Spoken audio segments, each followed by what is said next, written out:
Alright, hey everybody, my name is Tim van Helsdingen and welcome to my presentation here at Field Conference or online, wherever you are watching this. Unfortunately, it's only a recording, even at the conference, but I should be in the room. If you have any questions, you can come walk up to me and ask your questions. So yeah, let me go to my little PowerPoint thingy. All right, there we are. So hey everybody, I already did that part. So yeah, let me just get into my presentation. So very quick.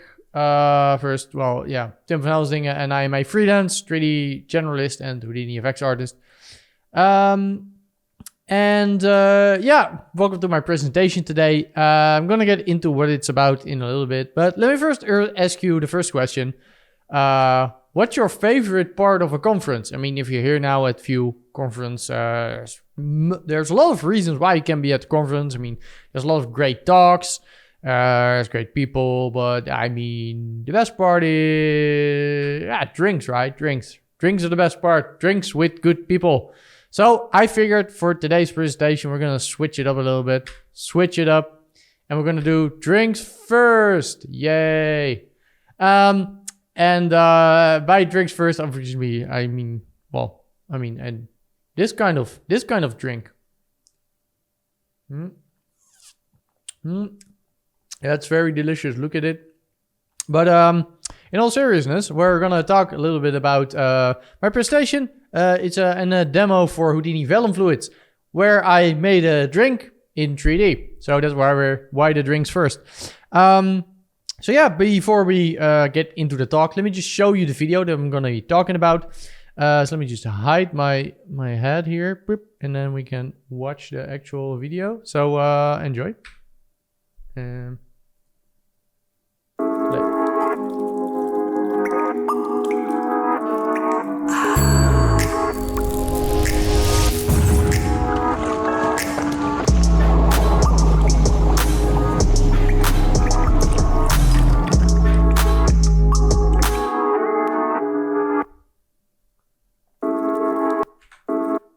Alright, so that was the thing.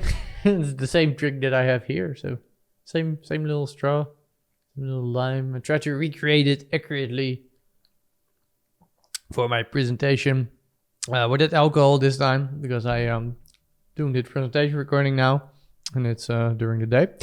But yeah, how did this project came to be? Well, I was asked by Fianna from SideFX to do a thing for we did a thing before called Sassy Snacks, where I made a big course themed around a candy bar, which is this thing.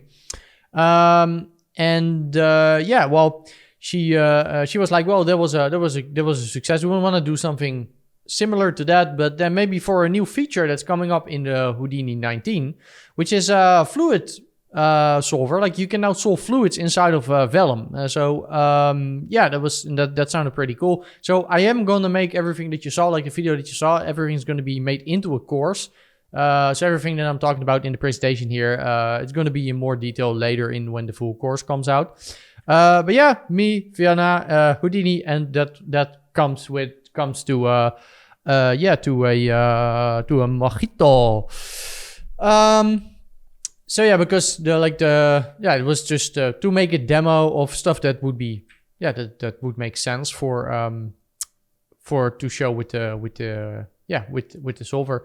So yeah, let's talk a little bit about Vellum fluid. I can turn on my head thingy again. Whoa, not that one. So like that, because just if I want to talk to the camera, it's a little bit nicer. Feels like I'm actually there this time. All right. So let's talk a little bit about Vellum fluids. So yeah, there's now on the Vellum constrained grain. So if you do Vellum constrained grain, there's now two options. There's one for grain and there's one for fluid. So it also makes a bunch of particles, but then Vellum solver will treat it as sort of a fluid. You can kind of imagine it like if you've used pop fluid before. So pop fluid is it's a thing the white water solver uses to create sort of fluid-like effects. You can just plug it in yourself and you get this thing. And there was already some ways to use that to actually get some fluid type of effects inside of Vellum. I actually did a tutorial on that even at some point. But now we actually have proper support for something like fluids built into Vellum Solver, which is really cool. And that will allow you to make interactions between Vellum and fluids. So the whole video is rendered in Karma. Those of you that know me know that I normally use Redshift quite a lot, but we got some feedback on the previous Sassy Snacks course. That was all where I rendered everything in Redshift, and some people didn't like it that I had to use a plugin for the rendering part. So decided to do everything in Karma this time. Mainly decided on Karma because Mantra is still pretty slow, and I thought it would be for a pretty cool experience to try something in Karma, because this is the first time for me to make something in Solaris and Karma. So I learned quite a lot for working in Solaris and Karma as well. So I'm also going to talk about that during this presentation. So why would you want to use Vellum fluids? I mean, we already have Flip. And if you've used Houdini at some point, you've probably used Flip at some point as well. And Flip is pretty great. It's really fast. But there's advantages to doing stuff in Vellum. And that's what I try to demo with the video as well. So some scenarios that will be difficult with Flip. For example, surface tension. There's a surface tension tab in Flip as well, but it's hard to get like something like this where you have a very nice sort of, just like very nice typical surface tension effect, like with the things there. Another example of that here are with the droplets on the leaf. So I've done a shot I've done shot like this before, and just with Flip, this is quite tricky. Normally if you do like drops, you will quickly resort to doing something like soft bodies instead, if you just have a drop rolling over something. But again, if you do that, then you cannot really fuse them together like this. You can do it with Flip, but with Flip it's just not ideal with small scale sim like this. Like you have loss of sort of volume, things like that is not ideal. And another very big thing, of course, of having this inside of Vellum is that you have interactions between soft bodies, rigid type stuff with the shape match in Vellum, and then fluids. So that's the biggest part. Of course, you can now combine everything into one simulation, and the shot at the end with the twirl, that's all one simulation. So no trickery. It actually happens. Everything happens in a simulation. So I'm gonna get into all of that works. But before we get into how all of that works, let me give you a brief overview over Flip versus Vellum fluid. So Flip essentially is a hybrid between particle-based and volume-based simulations. So within Flip, you essentially have a volume sim. So think of that as a sort of smoke sim. And then within that, particles are being spawned and then vectored by the volume. Because the volume sim is quite fast, you can do very high resolution simulations inside of Flip pretty fast. So pros are you can have millions or billions of particles and still have relatively fast simulations. So it's great if you have like big oceans and stuff like that. You don't need that many sub-steps because it's all driven by a volumetric sim. So it doesn't have to account for the positions of every single particle in order to do all of its calculations. It's all, it's pretty great for stuff like that. And that's why Flip is the most used sort of way to do simulations. So there it also has some cons, of course. So it's not ideal for super small scale simulation. Like you might, if you get like the example where I did with the droplet hitting the lime, or the droplets on the thing, those are small scale. Like you might have issues there where it might start flickering, for example, because you need a lot of voxels, like in order to be able to sample really small strings, right? Because it would need to be contained within a voxel. So that's not ideal. That's essentially the thing here. So that's kind of a problem that you have. And also it has loss of volume sometimes. So it might, because Flip starts receding, of course you can turn receding off, but you might have loss of volume of your, of whatever it is that you're doing. So, and you don't have that as much with something like Vellum fluids. So it's also limited in interactions. So you cannot just drop soft bodies in it and expect it to work together. You can combine, you can put rigid bodies in it, but it need to be they can be packed. And the downside there is that if you want to use pop forces, for example, it needs to be packed geometry. So stuff like that is just not ideal. And then we get to Vellum fluids, XPBD, so position-based dynamics. similar to how the actual Vellum solver works on other stuff like grains. So it's position based, similar to grains, so similar to how you would simulate grain inside of Vellum. So the solver contains the position and all the information for every single point individually, and then does the calculations on them. So also has some pros and cons. The pros, it's great for small scale fluids. So if you have these small tendrils and stuff, like you're not dealing with voxels anymore. So it's just doing individual particles. And you'll see my flipbooks later. Like you don't even need that many particles for something like that. So it's for something like that is great. And of course, big thing, you can combine it with Vellum soft bodies. So you can have soft bodies and droop stuff over it and do all of that. And in the meantime, I'm gonna take another sip for my drink. Delicious. All right, the cons. You need a lot of substeps for this to remain stable. It can quickly sort of start exploding because it's trying to keep all of these points together. So unlike something like Flip, it doesn't need to necessarily do that because it's a volumetric simulation that's then driving the particles. Here, you really need a lot, and then I really mean 20 or 30 or 40 or 50 or 70 or 80 substeps sometimes, depending on what it is that you're doing. So yeah, that is a definite con. So it doesn't make it ideal for large scale simulations, because if you have millions and millions and millions of particles, you can imagine that that's not going to be all that ideal, because it needs to retain all of the attributes in memory in order to simulate that. All right, yeah, and as of right now, there's not that many options with the solver. Of course, you can just it can use all of the pop solver stuff. You can of course code your own things. It's still Houdini. As of right now, there's just a couple of options. It's relatively simple, but it's still really cool, and you can get really cool effects with it, like you saw in the demo video. So breakdown time. Yeah, break it down. Bam, bam, bam. So let me just first start with a storyboard that I made. You can see the order of this whole thing is not what the final video ended up being, but I'm just going to go through the whole process. So I just when we started, just was brainstorming with Fianna, like something that we could do with solver. So we came up with this, this Mojito drink, because there's a lot of elements, like it has soft bodies, it's fluids. So yeah, I just had the idea of like shattering ice, spearmint, water flowing over relief, and the order here is not the same, but it's like the rough idea here is the same. So let me show you the animatic as well, which has a title in it that's probably not going to be the final title of the course, but but aside from that, it's pretty similar to what the final result became. So let's watch.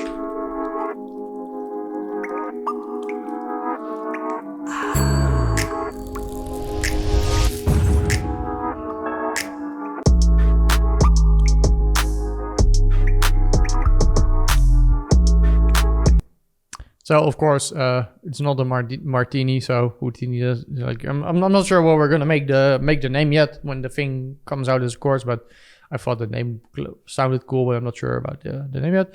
But yeah, you can see it's pretty similar to the final result in terms of timing. There are some big changes, like for example, the final shot, of course, now starts in the swirl. So when I showed this to Fianna, she was like, yeah, but it would be cool if we were like inside of the swirl. So first I had the idea to be like just really close to the side. I ended up later being inside of the swirl, but some of the other things, like the first shot is pretty similar. Yeah, it's all the final result ended up being somewhat similar to the animatic, so that already worked quite well. And I just had the idea that it would be nice if we just have a constantly sort of flowing down movement of like starting at the top and then just keep going down, and I think that works quite well. So let's go through this shot by shot. And yeah, so first shot, droplet hit. So yeah, as you can see here, you can see it with the particles. Yeah, and this was all. So I didn't end up using the leaf as a soft body. So the leaf is actually hand animated. I did do a lot of experiments with soft body leaf, and it does work. The thing is just why I ended up doing it like this is because I really wanted a very specific type of movement for the leaf, and I would constantly always get either the movement of the drop that I wanted or the leaf. So it would sometimes the leaf would just sort of crank through too much, or the droplet wouldn't exactly do what I wanted. So I decided to hand animate the leaf and just add some jiggle on it with chops, and then later just drop let the droplet drop on the leaf. So yeah, that's what this became. Again, this is all rendered in Karma, so I'm gonna talk a little bit about that in a second as well. So here are some of the options that you have with the grain step.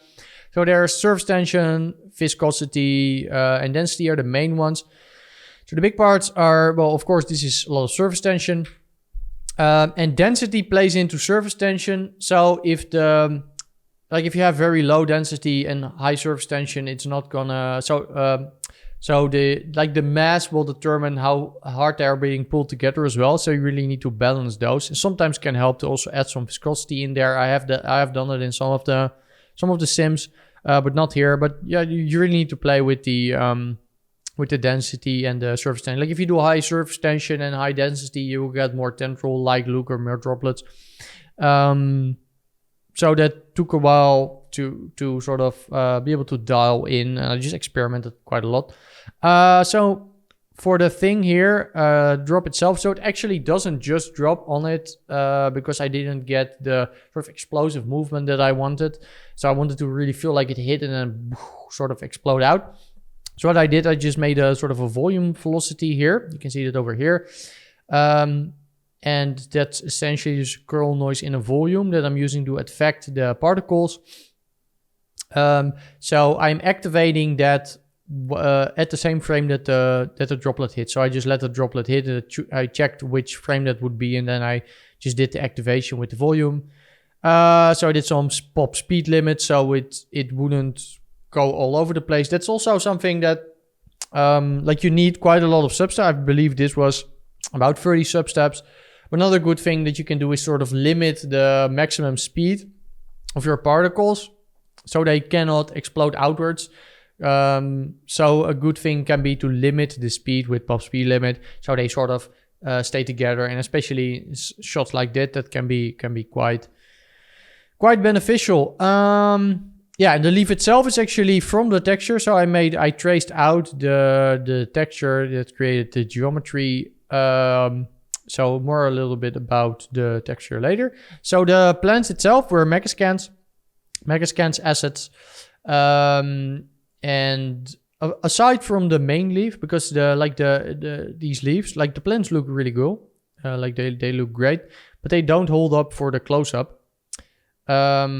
So what I ended up doing turn down my mic a little bit because I see I'm peeking sometimes.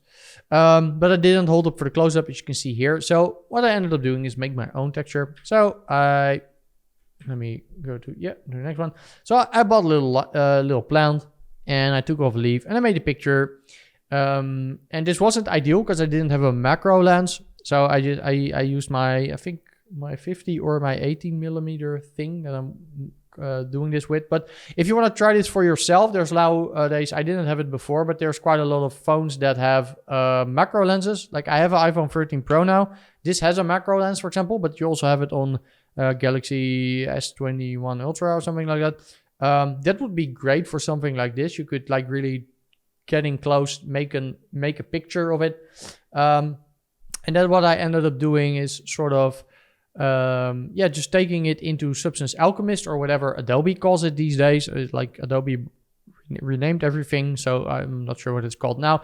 But then you get all of these maps, and that holds up a lot better in the close-up. As you can see, let me go back.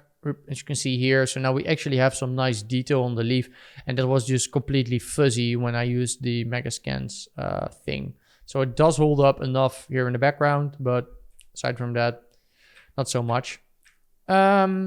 So yeah, that works quite well. So now let's go to the first shot, because I skipped ahead a little bit, but this is because a lot of the same techniques from that shot were used here. So you can see in the environment here, there's also drops landing on the leaves. And your first idea might be to, well, I'm just going to make soft body leaves and then just drop a lot of drops in here, but that's going to be quite slow and you're going to do a ton of iterations. So I did it a little bit different. So what I ended up doing is I actually had already made this without the drops hitting it, but then I did the second shot of the drop hitting. And I was like, well, but maybe what I can do is just do a couple of variations of that and then just replace some of the leaves with just the same effect. So that's what I did here. You can see some drops floating above it. I just did 2 variations of drops hitting leaves. I just replaced some of the leaves on the Megascans as it, and I just put it like this, and I copied it in the entire environment, time offset each of the instance, and then later I animated some noise through it, so they have some sort of a little bit of a wavy movement.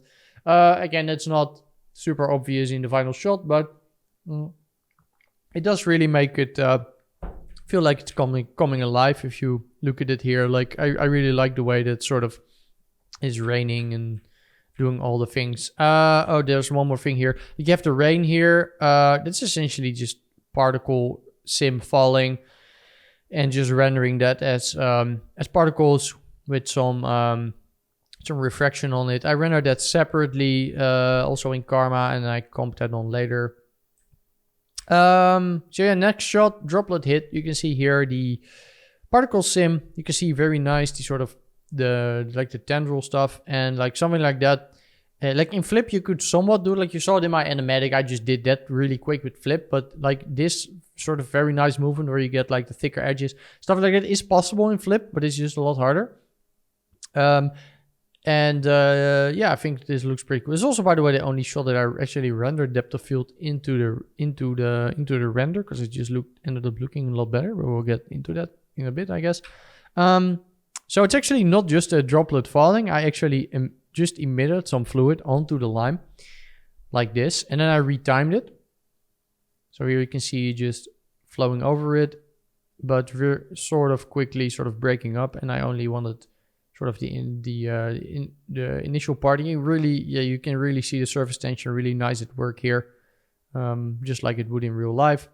So that was retimed, and if you want to retime something that you're doing with these Vellum fluids, there's something very important to keep in mind, because if you're going to try it, you will notice that it will sort of start jittering between each other, and then you will be like, why?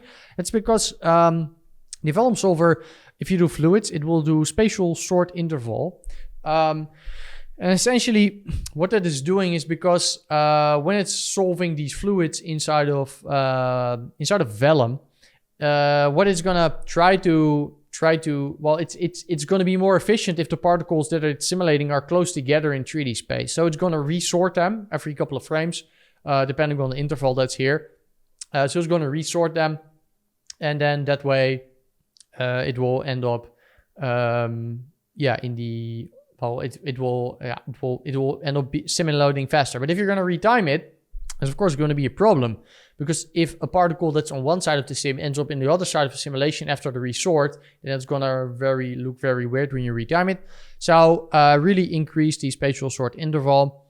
Again, I was working in alpha and beta software, so it might be that if you're later using the final release of Houdini, that they have done other stuff with this to fix it or something. I'm not sure, but this was the way that I was able to retime my simulations, by tweaking the spatial sort interval. So, and you can also, of course, tweak the other parameters over there.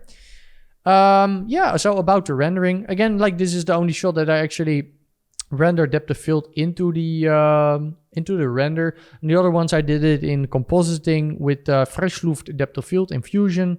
But in this one, it just actually looked a lot better doing it actually in render, because it just like the refraction and stuff wouldn't blur correctly. So this was just like, and I mean, I guess you could also do all of that in comp, but this was relatively fast render. It was like only like 2 minutes a frame or something in Karma 2 or 3, or maybe 3 minutes, I'm not sure, for a low res, and that looked good. And then I later did a slightly higher sampled one that took a little bit longer, but it just looks a lot better. So the lime is also from Megascans, and then you have the inside, which is something I made myself.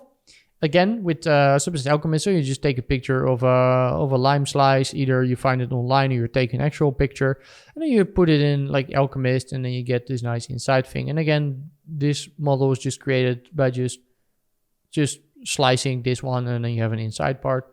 So yeah, that's pretty straightforward. But I think looks pretty cool. Yeah, so let's go to the next shot. So Ice Baby. So this doesn't use any of the Vellum fluids, of course. So I'm gonna be a little bit brief on this part. Of course, once you watch the actual course later, when that's done, I'm gonna go into a whole everything was made. But essentially, it's just a rigid body sim with debris and some smoke. But there were some things that I ran into when I was rendering this in Karma, so I figured I'd discuss that because I think for a lot of people, Solaris and Karma is pretty new, and I ran into a thing that is maybe a bug or maybe not, but some of the devs helped me to sort it out. So in Karma, when you did displacement, the edges will disconnect, which doesn't happen in Mantra with the same shader, so it was a little bit weird, but I asked one of the devs, and if you create a custom normal, so something just called custom N or something like that, and you just bind it in the principal shader, and then use that for displacement, you can see the issue is gone. So that might be something that's maybe fixed in a later build or something. But yeah, if you have ever run into that issue while trying to render in Karma and Solaris, then now you know, and I'm just gonna keep enjoying my nice little drink. Delicious. All right, filling up the glass. So I really like this shot. It's actually 2 shots. You might not notice from the render, but it's actually the swirling part from the top and the side shot are actually 2 different shots. But I am doing a very quick camera animation, starting from the top, moving through the fluid, and then in the other shot, I have it start close to the fluid and moving out, which allows for sort of a seamless cut. Because I had already done the second part, and then I proceeded to doing the first part, and I figured it would actually look better to do it like this. Because initially I had intended, like you saw in the animatic, to just do a side render or something, that we were on the side, inside of the fluid, and it just didn't look great. So that's why I ended up with just with something like this, and it just looks really cool. But let's first start with this part of the sim.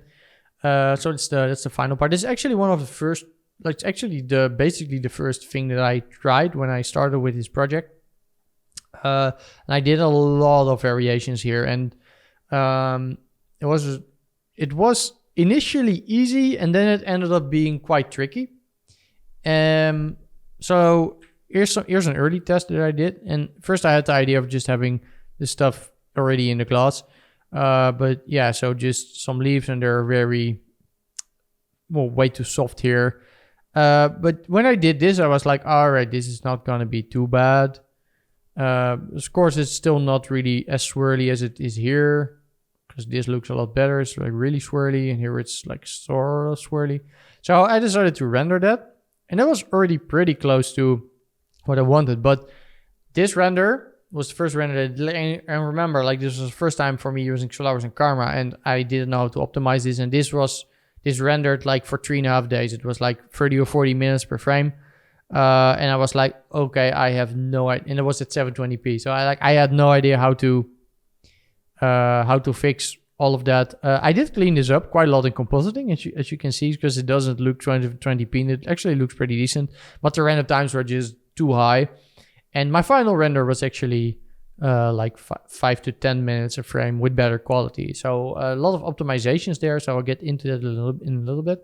But yeah, I was just... I needed to get the sims to look good first. So I did a lot of tests which failed. So here's a bunch of flipbooks. So there was always some issue. like, oh, there you can see like an ice cube being thrown out, and here I just had everything drop because initially I wanted to just have the camera start up higher and then move sort of through it, and then stuff could have already been in the glass. But yeah, like it just doesn't look right. Like sometimes like they just pieces are just moving weird, like the weight is not good. Like here some leaves are just doing weird, and I couldn't get it to look right. Here it's way too thick. Like the problem was because it was also starting up this high, it was really hard to sort of keep the control. Like I could do the swirl, but the problem is it all needed to end up in the glass. I couldn't have anything spill over, and this ended up like these sims were like 3 hours a sim, even though they're not that well. Like my final sim ended up being like 25 or 30 minutes. You can see there's quite a big difference there because this needed a ton of sub steps. My final sim didn't need a ton of sub steps. So, but because this wasn't working, I decided to move to the shot before it. So that's this part. And I figured, all right, I'm just going to do this thing, like clean mind. Let me just clear my mind. And let's just focus on this thing instead. And this one actually went pretty smoothly. And I personally really like it. It sort of forms the Houdini logo, right? With the thing here.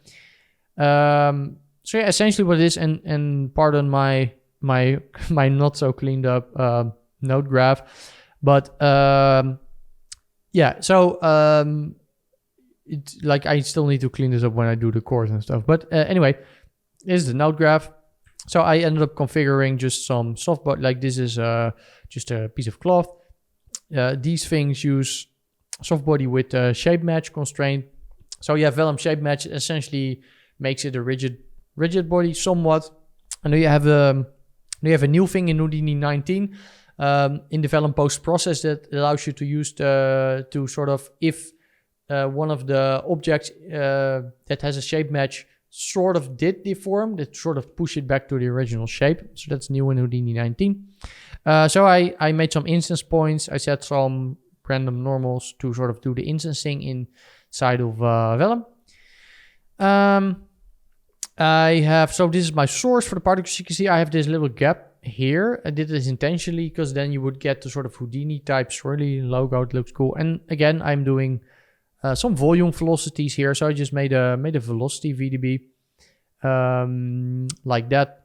And yeah, because I always just think it just looks better if you also just add some volume velocity instead of just pop forces. So this is just the Vellum fluid stuff. You can see with the settings here. It has a little bit of viscosity, has some surface tension, some density. Again, the settings are, again, very different from what they were before, like on the other shot. But yeah, you need to vary it per thing, depending on the tendrils that you want and stuff. So yeah, this is what it looks like from the side. Again, here I have the multiple Vellum sources. For example, here I think this is the leaf source, and set to $F modulo 3 equals 1. So every 3 frames it's gonna emit some of the leaves. You can see them being sucked in here. And then when you see it here from the top, they're being sucked into the center. And you can see this is not the sim that I ended up using for the final thing, because this is very sort of rigid, sort of shaped. But it worked well for the for this shot. And again, like it looks like one shot in the end, but it's usually 2 different ones. But this worked a lot better than I had before. And you can see I used pop access force to sort of twirl it. Some extra pop forces as well. So all of that. And in the here in the flipbook, it looks a little bit like not like fluid, but when you see it in the render, of course it does. So yeah, let's go back to the final shot, because now that I had this thing made, I could go back to the final shot. I'm not gonna talk about rendering for this shot. I'll do the rendering part for the last shot, because it's basically sort of the same scene. So yeah, there's this one, nice twirly, filling it up with the nice bubblies and everything, looking great, similar to my thing, which is almost finished. I'm gonna take another sip. But yeah, I did. So I took my thing from my previous setup, and yeah, it's already looking a lot better. As you can see, this still has some issues.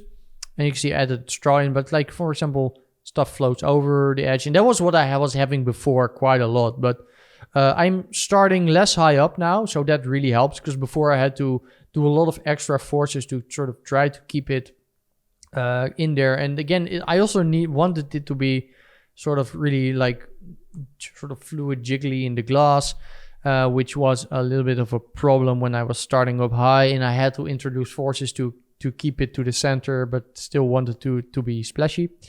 I'm turning off most of the forces here in the glass, by the way, so they get sucked in, and then once they get in the glass, so I'm doing a volume sample of the glass shape, and then once they get in there, the forces get turned off, so then they can just free float. So this is the entire network there. Again, not the most organized, but like I did the whole project by myself, like all of the 3D, all of the rendering, and like it was all a lot of work. So then you're not always busy with organizing everything, because if you do everything yourself and no other people have to look in it, it's not as big of a deal while you're working, as long as you keep on track of what you're doing. But again, in general, like, try to stay organized, especially if you're working with other people. Yeah, all right, so here's the dot network. You can see I have some curve forces here on the side. That's to avoid the stuff spilling over. So I just added some curve forces on the side, so if stuff would spill over, it would just flow back into the glass. And then yeah, so I also tweaked the mass of the fluid, so you get like more sort of droplet look here. Okay, we didn't have that in this thing. Like, this was a little bit too thick. While this didn't look good in the render either. While this thing, you really have sort of the droplets, and it really looks a lot more like a fluid. And again, like, you know, it's not flowing over the edge, and like the straw is in there. So, and then in the end, I ended up spinning the glass a little bit. So let's talk a little bit about render optimizations, because this has a lot of stuff that I did in the render that optimized. So again, like this one on the left was about 30 minutes a frame. While here the one on the right is, well, 5 to 10 minutes a frame. So there's a big difference there. You can see, well, some compositing stuff changed as well. And this looks a lot cleaner in the glass. You can see this is still a little bit dark. There's some issues there. Here, this looks a lot cleaner. And just overall, just a lot nicer. But you can see in this one, we start up higher. And the swell as well looks nicer. But trigger warning for people who like physically correct rendering. Even though I mean, Karma does physically based rendering. I ended up faking a lot of stuff, because this is where I, like, on the left, on the thing here, that's where I tried to do it physically correct. But that was just too slow. So I did a lot of fakery. So the water, for example, I actually reduced the opacity on top of the refraction, which is of course not physically accurate. But that really helped sort of, not having it too dark, because I was really having a problem that everything ended up too dark, and I would just needed a lot of samples to resolve everything. I used fake caustics to reduce the shadows inside of the fluid, so that helped. You can do that with here. You can change the shadow opacity, and the biggest scam of them all, the ice, limes, and leaves all have emissions enabled to light up inside of the glass, and I keyed that a little bit. So that way so like when you see it in the final thing here, like they really pop, and it's because so they are also actually emitting light to the thing. And I actually have another light, very bright light here in the back, just lighting up the ice in the glass and stuff like that. So it's all not physically accurate. So actually the actual render was actually very noisy, because like I ended up rendering with 32 samples per pixel. So here on the left, we have diffuse plus specular. So this is without the reflection. See, it's quite noisy. 32 samples per pixel. And I ended up using a lot of denoisers. So you can see here the diffuse spec 32 samples per pixel with denoise using Neat Video. So Neat Video is a paid denoiser, and that cleaned up these passes really nice. So that essentially solves it. The refraction was another story. So I didn't get good results with either Neat Video or with Intel denoiser. So I ended up combining them. So here you can see specular without denoising is a complete mess. It's like really, really noisy. Then, I called it specular. It's the refraction, by the way. But so that's a typo, but I mean, now you know. So this is with Neat Video, slightly denoised. So this is Neat Video. And then on top of that, I'm adding Intel denoiser on top of the already denoised image with the albedo and normal inputs. And you can see then we finally get sort of a very nice image. And then here on the second thing, you can see the difference between just using Intel denoiser, which is the thing here on the left. You can see it gets like a lot of the details just disappear. Normally Intel denoiser is pretty great, and I've used it in a lot of the shots. Some of the shots even, by the way, are just fine using the NVIDIA denoiser inside of Karma. By the way, you can actually just turn that on in general when you're rendering, because the AOVs will never be denoised. So even if you don't like the denoising and if it's still spludgy, you can still composite the AOVs together and you will still have a beauty which isn't denoised in compositing. So it doesn't hurt to just turn it on. I've done a lot of renders where I just turned it on. And then, for example, the top swirl looked pretty good with the already denoised thing. I did end up still denoising it myself, but that way you have options between denoisers, because the NVIDIA denoiser doesn't have a plugin for Fusion, for example. Maybe it does for Nuke, and I don't know. But again, like if you look like the difference is maybe a little bit subtle. You might wondering what this thing is, but it's because the lemon is here, so that's not a thing coming out of the glass. But anyway, so that's the that's that. So yeah, after result, which is the denoising, you can see it's still a little bit it's a little bit sort of splotchy, which you kind of get away with because it's a drink and it's going to be a fizzy drink. But still here, it's still quite noticeable. Like if you were to see this, you would think, all right, this is denoised. Like the details where the sort of the condensation is, because I also have condensation on the glass, which is just some scattered points, copied some stuff to it and made it in the VDB. But like those details get preserved. But what I ended up doing in order to get rid of this sort of really denoised look is I added some bubbles. And that really helps selling the shot. So, you have these bubbles are two separate particle sims. So a problem that you have, of course, with when you're doing with Vellum fluids, like if you do flip, you have a velocity coming from your flip sim, and you can use that to affect particles, which of course you don't have when you already have particles like this. And when I was doing this, there were no IDs on Vellum Solver yet. I believe they want to add IDs to the Vellum Solver by default. I'm not sure if that's going to be in the final release build or not, but I believe that they want to add that. So if they are there, then you could just delete some particles based on ID and I guess use those. But what I ended up doing was create velocity volume from the velocity. Well, I ended up creating a velocity VDB from the movement of the particle, so from the velocity, and I used that to affect some particles and pops here with velocity effect pop effect by volumes. So yeah, that's the top part here. So that's the swirly things that happen there, and then I have a second thing, which is this thing on the bottom here, and it's just particles being emitted from the bottom, just moving up and then colliding with the ice cubes and all of that thing, and then you end up with something like that.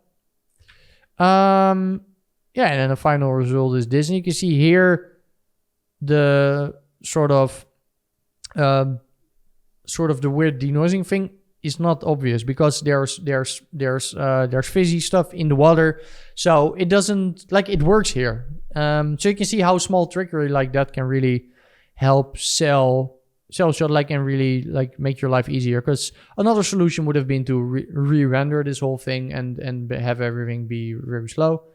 But yeah, no need. So yeah, I guess let's look at the final result one more time now that you know how everything was made. And yeah, let's do that. Let me turn off my face again. Beep. Goodbye, Tim. And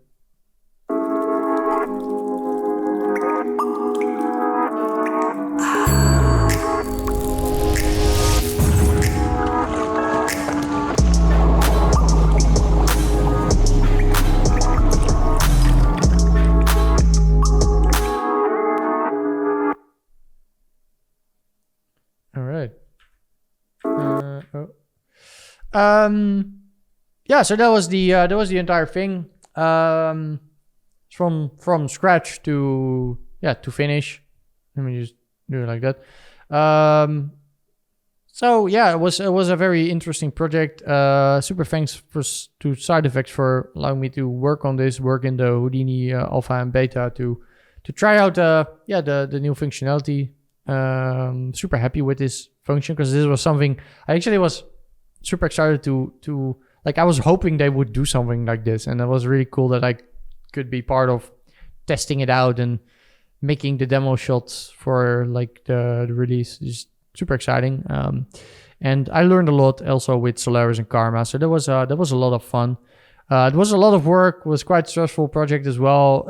Like I mentioned, I did the whole thing by myself, which is sometimes a little bit difficult because you don't have as like I was of course talking to Fianna and getting some input, but in general it can be a little bit harder sometimes if you're doing everything from concept and then the direction and FX rendering like all yourself. But I'm really happy how it turned out. So yeah, well, if your question is like, this is a pre-recorded presentation, like I mentioned, but if you're watching this at the conference, I should be in the room somewhere if all goes well. So like come find me in the room here somewhere, maybe in the back, maybe in the front, maybe on the side. I don't know. I should be there somewhere.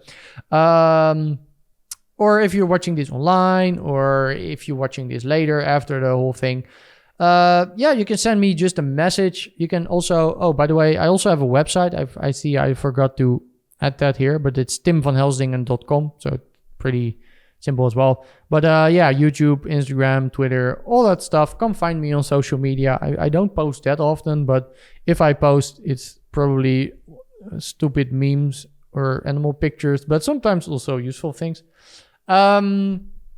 So yeah, essentially that was the whole presentation. I hope you enjoyed. I had a lot of fun working on this project, putting the presentation together, and I hope it was useful. So yeah, thanks. Keep in touch. Send me a message. Hopefully, I'll see you at the conference. I'd love to have an actual drink with some of you. So yeah, hopefully we can do that. And yeah, see you in the next one. Peace.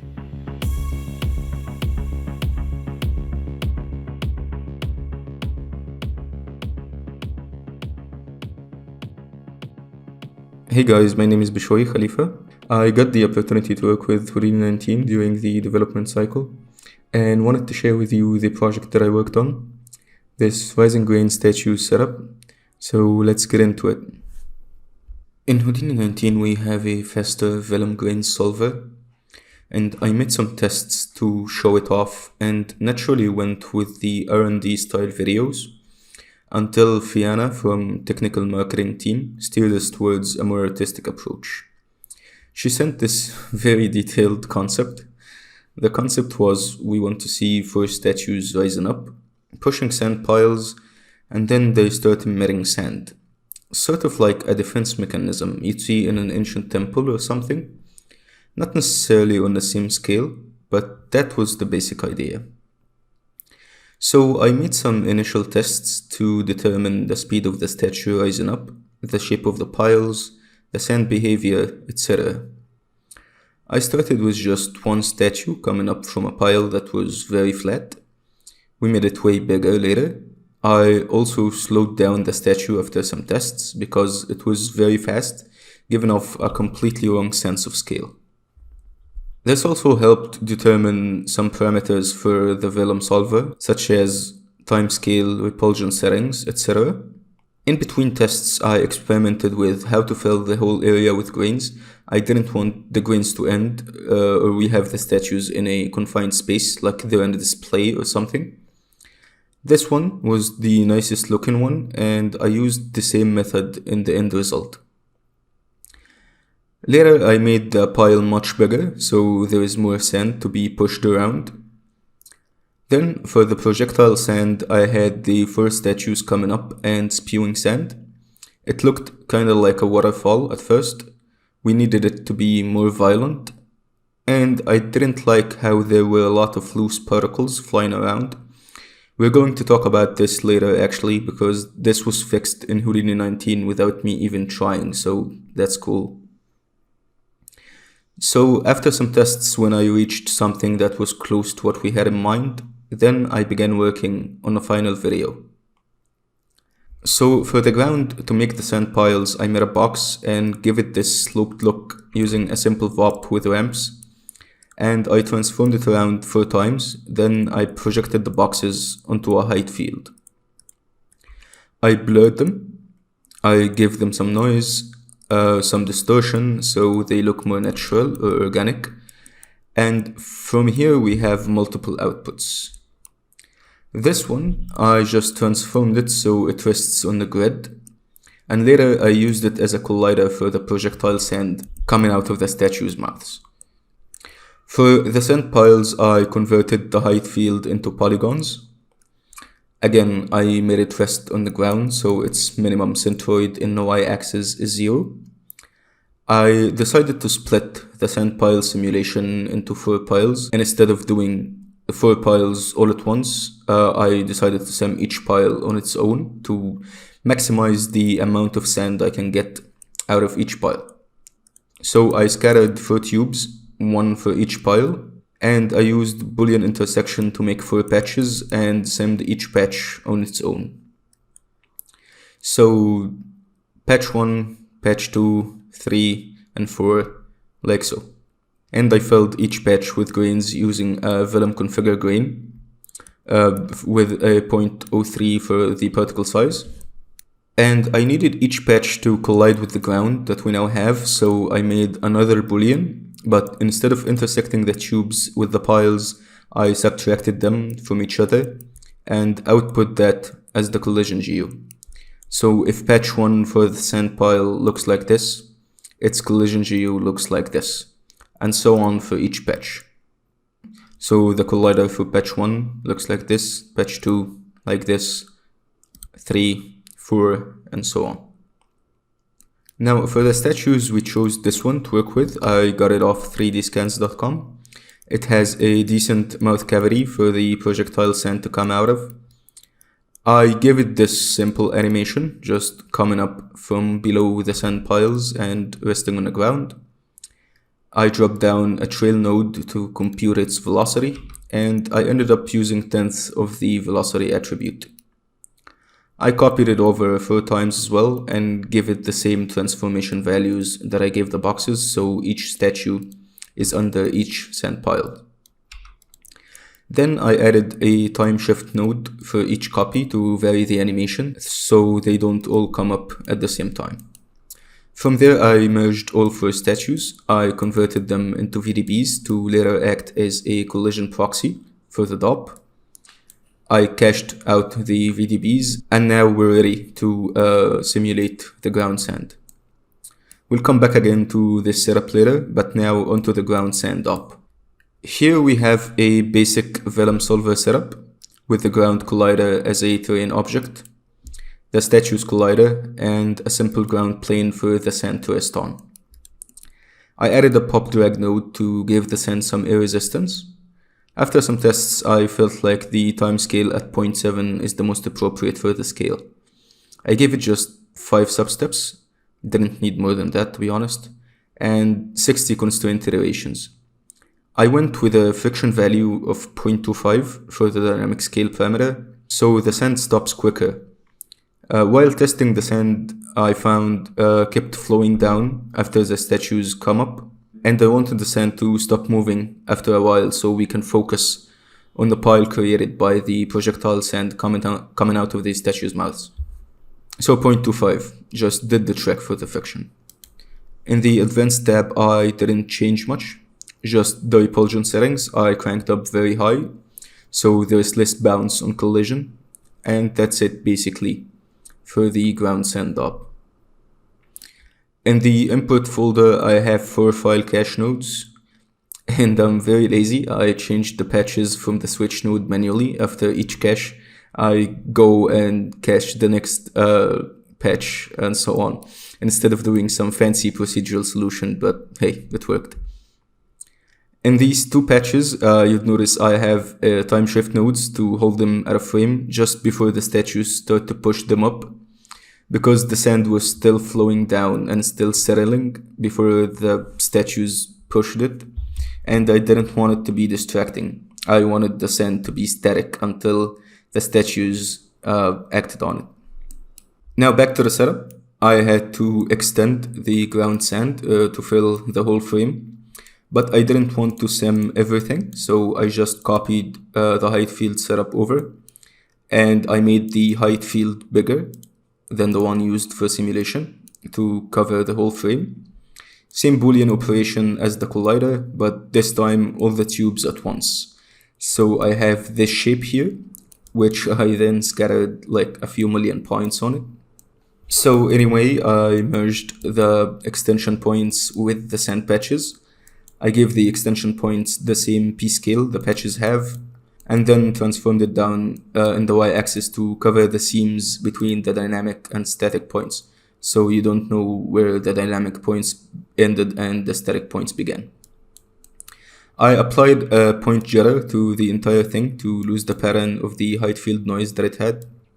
I ended up multiplying the p-scale of the grains by half just before rendering, because it looked nicer in my opinion, and that's basically it for the ground sand. So back again to the setup for the projectile sand. Here I have the statues we made before. I isolated the mouth cavities. In the beginning, I started testing with just this mouth cavity isolated, but it had like a sheet of grains and I wanted more grains to come out, so I dropped down a poly extrude just to give them some thickness, and a Vellum configure grain for sourcing, just like I did with the ground. The only difference is I used 0.02 instead of 0.03 because I could afford it with the projectile sand. We wanted the sand coming out of the statues to be somewhat violent, as I said, so I added a point velocity node that I animated as the statues rose up to compensate for the height, because I wanted the sand to always hit the center. So I started with a value of 15, and at the end keyframe I put 12, which is the distance between the origin point and each statue, because it's the same value I used for all the transform nodes earlier, so that I'm always sure the sand is hitting the center. I gave it some animated kill noise as well, just to break the velocity up. Then I added this wrangle right here. This does absolutely nothing. It just stores the emission frames for me to use later, so I don't have to manually adjust it in Adobe every time I make a change in animation, because every time I changed the animation I had to go back in Adobe and change when each statue will spew sand according to their position at the time. So not the cleanest solution as well, but it worked. I copied that over 4 times as before, with different start frame for each statue according to the time they rise up from the pile. And now it was ready to go to the top. So in the projectile sand top, I have the same setup as before, with 4 sources instead of one for each statue, with the activation parameter linked with each wrangle for the start frame. And here I have a height field as terrain object for the collision. I have some drag as well, but not as much as in the ground sand up, because too much drag took away from the violence of the sand. Same time scale and substeps as before. The only difference is I enabled auto sleep, so the particles that aren't moving are not solved anymore. so I cut down on sim time. And I wanted the sand to be clumpy as well, not fine sand like the ground, so I added some attraction, and that did the trick. And that's it basically for the projectile sand up. I cached it out. After caching, I also ended up multiplying p-scale by half, just like I did for the ground sand. I cached everything in Houdini 18.5 and once again in Houdini 19, and the differences in sim time was actually mind-blowing. Especially for the projectile sand, it was like a 3-hour difference. I don't know what sort of magic they practice at SideFX, but the speed difference is really amazing. What I also noticed the first time I simmed the projectile sand in Houdini 19 is there were no more loose particles. The result looked very clean as opposed to the Houdini 18 one. I guess these were because the 5 substeps weren't enough to handle the speed, or maybe it was because the constraint iterations, but I used the same settings in both Houdini 18.5 and in 19, and in Houdini 19 the result was much cleaner. So it turns out it's because of this new feature called spatial sorting. Basically, it sorts the points every 20 frames by default, so the neighboring points will be close in memory. This makes for better cache performance, but it also means that all of the neighbor points in a search area, by default 2.5, are returned to the closest points. As opposed to Houdini 18.5, where defaulted to max of 20 neighbors, Houdini 19 actually returns all of the neighboring points. You can actually increase max neighbors in Houdini 18.5 for the same result, but of course then it would be even slower. So that's an awesome feature because it made my sim look way cleaner with basically zero effort on my part. So kudos to SideFX team for doing this. So back to the setup. Now that I had everything cached and ready to go, I added some mood lighting. I added a light blocker that looks like this, so it feels like we're below surface, like in a dungeon or a buried temple or something. And that's it, I just hit render. So that's it. Not a complicated setup really, it's very simple, but I like the results very much. So thank you guys for watching, and thank you to SideFX for constantly raising the bar every year. Goodbye.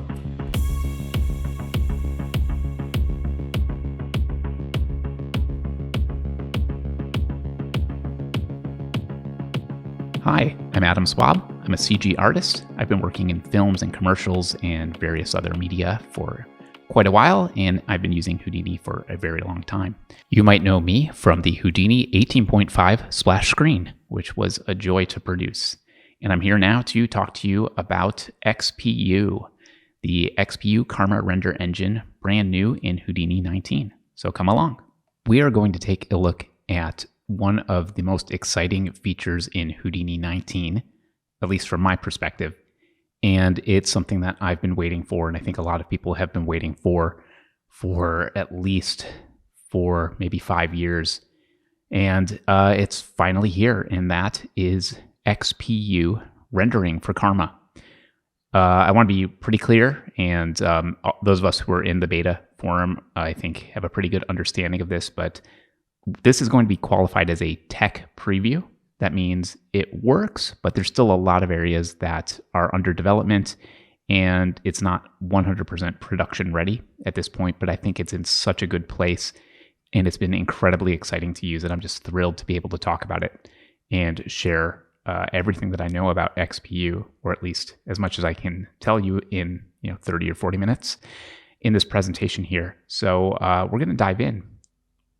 What you see here are 2 test render sequences that I did of the same animation, and they're both using XPU as the render engine here. The first one that we're looking at is this kind of metallic liquid and a lot of diffuse surfaces and stuff like that. There's some metallics in here and plastic looking things. And the render time on this on my machine was, I think, about 1.5 minutes a frame. You can see that there's pretty heavy depth of field. It's not completely without grain, by the way, but it's pretty good. Obviously, I could have eaten a little bit more render time and cleaned it up a bit, but for presentation purposes, I thought it was pretty good. I think with some post denoising, this could be totally acceptable as a final image here. I do want to talk a little bit about my machine and my render specs, just so that there's an apples to apples comparison here. I have a 2 GPU setup with 2 NVIDIA 2080 cards, and I have a Threadripper with 16 cores. Just so you know, XPU is going to use all 3 of those together, and that's kind of what it does, is it uses the GPUs and then uses CPU at the same time, and you'll see that when I start rendering. I'm going to show you the next sequence here as well, which is the same animation, but you can see that we're using different materials. We have normal maps working for the textures. Displacement is working. I don't think that it was enabled at the time that I did this test, which is why I went with normal maps. And also displacement does come with a bit more render time overhead in it. So I was after something fast and something that we can show here in demo as well. But the thing to notice here is glass and refractives and all of that other stuff. So typically in the past, a full frame of glass like this rendered out of Mantra would have had me running for the hills, because I know to get it clean, it would have been minimum 30 minutes of frame and most likely upwards of an hour, even more than that, to get a nice clean frame. I want to tell you the render time for this. This was 2.5 minutes per frame to get a nice clean render here, and it's looking beautiful. The render that we're seeing here did go through a tiny bit of post denoising on here, just to make sure that everybody knows exactly what's happened to the image. And mostly that was to clean up some issues with caustics that were happening in the reflected passes here, not so much to clean up the refractions. But overall, very, very happy with the performance of XPU so far. So why don't we take a look at a scene, and we'll take a look at this scene in particular and play around and take a look at what XPU is and the material system as well that was used in putting these tests together. So here we are in Houdini, and I'm parked on a frame. I've disabled the, here it is here, the liquid chain over here. I can turn it on if we want. I've disabled it just because we don't really need to see this to do our testing. It's going to slow us down a little bit. And we'll just focus on these objects so that we can actually see everything here.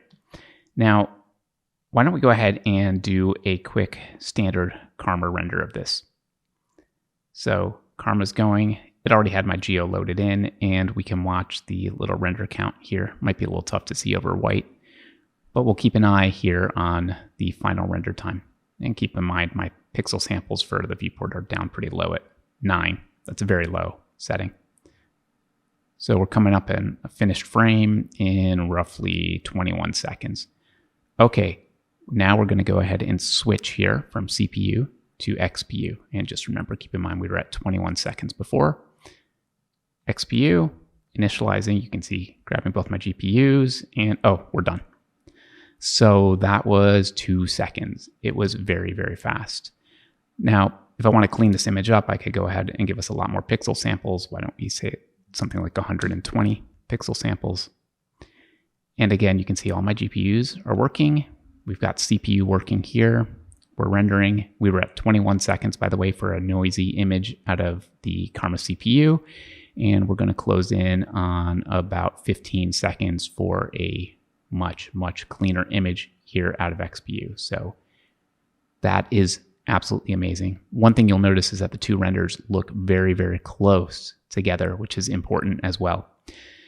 I'm going to go ahead and go back to our pixel samples here. We'll just keep it low just for testing and being able to spin around.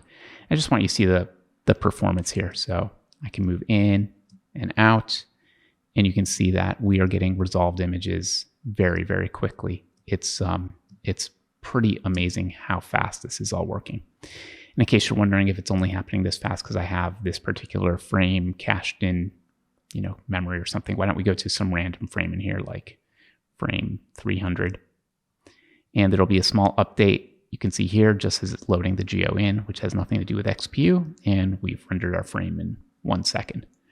So very, very fast. I do want to point out that some of the inefficiencies here in terms of that little wait here is because I'm reading live in from SOPs with a SOP import. I've done nothing here to bake my stuff appropriately out to USD correctly. It is a totally unoptimized workflow in terms of working in Solaris and LOPS in USD. So there's a lot of overhead that's just coming from the conversion from SOPs back into LOPs, which, again, baking all this stuff out would totally remove the need to do all of that stuff.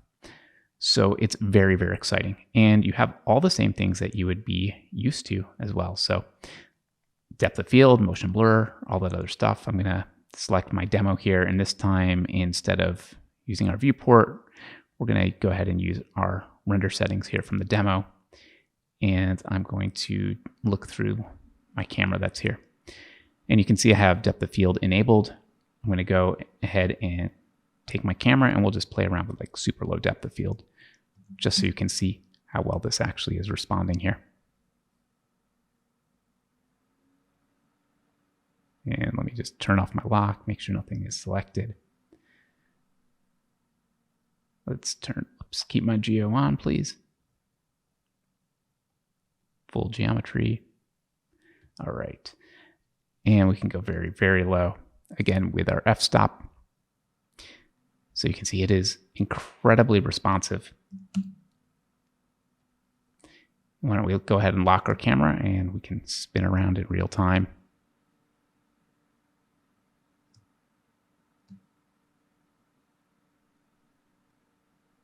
We can go get very close to something. We'll find a nice detail here. Maybe go over to frame 462 or something like that. So there we've got some detail here, and we'll just go ahead and find that camera. Make sure we're actually setting our focal point to something that we actually want to be in focus. And you can see how fast that is. Pretty amazing.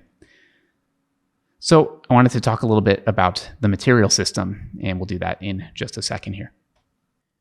All right, I have switched back just to my viewport settings here because I've disabled depth of field in the viewport, and I'm still working with a live camera, but maybe we'll back out of that.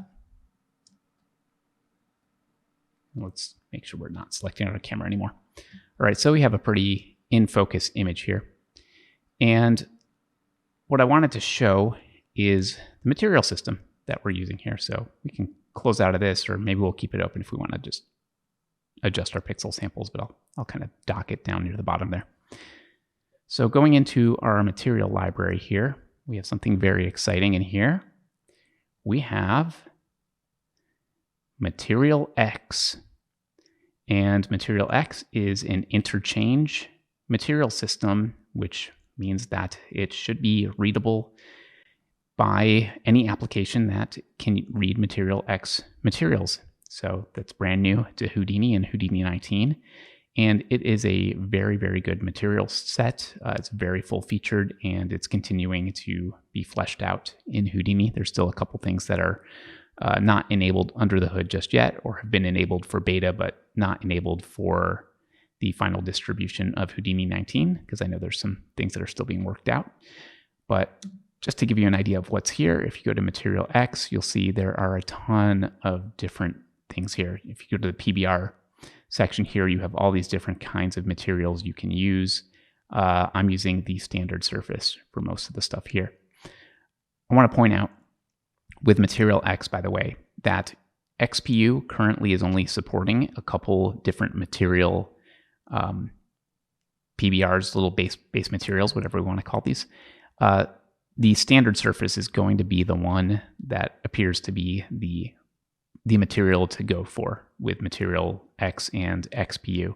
So anything that you're building, I would say you want to start off with the MaterialX standard surface as your base material here.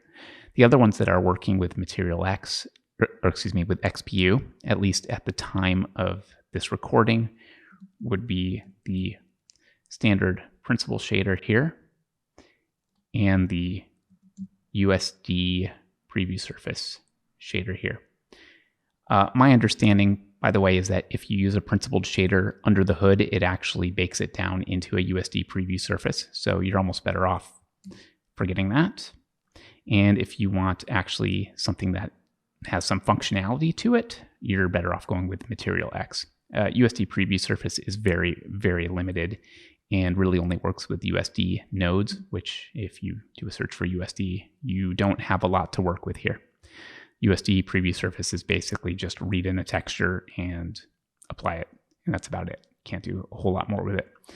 So you're going to want to use MaterialX standard for most of your things. There is a MaterialX USD, by the way, which does work. Let me see if I can find that here for you. Go back into MaterialX, and it should be PBR, and there it is. There's a MaterialX USD preview surface. So if you did want something analogous to USD preview surface, that would be it. So the standard surface is pretty much what you would be used to here. Base layer, specular transmission, subsurface. Subsurface, by the way, at the point of time of this recording isn't completely working in XPU. It's working in CPU, but XPU, I think they've still got some work to do. So I'd forget about this for now, but it should be in there at some point. And then everything else here seems to be working. So very, very good. I wanted to show a couple different things in here. So obviously we can take in textures and we can apply them, etc. But what else can we do? Well, we can do procedurals. So let me go ahead and apply this. I'm going to go back up to my stage, and I'm going to go into my assignment layer here. And instead of the cloth, I'm going to go grab a procedural. Now, this isn't a material to write home about, but the point is to show that procedurals are supported in here, and you saw how fast that was. So what did we do? What is this procedural that's applied here? It is a three-dimensional fractal here, and I can dial the octaves down.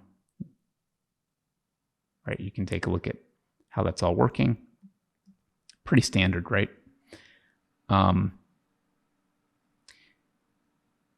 What are we doing and how are we making this work? Well, we have everything that you would need. You have a prim variable reader. Right now we're reading our rest attribute, and that's to make sure that the noise has a coordinate system that it can stick to. So as these objects are moving around, we're reading rest.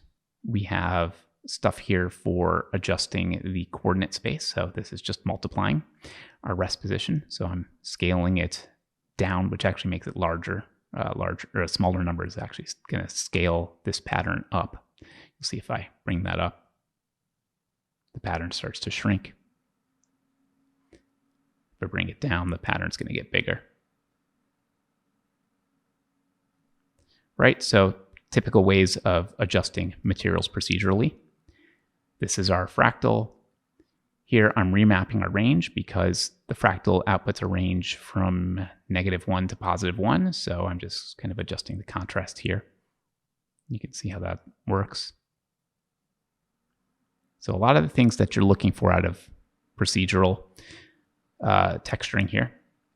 And then I'm plugging that right into a mix and just mixing between two colors. That's going into our base color.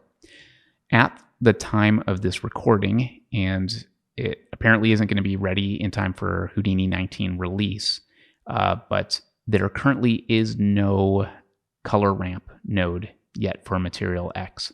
So that should be forthcoming because I know that it is an absolute requirement for doing procedural texturing and making sure you've got interesting colors and stuff like that. But you can see that the procedural is working and it's working great. If you go down to your MaterialX stuff in here, you'll see you have a whole lot of procedurals. You've got ramps, you've got different kinds of noises. Again, more noises, and then you've got triplanar projection as well, which I know is important to a lot of people.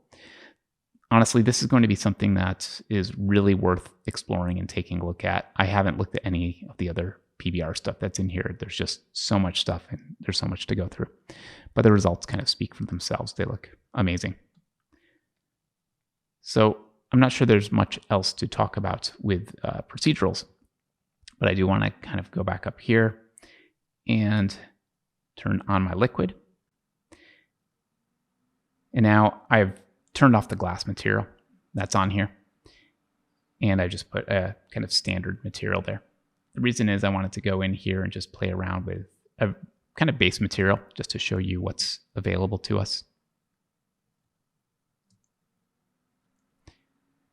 So I'm going to turn this down to maybe like a dark gray. I want to show you what happened so far with subsurface, which again isn't really implemented yet, so don't trust this. Something happens, but you can see it's not right. Even if we start adjusting the scale, it's just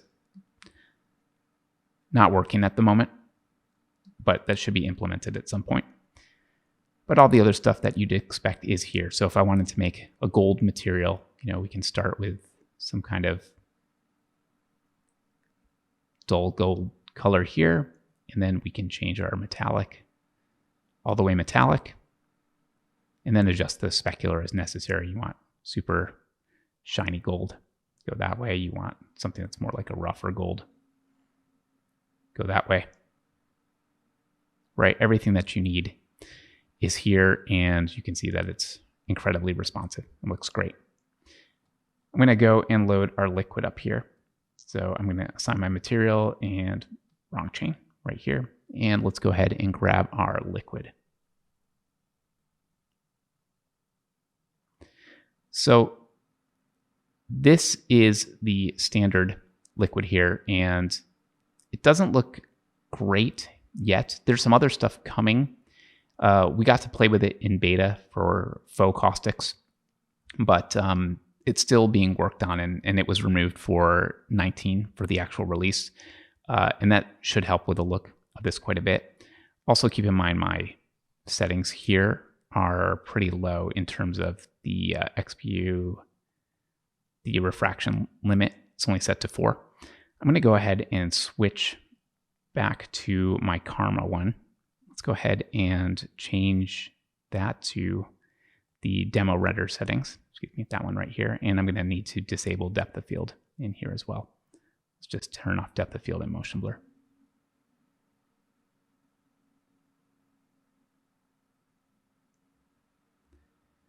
So this will end up looking a little bit better. What I wanted to show is that for my render, I did enable the caustics button here, which is under geometry and shading. And maybe we can take a quick snapshot. We'll see if that works or not for us. Take a quick snap. And let's go ahead and turn on caustics.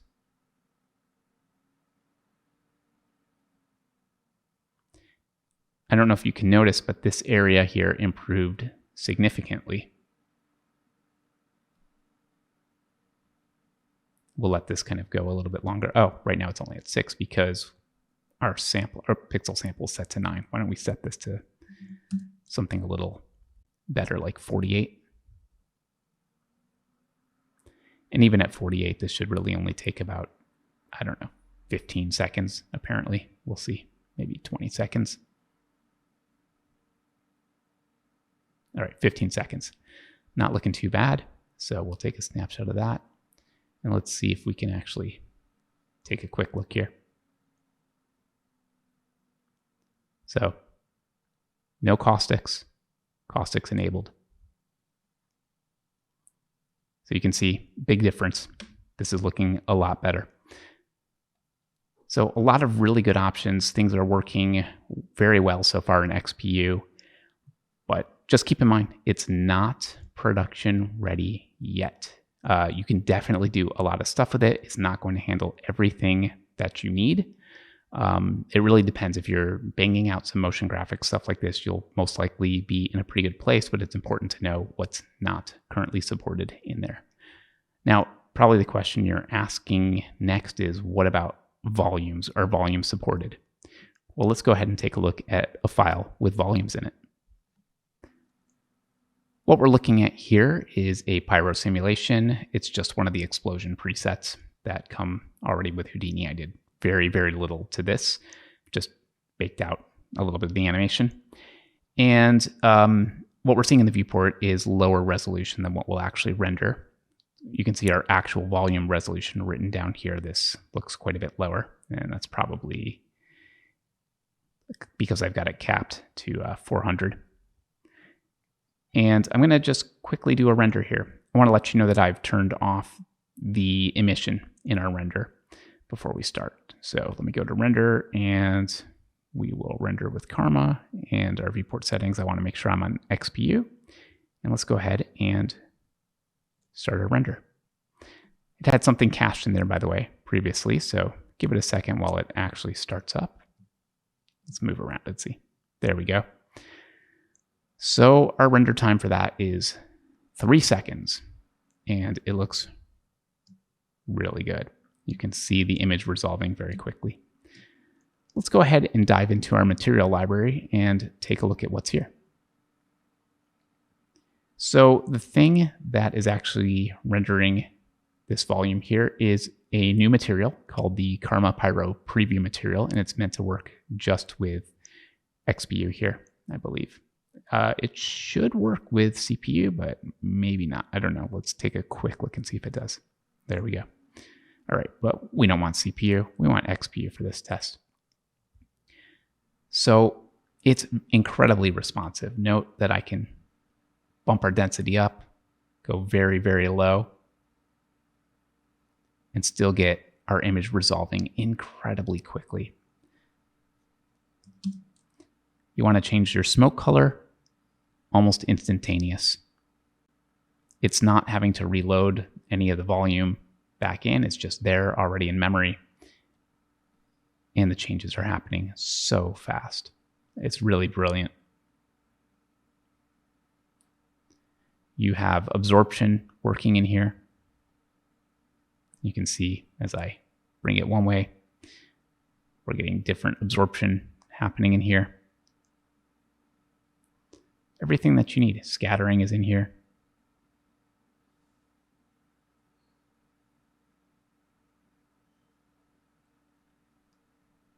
Make it a little more absorbing. There we go. So looking great. Now I'm going to go to scatter, and this time I'm going to delete that. And boom, we've got a fireball here, which we can immediately turn around.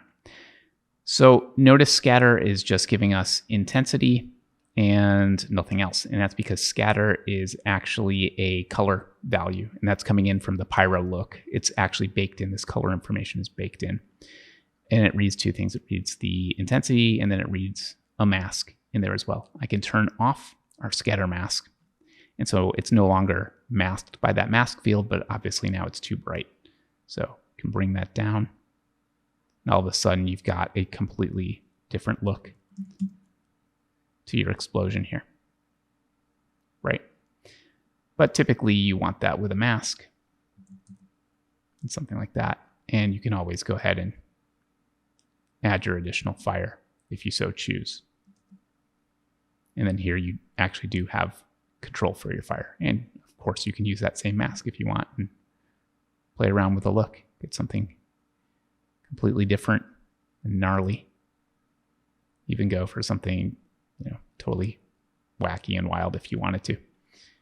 But let's keep this just like that. And why don't we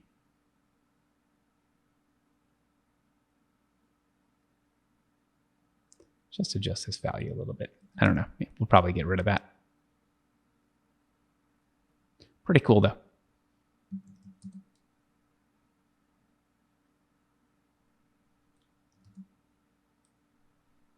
Yeah, that's looking amazing. So let me jump back out here and kind of show you just how quickly this thing is working here with lighting and everything else. So I've got an HDRI in here, just a dome light, and you can see that we're getting almost instantaneous updates here.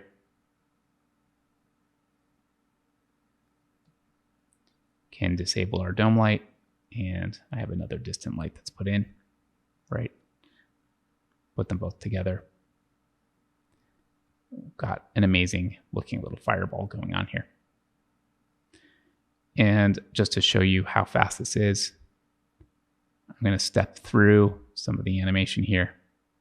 And you can see even the frames that weren't cached, at least cached within LOPS here, loads it in fairly quickly and then starts rendering. So volume support looking very good. The one thing that isn't supported currently, but it is on the roadmap, is motion blur for volumes. So that should be coming at some point, but I don't think that's ready for the Houdini 19 release. So I realize a lot of people don't know how to get any of their things into lops in render. So I thought we'd take a look at just a really quick basic example here. What we're going to do is just make some random boxes with different colors and a backdrop. We'll bring it into Solaris and render it out. So here's a geometry. We'll call this boxes. And we're going to go inside.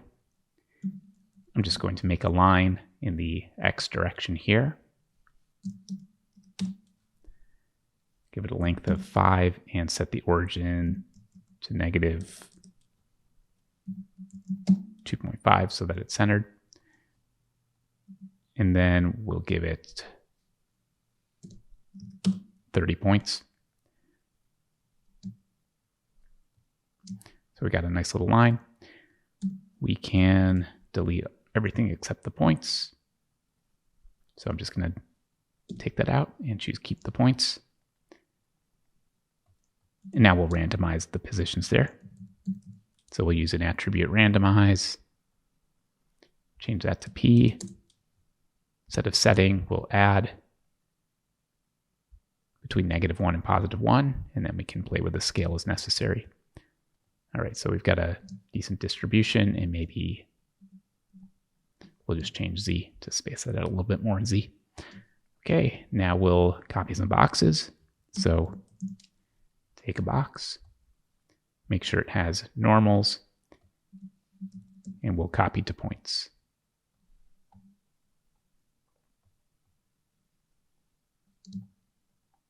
All right, that's going to work well for us.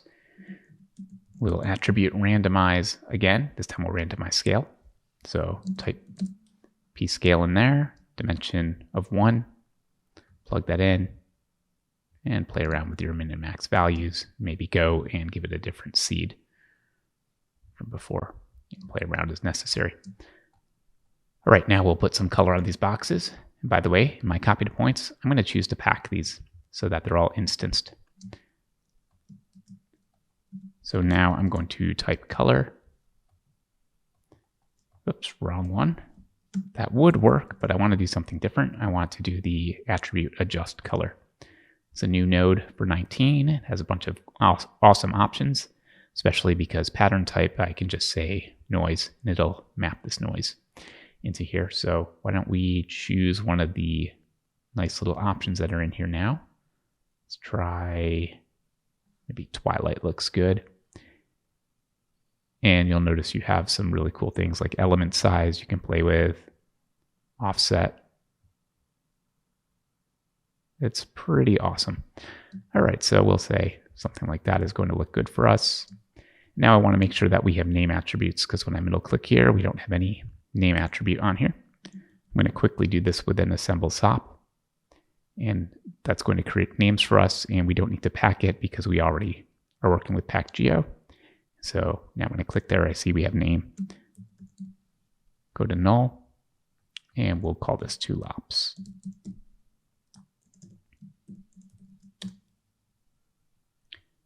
All right, now we'll make a backdrop. So I'm going to start again with another geo.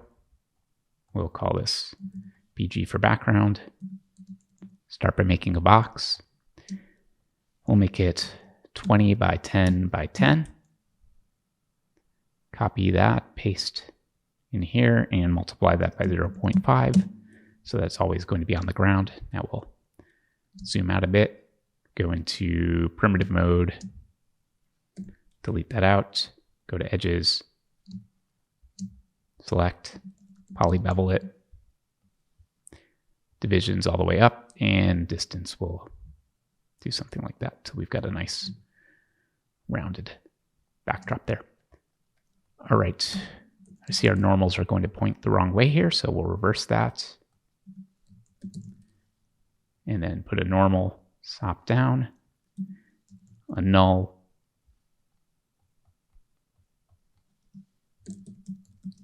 two lops. All right, we're ready with our geo prep. Now we'll bring all this stuff into lops. All right, now we're ready to bring this into lops. So we're going to go to our stage context, and I'm going to grab a SOP import here. I also want to make sure to change my build to Solaris. And for the SOP path, we'll go ahead and grab our boxes and grab Talops.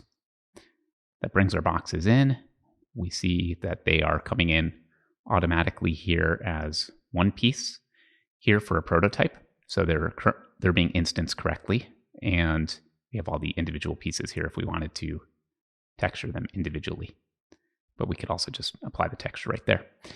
Now note, this path here is SOP import 1 coming from the name here. And we have everything in here.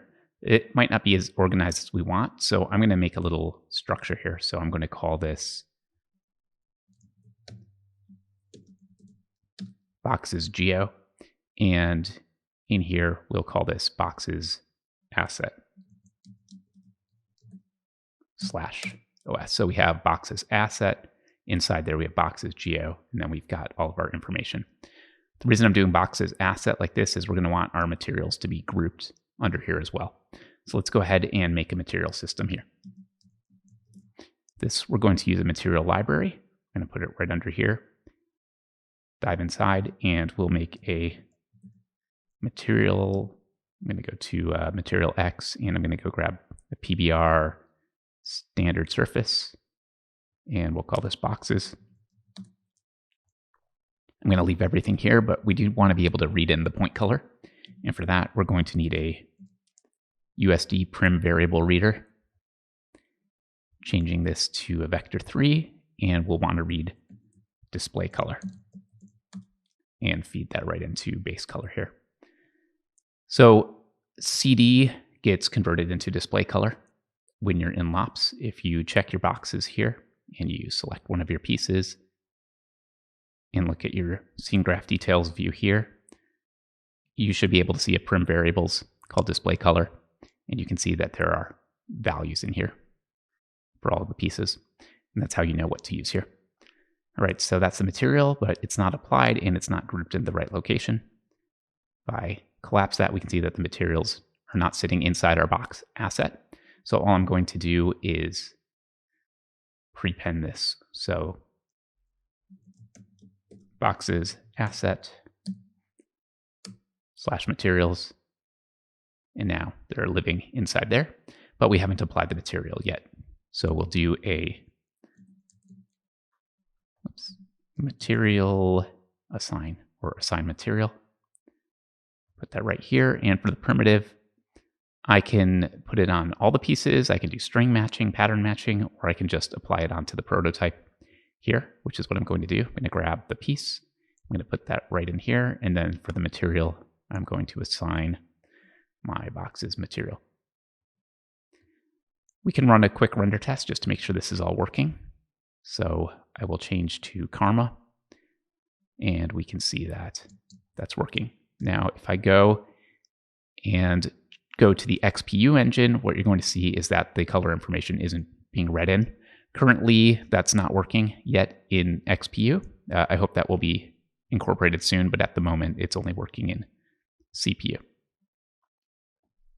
All right, so we've got that sorted. I'm going to just change to GL view so I can work quickly. And now we'll bring in our backdrop the same way. So we'll do a SOP import, and I'm going to call this background geo, and that's going to go into our background asset material library. And here, again, we will go find our standard surface. This time, we're going to take the specular and we're going to turn that all the way down. We can turn roughness all the way up, but it shouldn't matter if we're at 0 for specular. And make sure we give this the name background. And of course, that needs to go into our background asset path as well. So when I'm selecting there, I should be able to see background asset and make sure my material is here. I don't think that I actually referenced my geo, so let's go ahead and do that. I'm going to go grab our background to LOPS. There we go. All right, so now we have our asset. geo, and materials all together. Let's assign them.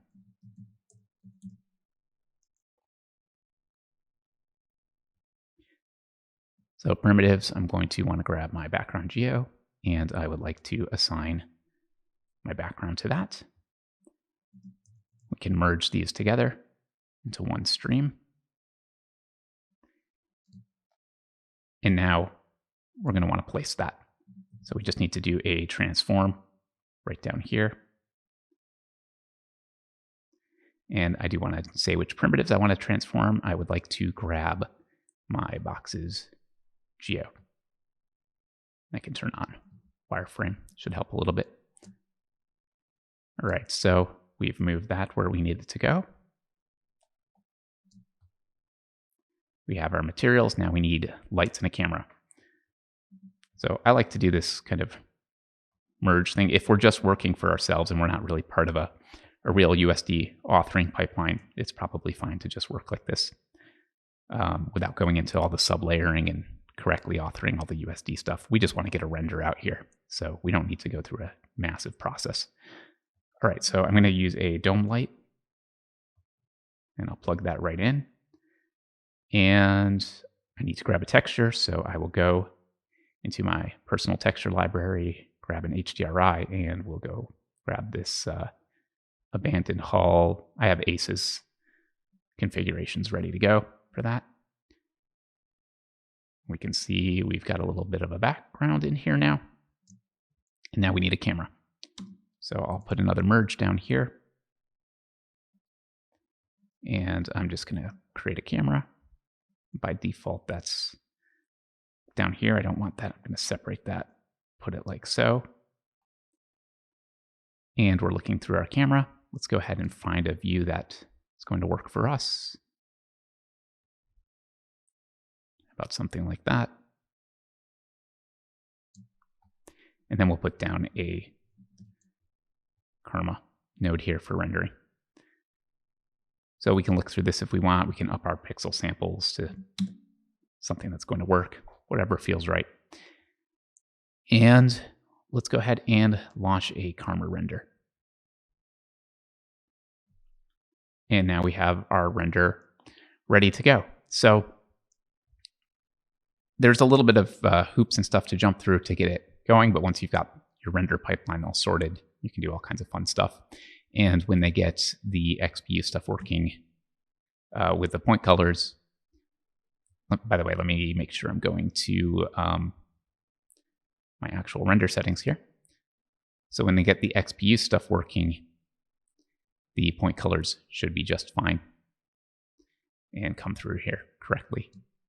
But for now, if you want to render CPU, you can render CPU. I think the main gist of this little lesson here was showing you how do you actually get your stuff into LOPS and render it out in here in a very quick, easy to follow instruction here. Thank you for listening to my presentation for Houdini Hive. I think you'll find that Karma XPU is one of the most exciting new features in Houdini 19. There are many great features. Of course, I'm partial to rendering, so I certainly love this, and I think you will too. Thank you.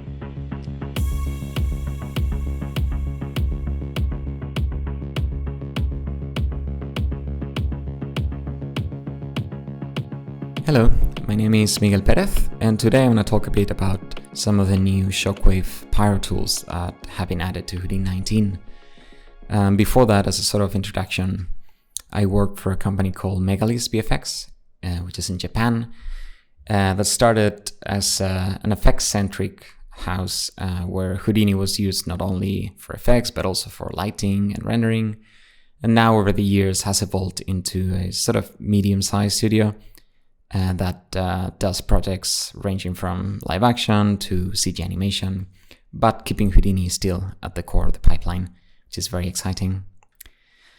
But let's dive into the topic for today. So in Houdini 19, there is some new extra Pyro quick setups that you can find in the shelf above. If you click in this Shockwave button, then you're gonna get a preset that kind of shows the common use that you could give this new Shockwave tool. Let's look at the sourcing, which is happening here.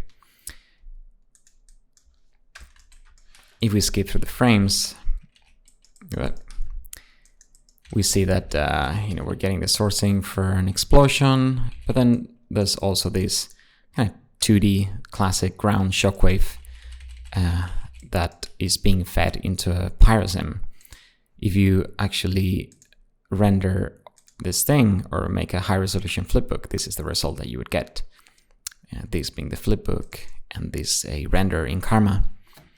So basically the main goal of this new Shockwave tool is to help you get started and take you to a nice looking Shockwave very quickly. Unify all the workflows that everyone has. While this shelf tool is going to place the classic .NET in OBJ and subnet, I think it's the nicest way to look at it. So let's just do it a bit differently. If we put down a GeoNode and add a Pyro configures Shockwave, we're going to get exactly the same thing, only laid out in subs using the new shiny Pyro sub wrapper, which has been revamped a bit for this version, especially in terms of interface and organization of parameters. But this way you get everything neatly in a single place. Now the Pyro sourcing for the explosion is a good old Pyro burst source node, which was covered in depth in the Houdini 18.5 release, so nothing new here. But if you look at this guy, it happens to be the same exact node, only now it's in Shockwave mode. And we can see that it's just creating a bunch of points and moving outwards. So to sort of explore all the controls of this new Shockwave tool, let me create one from scratch, because I think it's nicer to see it that way. Put down a Pyro Shockwave source, which is going to give us the most default behavior of this Shockwave tool.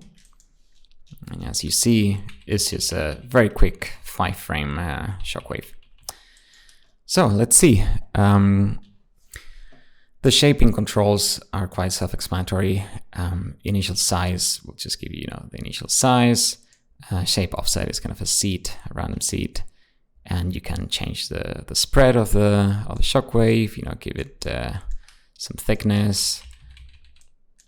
Could even limit the azimuth, so you only get a strip of it. But yeah, let's put this back to the defaults to make a flat ground Shockwave. You could decrease the point separation if you want to have more density of points, and the trailing depth will give you kind of the how full the Shockwave is from the center to the rim, pulling all the points. You could also add some noise to the shape, which is very handy to get organic looking Shockwaves. Increase the amplitude, change the size of the noise. You get all sorts of funky results with this. And yeah, that's pretty much all the basics. In terms of the animation of the Shockwave, which is very important, you have the animation tab, and here, apart from the start frame, which is quite obvious, we have the duration of the Shockwave. So if I increase this a lot to 50, now it's gonna last for 50 frames. We might even want to decrease the initial size. Now, if you want it to reach further out, then we have the expansion controls. So we have both interior and exterior, and you'll see in a minute what this does.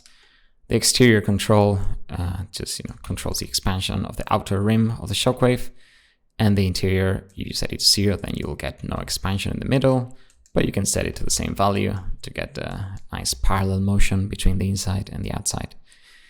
This is kind of nice because you can make all sorts of weird behaviors, maybe something that doesn't expand so much in the middle. And then if you expand the folder, then you'll get the curve that the expansion actually follows.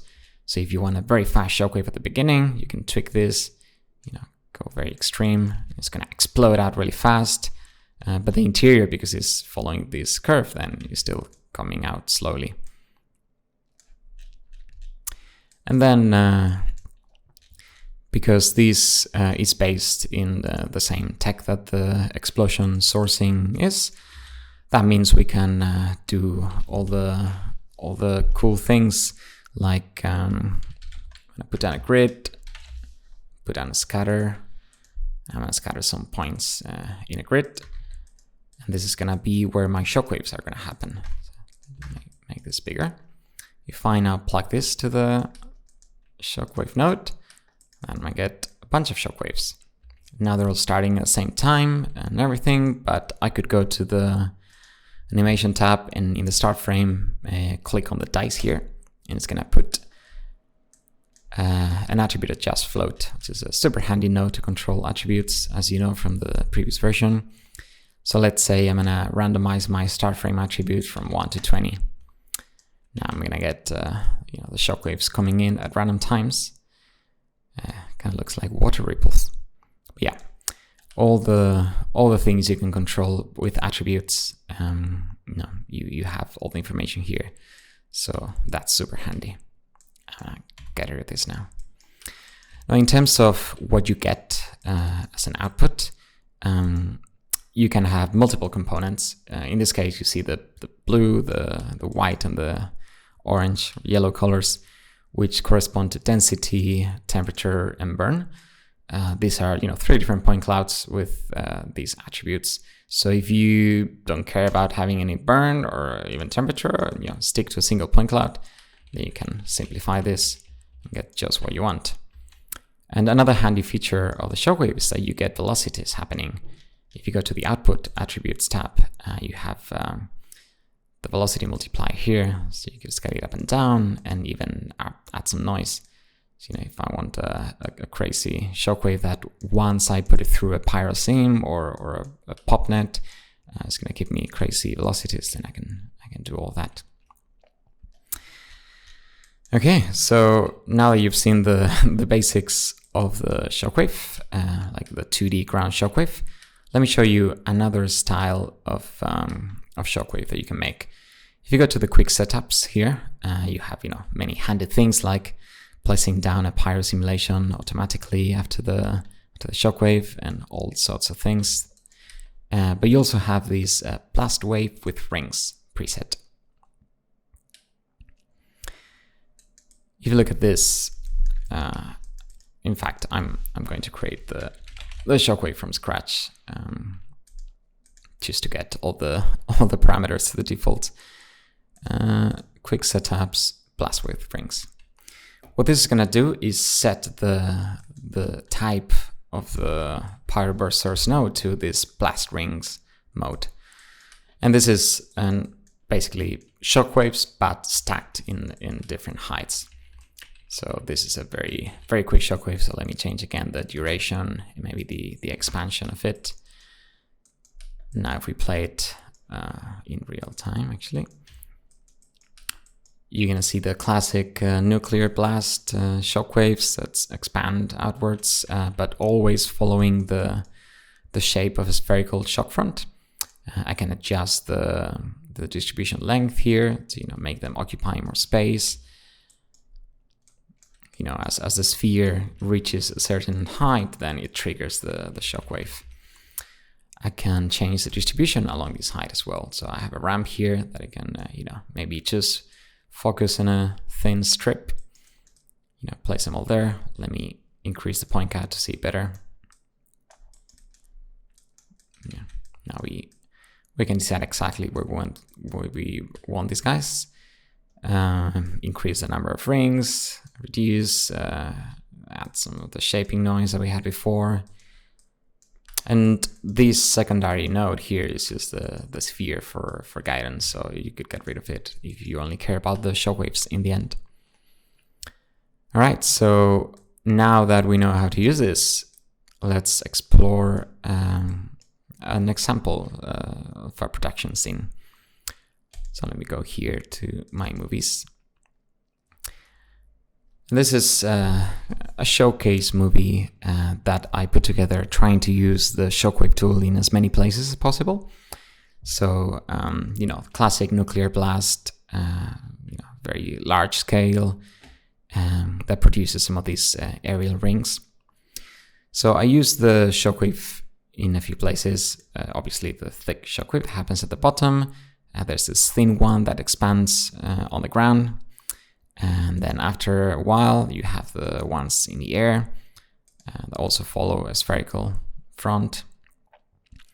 So all in all, there's repetition of this tool in a few places. And I have the scene here, so I can walk you through it and kind of show you how I approached it. So everything happens inside this subnet, and these are all the individual components of the explosion. So we have the main mushroom cloud, we have the ground shockwave, aerial one, the one in the ground, and then these trails here. So all these little sections. I plugged everything into this origin point, which means that if I wanted to move everything to a different location, I could start from here. But it's also a nice visual way to connect everything to a route, so to speak. Let's go first to the explosion, which is the most straightforward one that was already possible in the previous version of Houdini. And it's mainly based on two burst sources. And because I wanted this kind of dual shape of a main mushroom cloud with some fire sagging below for these two big parts of the explosion, I found that making a source like this gave me the right behavior once I put it through the Pyro. And then I coupled this to a source for the central column of smoke that rises after the mushroom cloud goes up. And this is also a shockwave node, basically. I just did something very extreme with some noise that changes over time. And then I run this through some noise to get some more interesting shape of the source. Then all together into a Pyrosim and into the new shiny file cache node to get the simulation out. So this is what I got in the end. Nothing special here, just the usual settings that you almost get with the default explosion shelf tools. And then the good old Pyro look node, well, the cool recent Pyro look node, which mimics all the internal scattering from the explosion, kind of pre-computes the really nice lighting. I did some tricks to boost this area around the secondary shape, because by default I wasn't getting enough temperature in there for the fire to shine. So I just turned these torus into a VDB and then increase the temperature field using it. So you see what happens if I don't have that. And it allowed me to, throughout the shot, keep these going for longer. But apart from that, there's nothing special to it.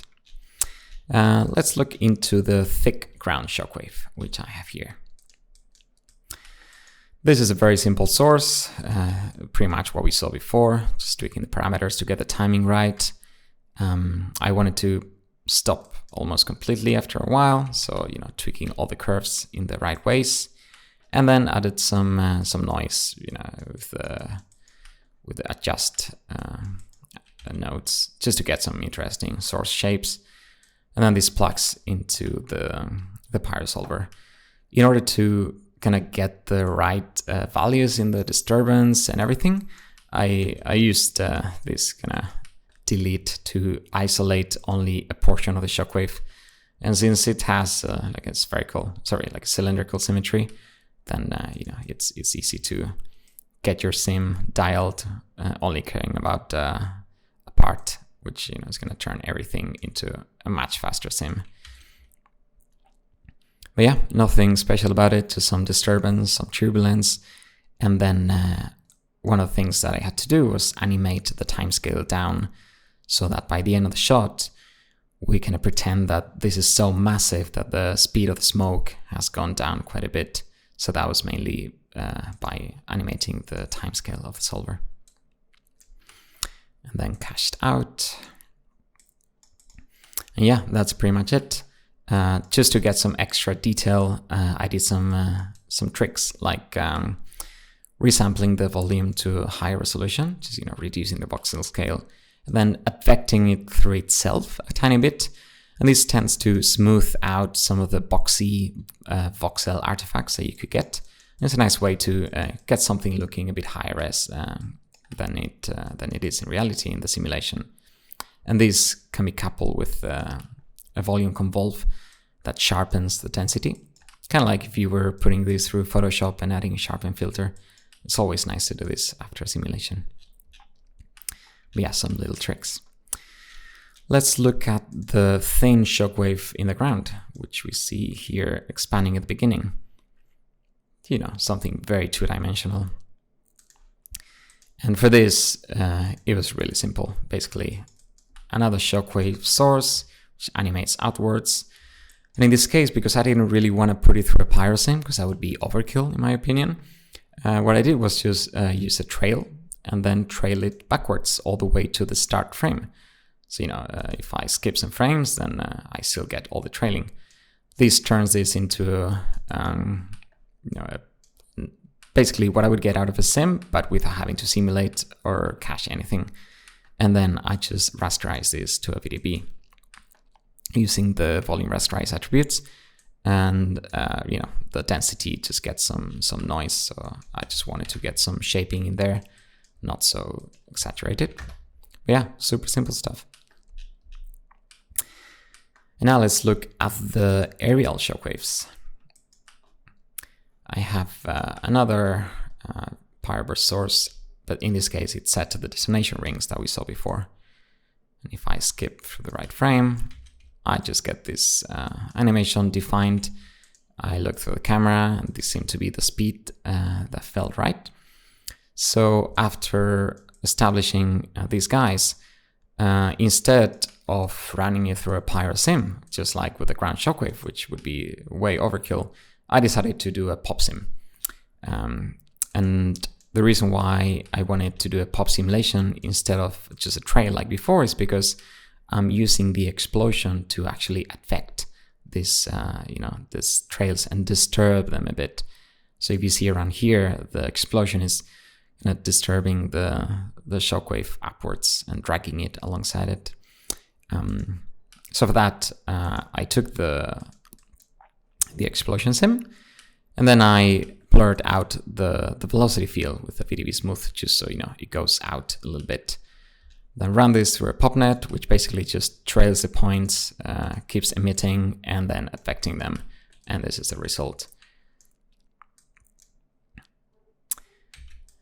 After that, I did some kind of random position jittering to get rid of the banding and the stepping of the simulation. Just something that happens really often. And then also before rasterizing to a volume, did some camera culling. So if we see the shot from this camera and I move to a frame further out, I don't want to really rasterize things that are not going to be seen. So this way I just get rid of some of the useless points. After that, just some noise to get some density breakup, and then using some of the attributes that come from the popnet, like the age of the particles, things like that. I kind of tweak the profile of the densities to something that kind of feels right. Starting very dense, but then decaying into the broken up density. And this just goes into the volume rasterize, and then I end up with a nice high-res volume that I can render. Also very simple overall. And then the last part, which doesn't really have anything to do with Shockwave, is these trails. But I might as well show it because they do use the Pyro Trail Path tool, which is a very handy tool. I just have some points scattered into a circle, and then with this node, I can very easily control some trails. Increase things like the spread, and all this stuff.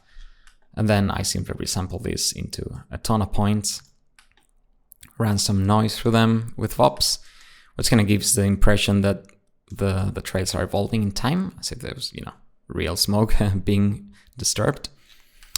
And then after that, I used kind of a spherical guide of where my shockwaves are to also move the points slightly outwards. So, when the shockwave passes, then they get disturbed a bit. Kind of helped with the realism of it, although everything is fake, of course. And after that, same story, just volume rasterize into a high-res volume. And now we are ready to render. Now for rendering,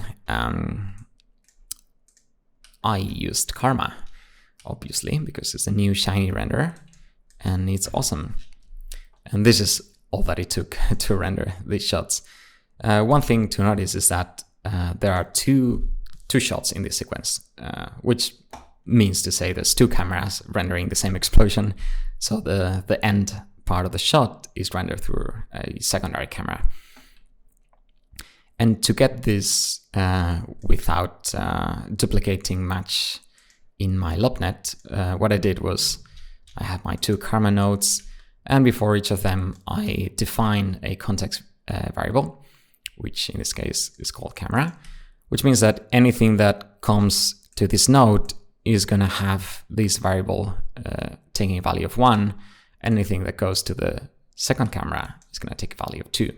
And I can use this in various places, like for example, for my camera calling, like which camera do I call with? Well, I have this switch and then I have this expression. So if I'm in the second camera, then I go through the right, if I go through the left, which means that I don't have to worry about setting the parameters back to affect the right things for the right shot.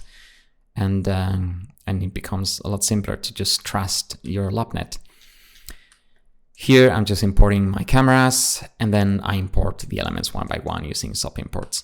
So you'll see that the explosion and the air shockwaves, they get imported normally for both shots.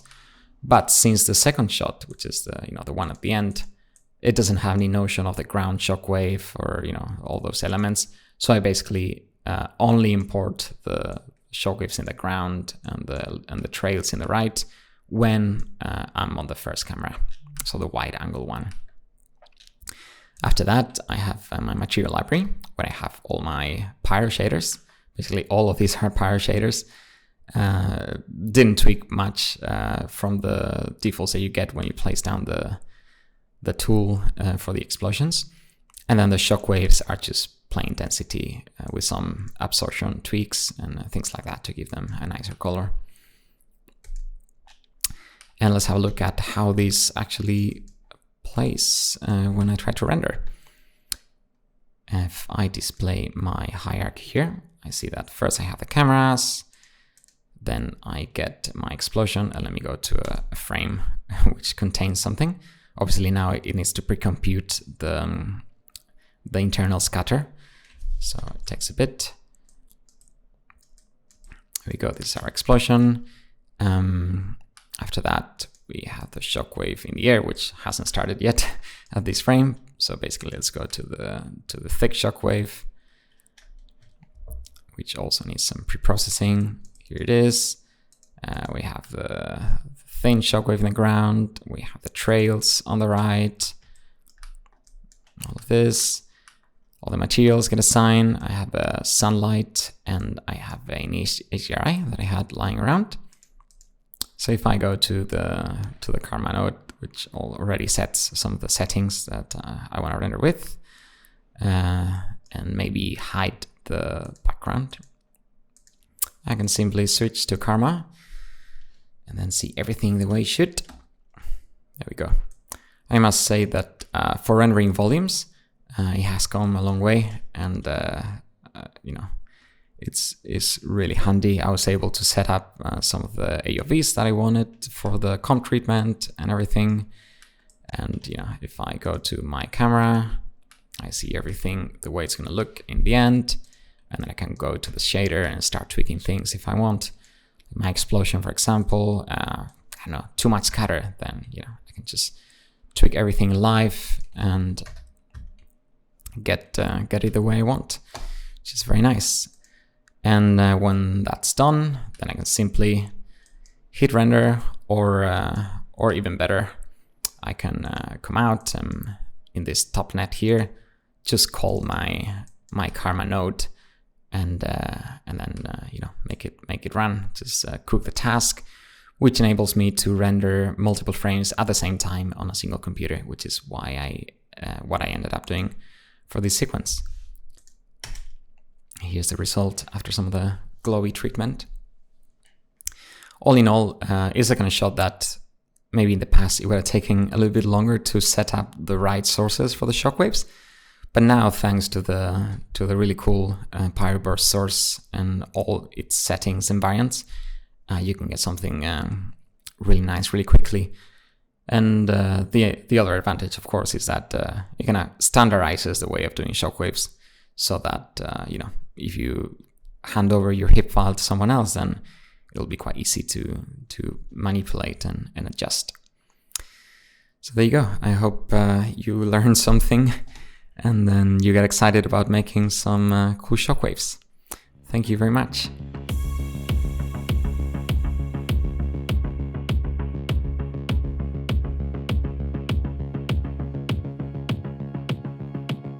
Hello everyone, my name is Joshua Rizzo and I'm a junior FX artist.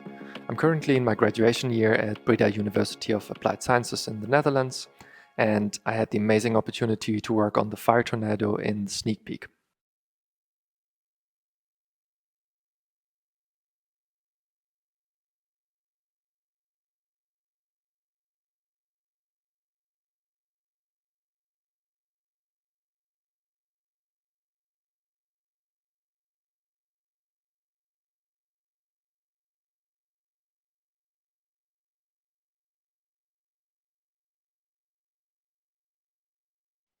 Today I will be showcasing the path that led up to the final shot, hopefully showing some new tools in Houdini 19 and giving some insight on the challenges and conclusion to this project. Let's get going. To start off with the tornado backbone, we have used a simple but yet powerful method with KineFX to make the backbone art directable. And in this case, we started off with a line. We give it a few more segments, so as we have control points. Then we used KineFX for this one, and this works best in this case when you only have the points still available and it needs to match with the initial line. And what we can do is we can put a rig pose in there and then use these points separately from each other without having a sort of hierarchy. To get it back on the curve, you could use an attribute copy to copy the position back to the original curve. After that, we can use a resample to match it better to like a more interpolated curve. For example, give it a few more segments. In the end, what this allows is that you can go back to the KineFX curve and animate it like with traditional animation. You can key it, you can use chops on it, or you can also ingest some procedural animation into it. But for this, how it works the best is when you use the path deform, as with this method, the curve can stretch, and in the end, the tornado would also like go more than its length. How we did that is we took another undistorted copy with a few more segments. Then we use a path deform, because what the path deform ensures, if you set the path deform with an alignment of the forward direction to Y, then what you can do is that the length of the curve will stay the same. It will behave kind of like a IK, so that it will drag the end of the curve with it. For the project file, however, we used a modified approach. So what we did in this case is that we also start with the resampled line, but we separate the control points out. Then we transfer the nearest point from them into an attribute and drive that back in here. So here we have now just some points being a control point. We convert this into a rig, the rig doctor, and then we orient the joints. We basically do the same. We clear the parents and we delete the joints that are not control points. Then we enumerate them so we can use them in KineFX with their ID. And here happens the animation then. So what we did different in this one as well is that instead of just resampling it, we also use the curve solver with the control points that we specified. This overall gives a nicer result because it's more subtle and way less hectic than using the previous approach. For the source of the pop sim, which will then drive the Pyro, just create a circle and displace it in X and Z direction. Then this is being subdivided and remeshed to create a smoother look and have more polygons to then later delete. Crucial to this was also creating an edge group and then deriving the step attribute with the group expand, which then can be used with masks layered on top of it to create a nice fall off from the edge. Deleting then parts of the mask that are below 0.5 and smoothing it creates this nice and organic source mesh that can then be used to scatter particles.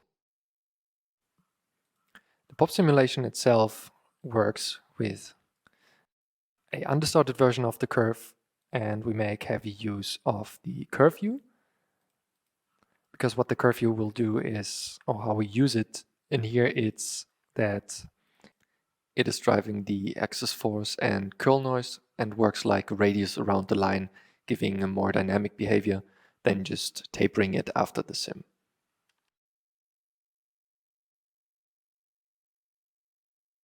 After that, we time blend it to create in-between data, and then we derive the velocity and remove any static points. We trail the particles to create more points from previous frames, as this resulted in a better distribution for the volume rasterize, and is more efficient than increasing the particle count. We use the density, burn, and temperature, or we create them and then we apply noise to them.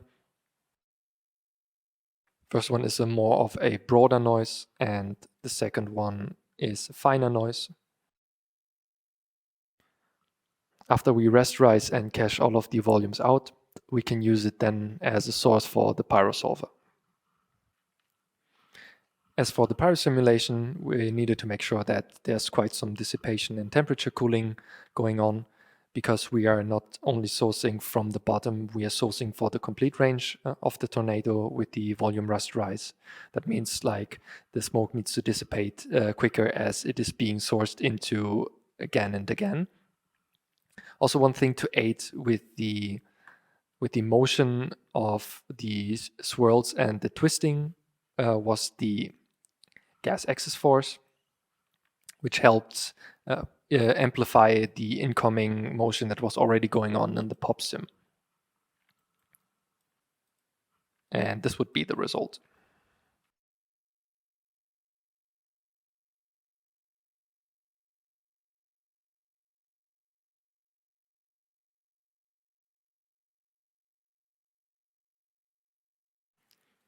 To do the volume deformation in this project, we used a new volume deform workflow in Houdini 19.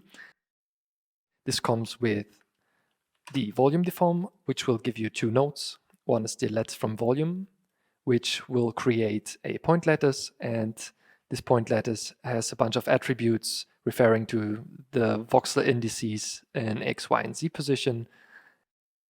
This can then be used to deform the volume with the volume deform node. So in essence, you would put in any deformation that you could think after the lattice. So for example, you could put down a bend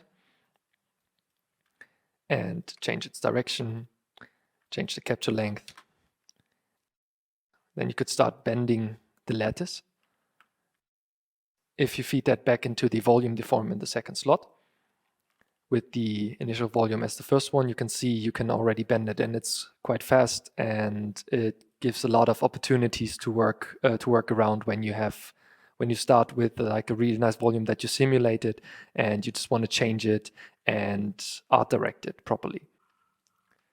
The way we use the volume deform in this project is also by starting with the KineFX setup and creating a line that roughly matches the size of your Pyro.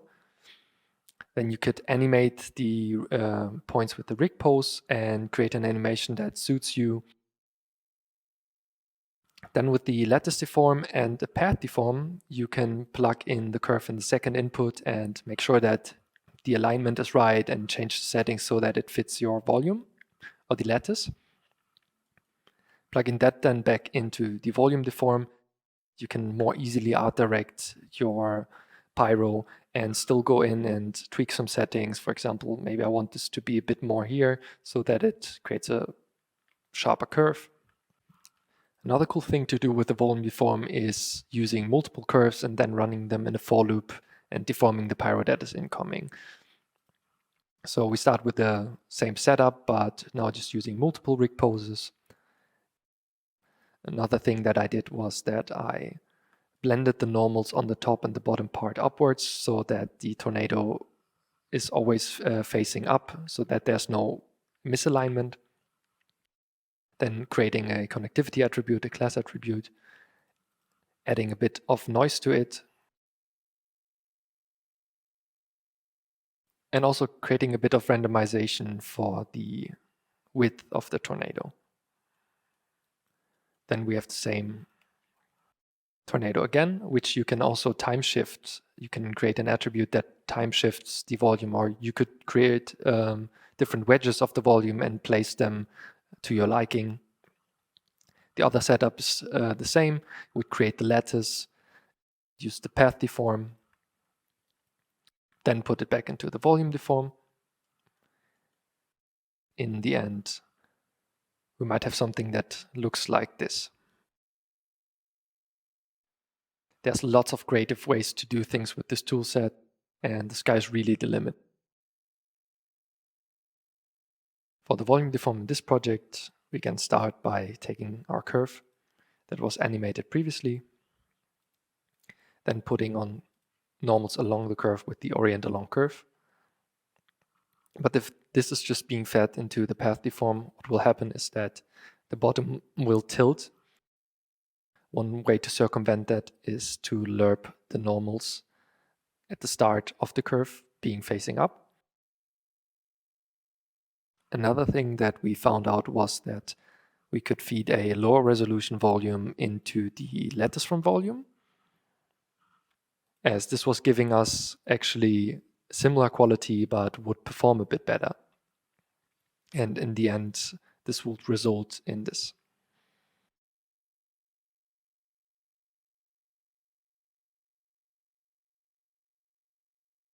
One of the challenges I was facing was the look development of the scene.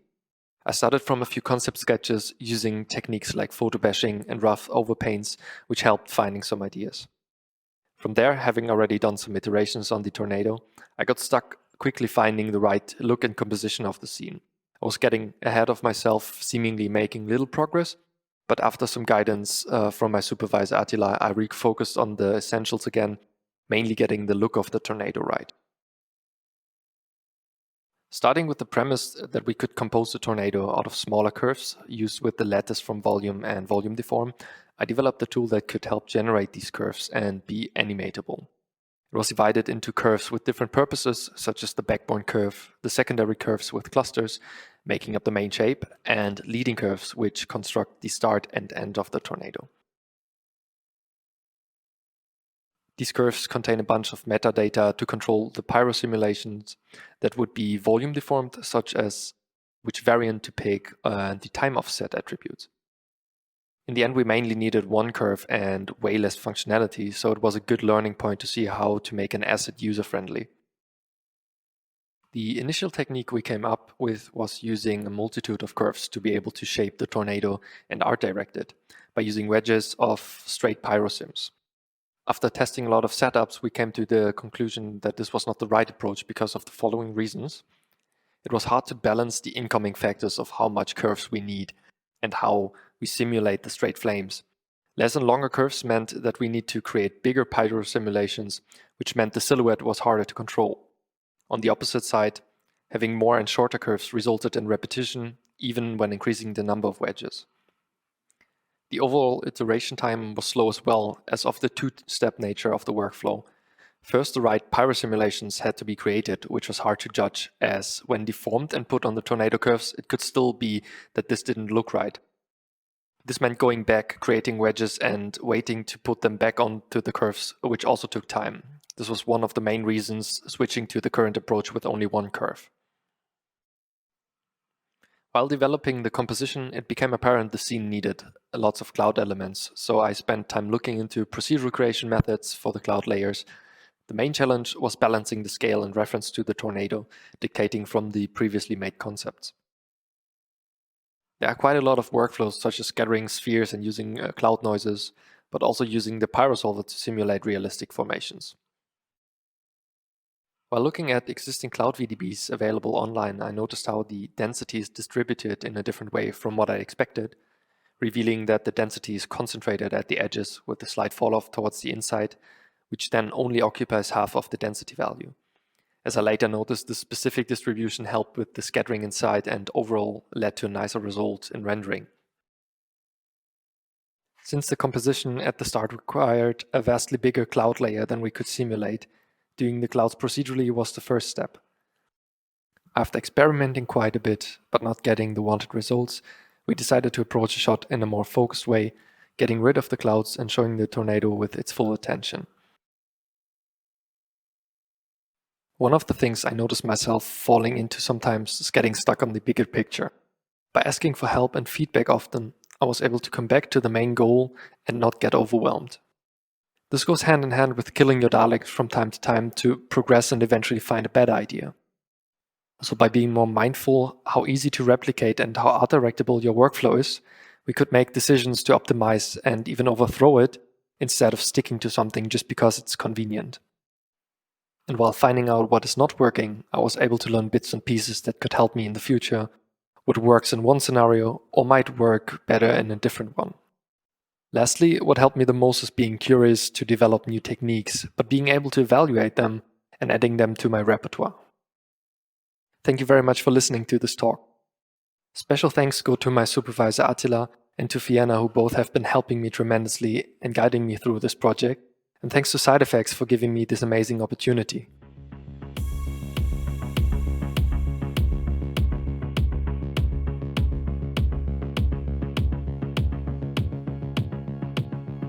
Hello and welcome to this Pyro presentation.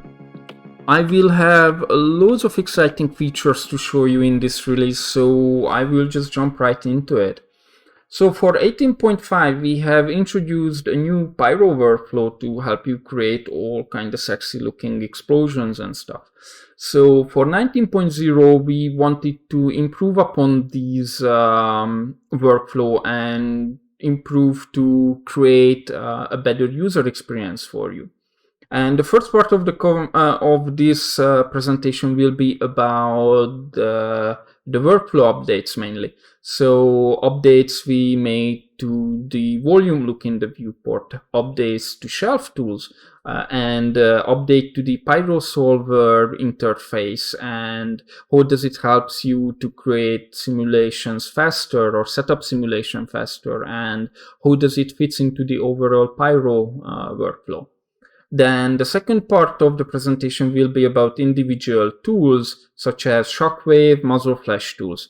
We have a really cool axis force which you can use for minimal solve or for sparse solve as well. We have new volume tools to help you work with Pyro, and one of the, I think, long-awaited tools to mention here is the volume deformation tools, which now come, out of the box with Houdini.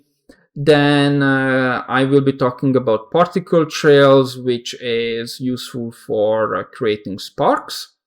And the last entry in the list here is debris source, which is how to create, like this node is there to create the gap between RBD and Pyro, and how this tool fits into the RBD Pyro workflow.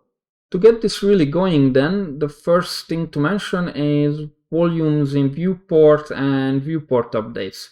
So ambient occlusion is a new pass for volumes in Houdini 19.0, and this was created by Omar to greatly improve the look of our volumes. So I just jump right into Houdini to demonstrate this.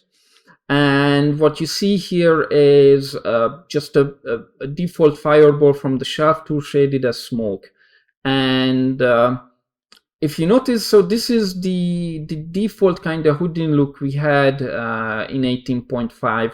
So it's pretty white everything, and to actually get some details and to lit it, you would have to, put down a light, enable a distant light here, and then you would get one side lit, but the other one is just completely unrealistically dark. And you can get away with it, like putting down more lights on the other side, but it's just really time consuming. And what Omar did to really improve it is this ambient shadow scale. So if I just turn off this light and I just start to increase it, you will see how I just put on this ambient occlusion pass onto my volume, and that helps you to show all the nice details and cracks inside the volumes, no matter of your light. And the default is 0.5, so I just leave it like that. And then now what you can do shading wise is that I can indeed enable a viewport light, which again kind of snaps back to the 18.5 look. But this is because what you actually need now is an environment light. So as soon as I enable the environment light, you will see that this environment light actually controls the ambient occlusion. So as soon as you put in lights, this ambient occlusion also controlled by your environment light. So that means you can shade different parts of your volume differently. Like the shadow parts, you can shade it with some, let's say I shade it with some brownish color like this, and I can shade the distant light coming from more of a bluish color. So just kind of create some more interesting look.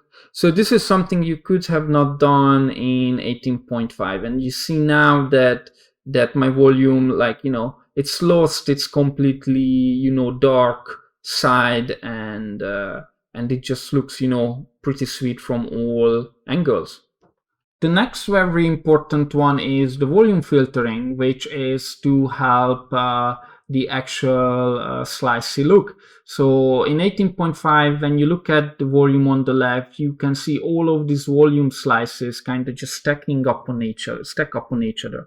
But for 19.0, we have now the option to completely get rid of these slices and smooth these slices out, giving you a much better artifacts-free looking volumes.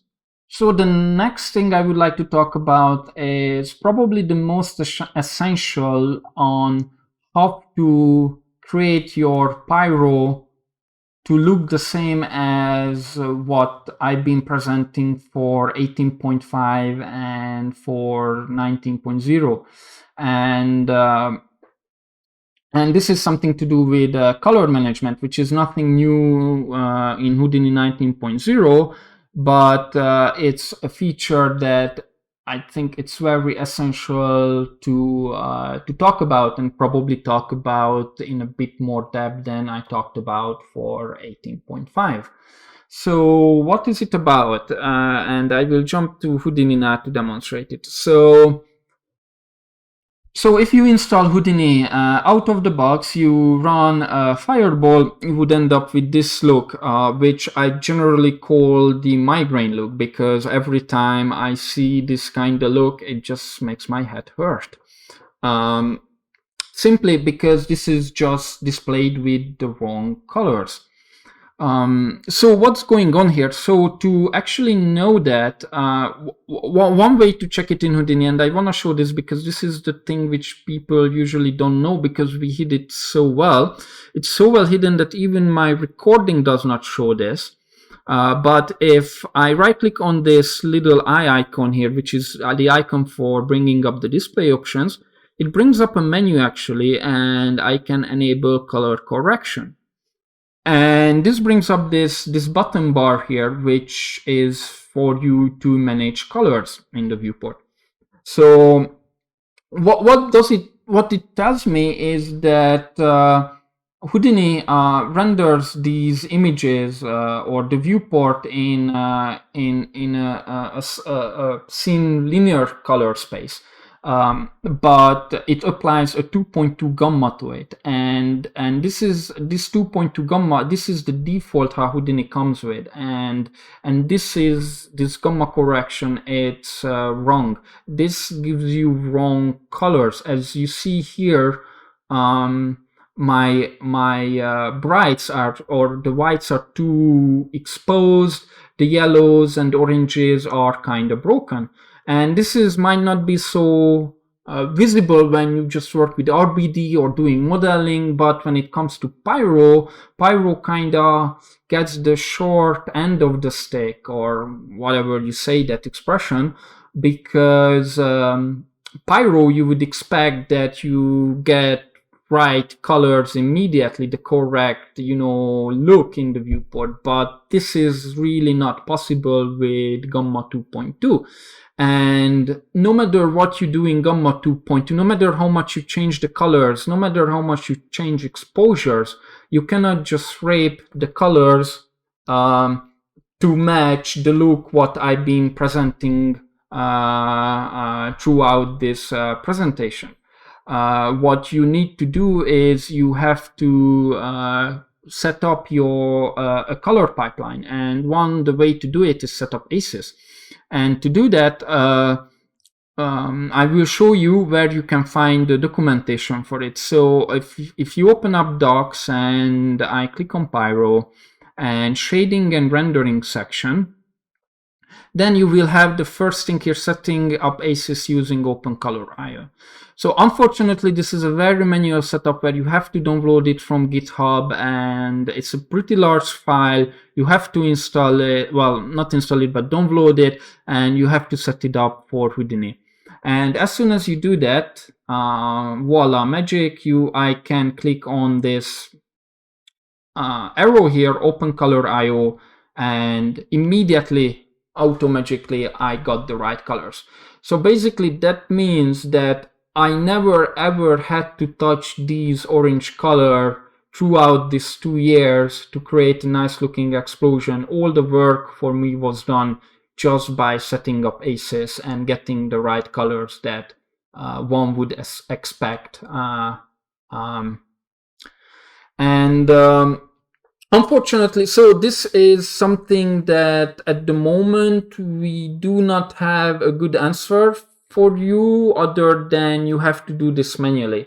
There are other implications, such as soon as you use ACES, Pyro is easy going because the colors coming from these color swatches and whatnot, and not from textures. But as soon as you light and use textures and models, your textures have to be converted to ACES space.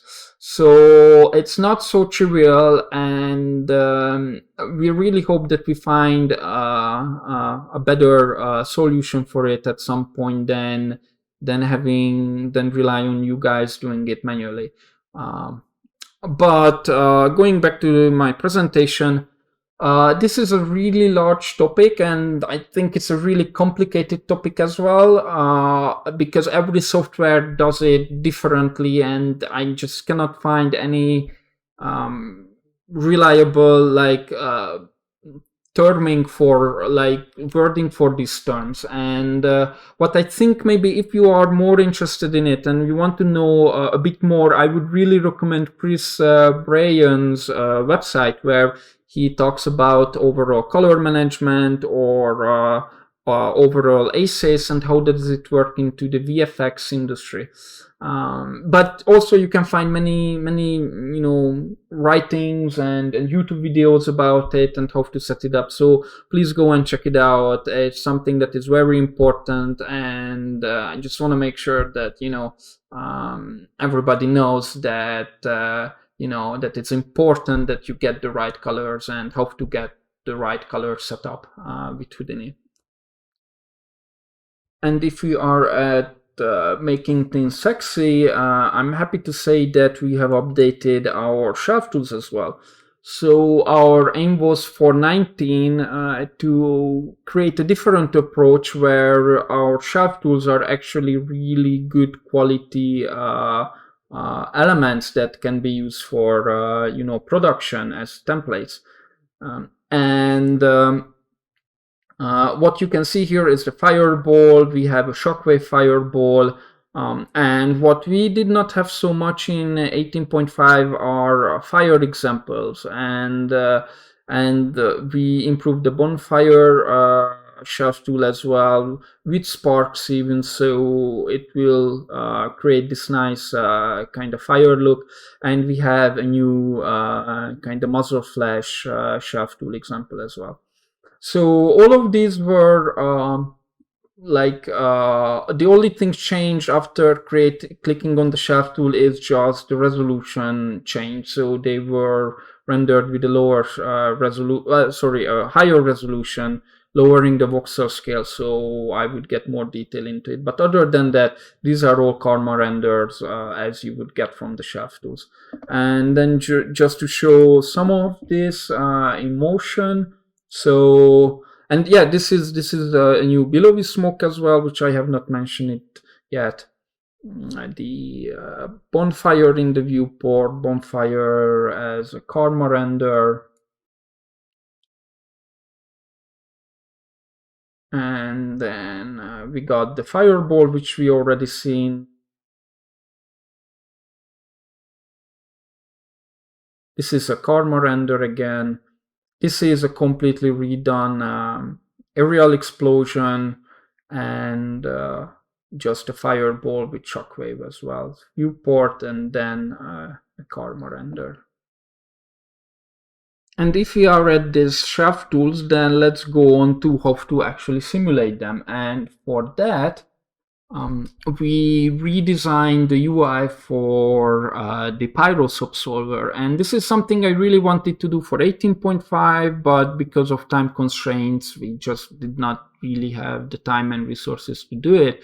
So, but I'm really glad that 19 has this. So, and this is meant to make your life easier and provide a much better user experience when using Pyro. So to show this, I have Houdini here on the left side with the 18.5 interface and the new interface on the right side. And one of the things I was always really picky about is how much you got tabs inside tabs inside tabs, and this is basically the reason for this is because we pretty much promoted the DOP network into subs, but I wanted to take this a step further into organizing this layout into something that is more user friendly and more logical into how you would set up a Pyro server like this when you start to create your Pyro simulation. And we also, so for example, what we have now is a left to right order. So basically when you work, you start in the setup tab, you got the voxel size, time scale, so the most important things which you pretty much have to set once or very few times, and then all the simulation settings here. And what's really nice is that instead of dealing with 3 checkboxes here inside this step structure, we have now a single menu here, which I don't think you see in the recording, but we have sparse, dense, and minimal OpenCL options here to choose from. And then after you set it up, you move on to bound, which is, setting up your bound, which is the next logical step to limit your simulation area, regardless, whatever solver you use, minimal, sparse, or, well, dense. Both minimal and dense would require a bound anyway. Then sourcing tab also got a bit improvement here. One of the nice improvement is an actuation parameter, which you can just switch it on and off if you like. Before you would have to actually set source scale to 0, which means that your previous value, you would have to memorize what it was. Then the collision tab, and then we got the fields tab. So with the fields and shape tab, actually, so these are very similar tabs, and the aim here was that we create, we kind of reorganize how our like shaping parameters have been distributed in the solver. Because we got temperature controls here in simulation, then we got shape controls, we got flame controls, color, etc.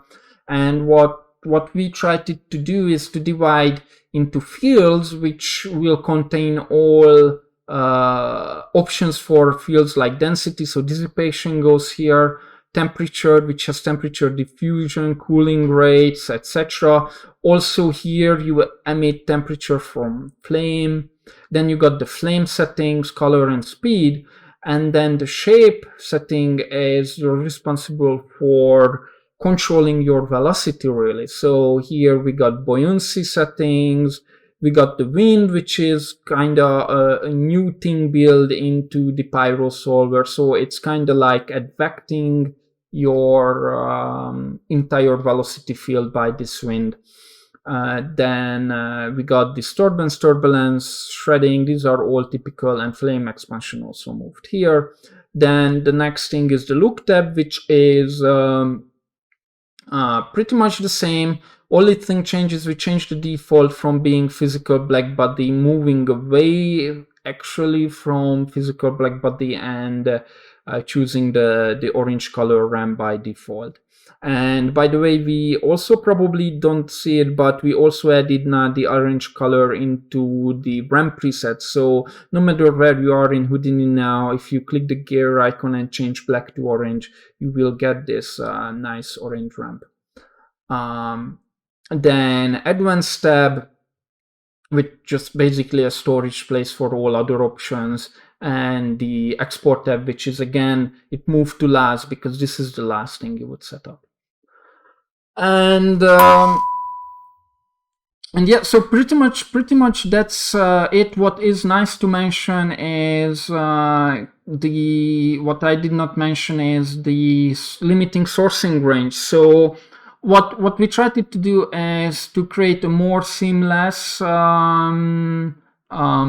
behavior between minimal OpenCL and sparse. So as you can see here, I can just simply click on sparse and immediately I'm getting a simulation. So the switch between the two is seamless, and sparse will of course limit you with the source range. So you can limit here, you can cycle your source range, but the nice thing is that you can also do the same thing in sparse mode.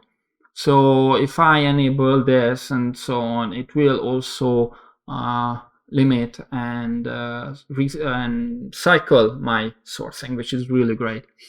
And then the other thing is it's nice to mention is field guides, and you can see here now I just enabled the flame guide here, and I think I close this one because this is not that much relevant anymore.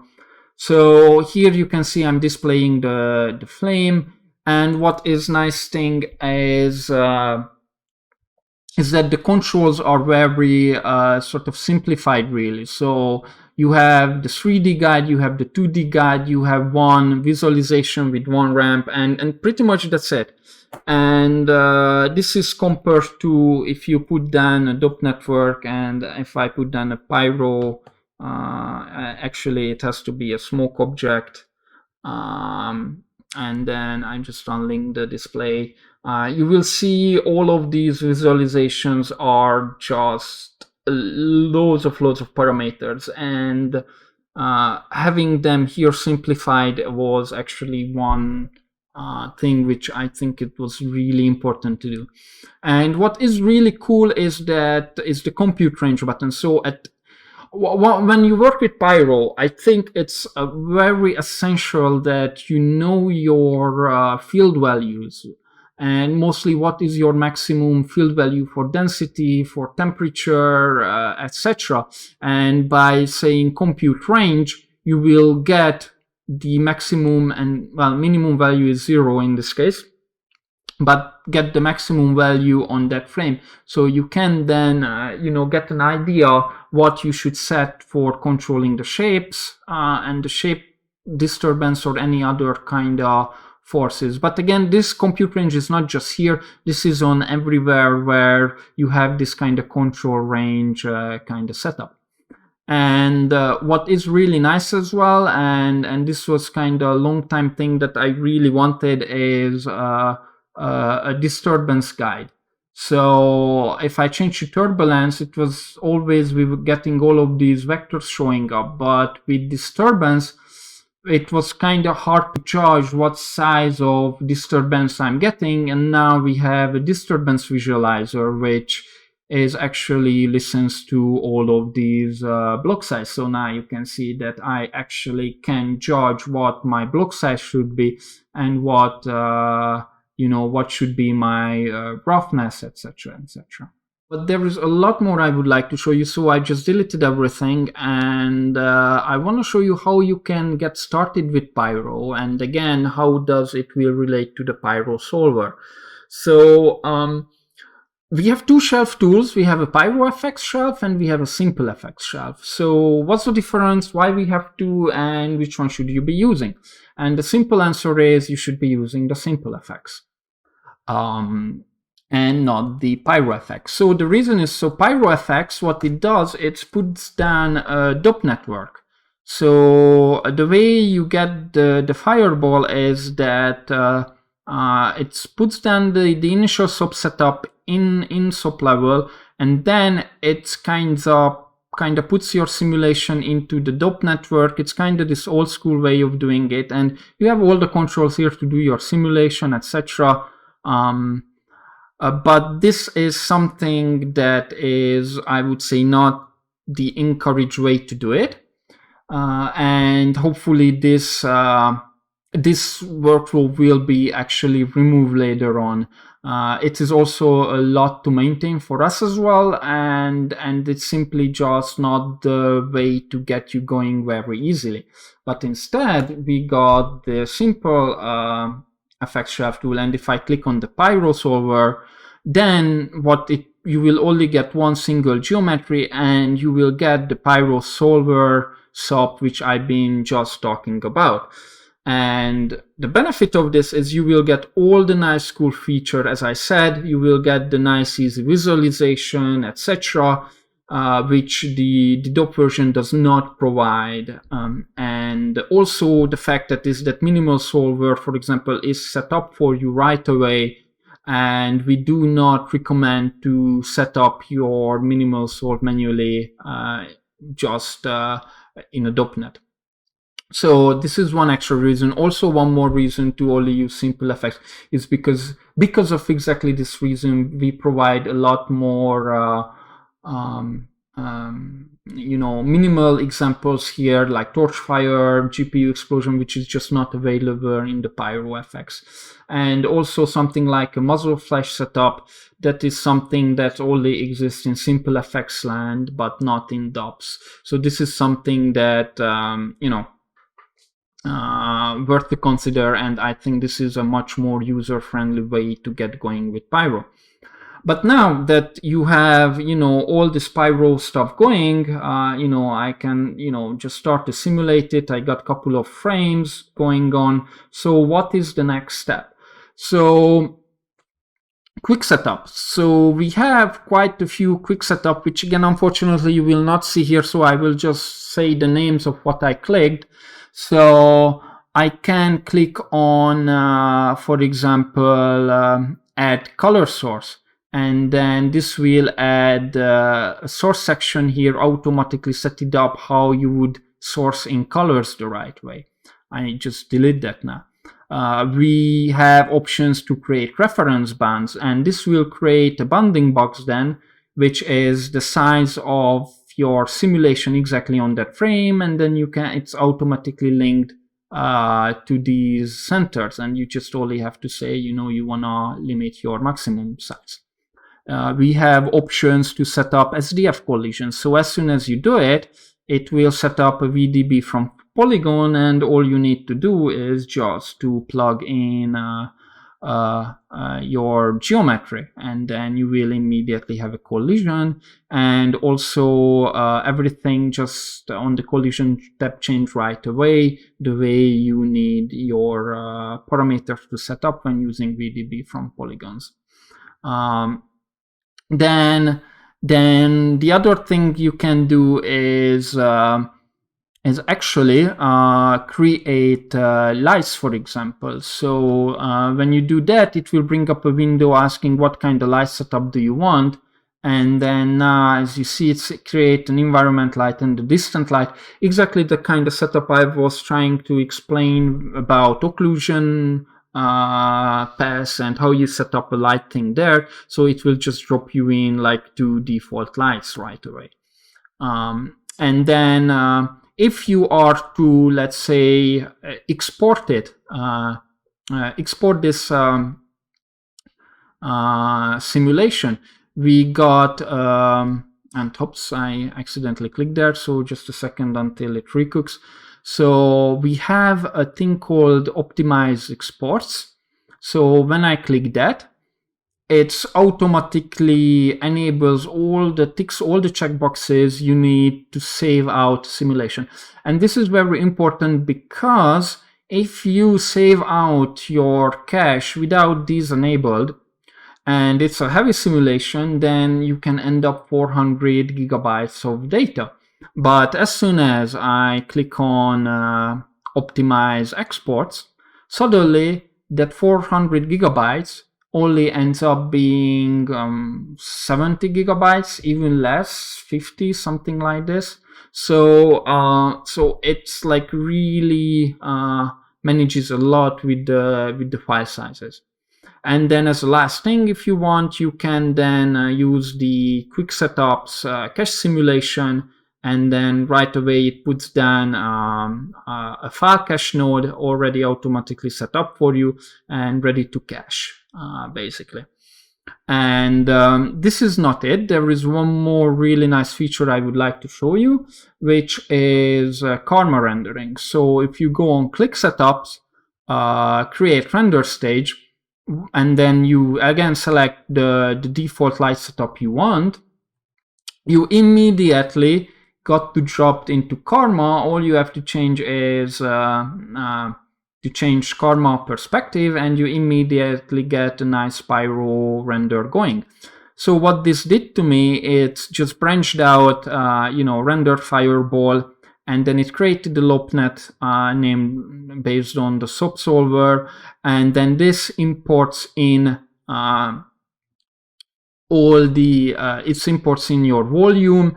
It creates a render geometry setting needed for rendering.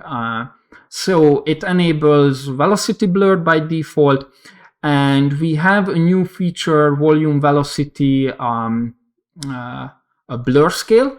This will scale your volume velocity without actually touching your actual volume data. So this is happening at render time. It is very handy when you render fire-like effects, so fire basically. Usually a very nice trick is that to scale your volume velocity something like 2, and this will give you a much more kind of violent looking fire than you would get normally. And the next thing is, what it also enables is the light source, so volume light, and then you can then play with the settings to make it even more stronger. And then it what it does is puts down a material library, the Pyro shader inside the Pyro bake volume is linked, and then a distant light and the dome light and the camera, a camera which is positioned exactly the same way as your viewport was when you clicked this on the quick setups. And if you happen to select the camera by default, so if your viewport is actually looking through a camera, what it will do, it will just put down an import sub to improve the camera instead of putting down a new camera. Therefore, if you have an animation, you can immediately render your explosion with your already existing camera animation. So all of these tools there to basically, the aim here is that with couple of clicks, really a matter of 2-3 clicks, you can immediately already get something out, either rendering, either caching, speeding up your workflow. And therefore, the conclusion is that's why this is the workflow that we recommend to use rather than doing, again, the DOP kind of setups from the Pyro effects. And also, what is worth to mention is that that now the solver got 3 extra outputs, so you have a bit more freedom to input your DOP, to output actually the DOP nodes from this subnet. And of course, if you need more disturbance, you can use the FX license and then put them more DOP nodes in there. Even if you have to adjust and modify this Pyro solver, it's much better to open this one up or create a new instance of this node and modify that than actually starting out from scratch from a DOP network. So there is really no drawback, or there is only benefit by actually using this solver instead of manually building up your own. Let's jump to the new Pyro tools then. So in Houdini 18.5 we introduced the Pyro burst source node, and we now made an update to it to include more burst types, and one of the new burst types is a muzzle flash. And I will jump to Houdini to demonstrate this. So what you see here is just a Pyro burst source node, and if you actually put them one by default, then you will see it's set to explosion. So it will create the default shape what you were already getting in 18.5, but now we have a menu and you can choose to do muzzle flash as well, and then this will create this more elongated shape along the y-axis which you can use. And I just put together here an example. So if I play it, it just kind of does its own thing. So you would have to choreograph it the way you want to. But what you can do with this tool is you can create perpendicular flashes, what you see usually for guns and so on. So if I put down a circle, I just make sure with an attribute just vector to point the normals sideways. So these are the ones that actually can control the direction of the muzzle flashes, the normal attribute. So I just plug it in and make sure to use the normal attribute for the direction, and just scale down the size, and I immediately get this animation. And then if I merge now with my big central muzzle flash, then I get something like this. And because of the nature of this, well, it's called muzzle flash, and that's what it primarily meant to do. But you can also use this for ground explosion, something that's like very fast erupts from the ground and so on, something that you need a bit more boost than what you would get from a simple the default explosion. And the other big and really cool burst type is the Shockwave. And this is something we wanted for 18.5, but we did not have the capacity, so it became a 19.0 thing. And going to Houdini, all I did is just change the burst type to Shockwave, and I'm getting this flat ground shockwave. But it does not have to be flat. You can create a hemisphere like this with it, with even some thickness. And you can also create just a slice and set it whichever side you want it to happen in your explosion. And that's not it, actually. We have another burst type, which is blast rings. So this is, again, at first looks like just a shockwave, but when you play it, it's actually creating a lot more of these blast rings as the explosion would expand upwards. And to see fully how it's working, I can use quick setup and set up blast wave with rings. So what's happening here is that what you can see here is my blast rings, and here the other one is the shockwave, and set it to this dome shape.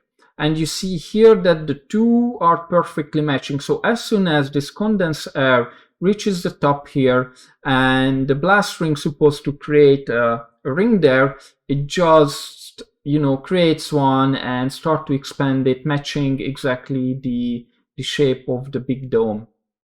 And this was actually used by Miguel Perez Senent to put together this really cool example for us, which is an atomic bomb explosion. And you see he's been using the and I have to stop it. He has been using actually multiple of the of these burst sources. So one is to create one shockwave to create the flat ground.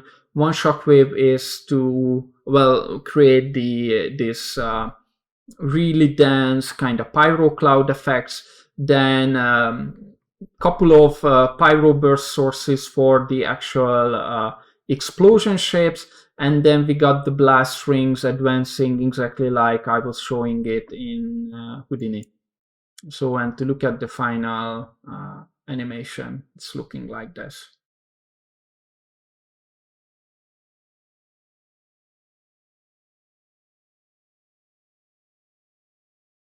And just play it one more time.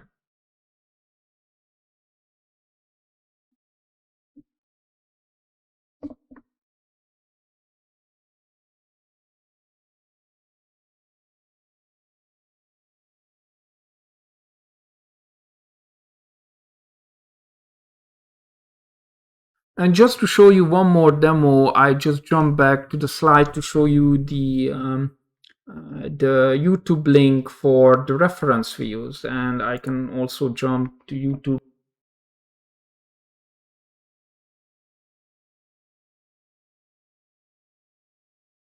We really loved it and we wanted to replicate it. So to do that, I show you one of the test elements we did where I put in the same video in the background and I just overlaid a couple of in development pyro kind of elements here. And this is just using the simple pyro burst elements and just get the timing and the overall motion right. It's actually showing all the elements, and this one is actually using the ground, the shockwave elements, or the shockwave burst type to create this kind of advancing ground component. And then this is just another kind of rendering of this element with the different lighting and coloring. And this is really nice. So this is showing the entire video from above, actually.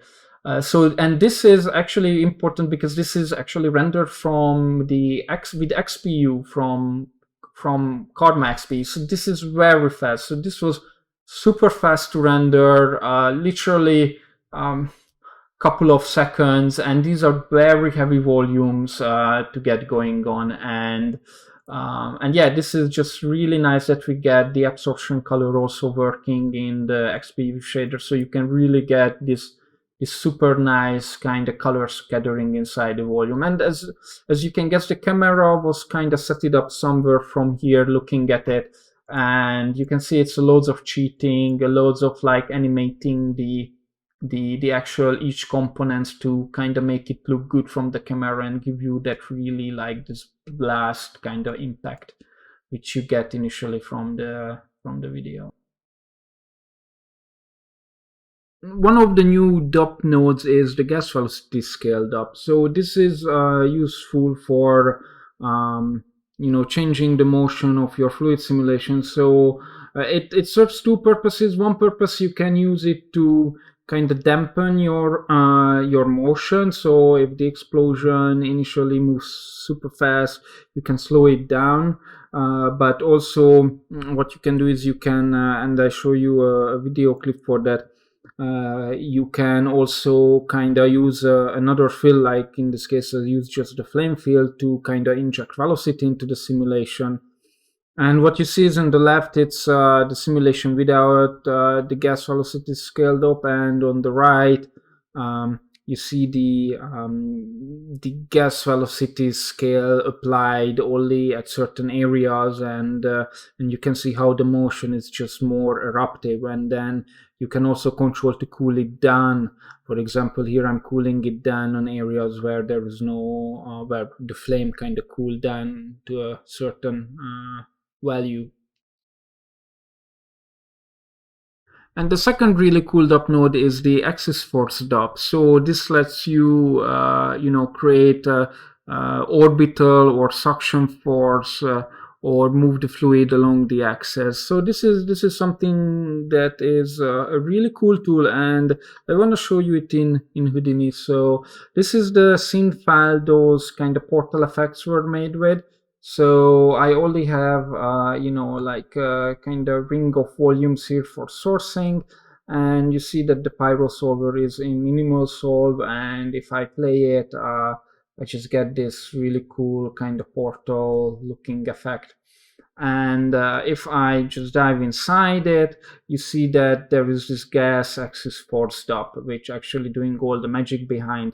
So this is the suction force. You can have an axis force along the axis, and this tube represents, the area where this axis force actually having effect on the volume. And then an orbit force, which makes the volume swirl around the axis. And you can also have some strength mass, so you can control the strength of the axis force based on your own custom volumes. So this is pretty cool. So it looks like this, and if I just I can go and just play it with the Pyro bake volume, then I can get all this really cool kind of coloring in the viewport going on. So yeah, but of course this is with the Pyro bake volume. This is rather slower because I'm using the calculating the scatter volume to create this more magical kind of look for the portal. For the portal effects. And if I just play the different variation we created, so this is the same simulation as you've seen in the viewport, and it just rendered with different coloring, and this is done in the viewport, the render. So this is just literally some flipbooks, but you can see how you can get some nice also magical kind of coloring just by doing a nice little blur with the scatter volume. So this is just one more case to use the Pyro bake volume scatter section, not just for explosion, but creating some nice kind of magical glowy effect. Jumping back to the sub tools, we have a new cool set of volume deformation tools. So let me show you it in Houdini. So we have a fireball here, and I just want to deform it. So what I'm doing is I use a lattice from volume sub, which based on the input volume, it generates a set of grid points, which then I can use to deform any way I want to with any tool I want to. And using a volume deform sub, which is first input the actual volume I want to deform, and the second is the actual deform lattice points, I can create all this kind of cool effects to deform my fireball. And this is just a nice contact sheet showing the render of the fireball on the left side, showing left top side, left bottom side is the deformed volume with the lattice, and the right side is a Karma CPU and a Karma XPU render of the deformed fireball. And lastly, I want to show you one more example we did as an inter project with Joshua Rizzo. So this is a fire tornado, and what we did is we ran a particle simulation just kind of swirling upwards, using that as a source for fire. But then we used the axis force to help the fluid motion to swirl even more. And then at the end, after we got this nice straight motion, we run it through our volume deformation tools. So, and this is to give this kind of interesting looking bending that you would get when a tornado kind of moving around. And then this is a Karma CPU render, just shading it with a bit more smoke on the outer edges. And then I also have a Karma render, which is on the XPU. And again, this is super fast. And then this is here with just more fire, kind of less smoke, kind of shading. And I have a contact sheet as well, which shows all of these elements together. So the undeformed volume, the deformed volume with the lattice, and the final two renders. And then coming to the trail and the attribute adjust color. So again, let me switch to Houdini to demonstrate. So if I put down a grid and using an attribute adjust color node, this has pretty much the same interface, but we extended the functionalities for the attribute adjust node. So this is not only for the color node, but attribute adjust float, etc. We have added new options like line, so you can have a start and an end point. You can draw it in the viewport, and then you can create colors or attribute values based on the line. You can create it based on a radial shape, or the other one is based on the bounding box of the geometry. So these are all new features, again, for all attribute adjust nodes.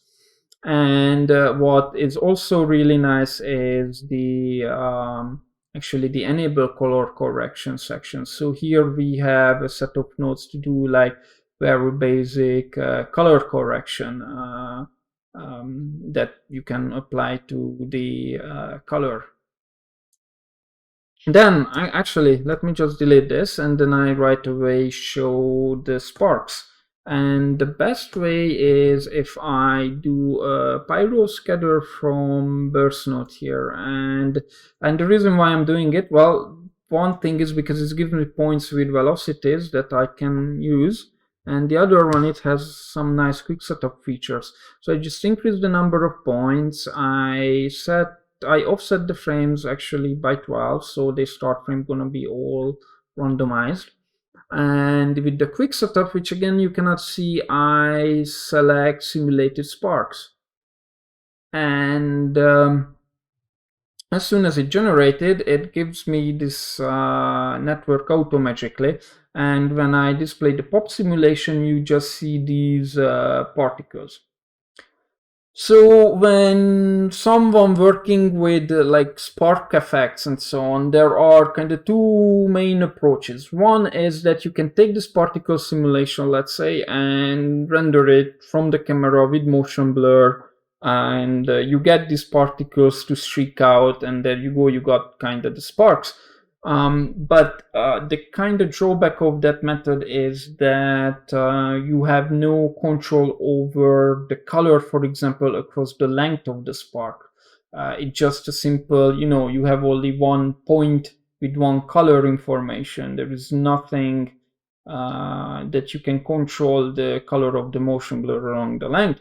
And if you look at references, many sparks in close-up, you can see that it's actually has very distinctive differences, not just like color across the length, but let's say size, etc., etc. And the other approaches, which is what we created tools for, is to actually generate these sparks in Houdini already, ready for rendering. So this already now represents your motion blurred sparks. So at render time, you do not need to enable motion blur for this. But that's of course also mean that you must have to render the spark element separately from the rest of your scene, for example, where you actually want to have motion blur on.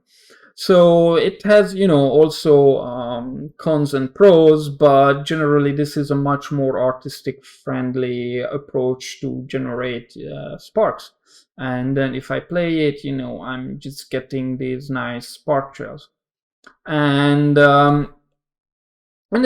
you have many kind of options here to randomize color, etc. Actually, one of the nice things is here, like when I was kind of developing the kind of look and trying to create like demo materials, I was kind of trying with all different kind of color combination ramps and so on, and a set of color palettes, and in the end, nothing. In the viewport, everything seemed fine, but in the render, not so much. And somehow, automatically, I was like, why not just drop in the Pyro orange ramp into this? And actually, suddenly, I got something that immediately I liked for the viewport and for also worked really nicely in the render. So it's kind of like a magic ramp that you can pretty much just drop into everywhere and solve your problem. So yeah, I just kept using it for all of our demo materials for the sparks. And one other thing which is really nice is the splitting feature. So this is able to split your sparks, as you can see here, without actually doing any kind of additional like secondary particle simulation. So, and this is super nice because this even can create these splits over multiple frames.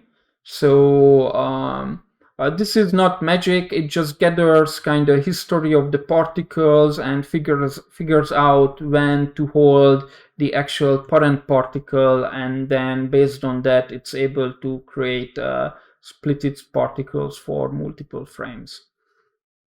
And to show you it in practice, this is the splash screen intro video. So this was done using exactly this tool. So just as the sparkler, the flame advance is done, I'm just running a couple of particle simulations and combining all of them with this trail, particle trails up to create this kind of sparks look. And again, this is using the orange color ramp. And what is actually really fun thing to do was that I just took the particle simulation from the bonfire shelf tool, and I literally just rotated the particles the shelf tool gave me, rotated it sideways, put it in the background, and that gave me this kind of interesting background particle floating effects.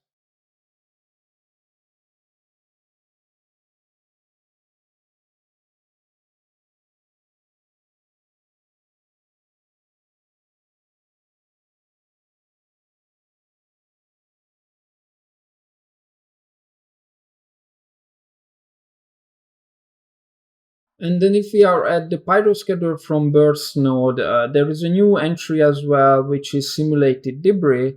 And this will connect us a tiny bit into our last section, but not that quickly yet. So this setup, it's what it's doing. It's again preparing my points for simulation. But what I do here is I am creating debris pieces, and this is simply just doing a box and a material fracture and preparing them as RBD pieces for pebbles. And then yeah, just getting copied on all of these points, and it just runs to an RBD bullet solver, And what you see here is just these points are or these rigid bodies just being blown out by the explosion. So and again, I can go in here and just say offset per point, and then I can get something like this immediately set up. So this is just very simple for demonstration and getting you going. Obviously, this is a very simple geometry, and there could be ideas where we can develop this kind of workflow further and like providing debris pieces. But at the moment, I think this is a good start to get going with something like this. And this actually connects us to the last entry, which is debris sourcing. Debris source is something that was already coming with Houdini, but it was very old, not been touched for a while, and especially was not updated to handle peg geometries or work with any of the new Pyro tools. And I kind of thought that it was time to actually give it a new iteration and update this tool. So to what it does, let me just jump back here and I show you it in a simple example. So I have a box here. I have just a fractured box. I configure it and using an RBD bullet solver with a grid, I'm just getting this simulation. So pretty standard, nothing complex here. And then I can plug in, the next thing is the debris source. So I can just, as soon as I play it, what you can see is here I have scattered points on the surface of my geometry, and I just say use all the interior points. And I also disable here remove unreleased, remove live end. So what you're gonna see here now is these points are actually only birthed when the rigid body pieces are actually separated and falling apart. And then you can set how long those points which are broken apart should live. And the color kind of indicates the life. So as soon as they reach the black stuff, they kind of die off for the dark color, I mean. And you can set the how long they live also in matter of frames, so you can see now that this is a bit more realistic. Well, depending on what you do. So this debris source node is it's good for many things. So this is the base for really many things. So you can use it. You can use these points, as I said, when you only have you're birthing it on 1 or 2 frames. You can use it to birth secondary rigid bodies. You can use it to birth like secondary particle simulation for your destruction.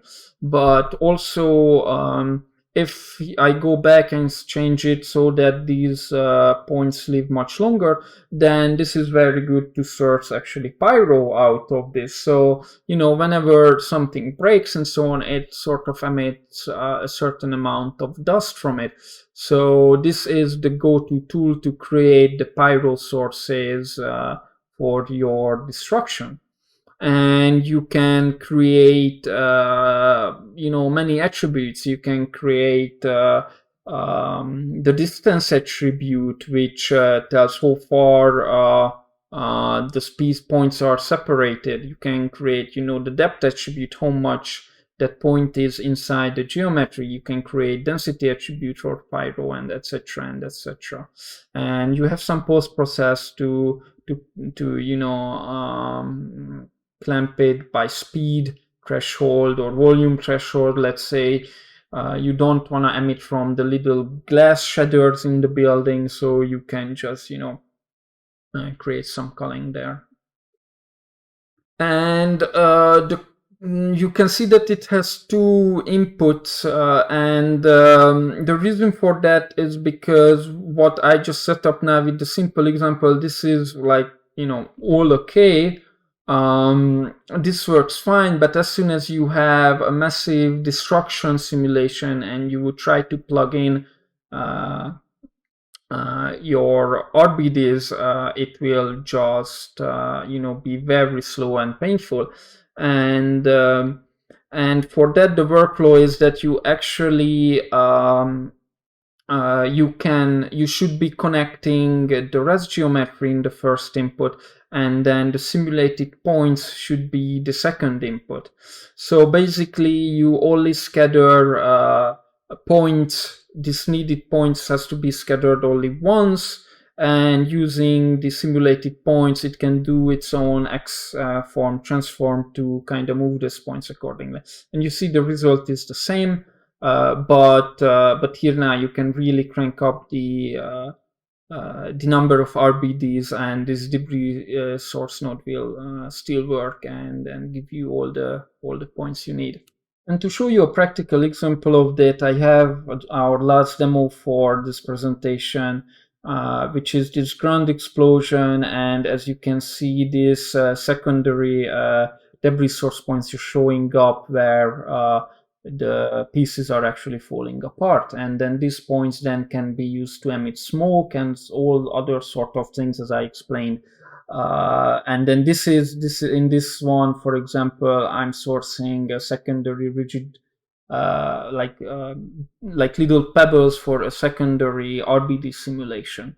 So the main RBD simulation, which is the one simulated the big ground chunks, this is now a collision geometry, and I just instance little pebbles geometry on those points I generated with this node, and just run that RBD simulation, and this is the result. So you can give a lot more interesting detail, and this is the final. So there is a lot more going on here. It has explosion as well. It has all kind of PBD stuff. So there is a PBD grass here simulated. There is some PBD sand, and the sand also kind of, it's less visible, but it's also simulated or sourced from the debris source node.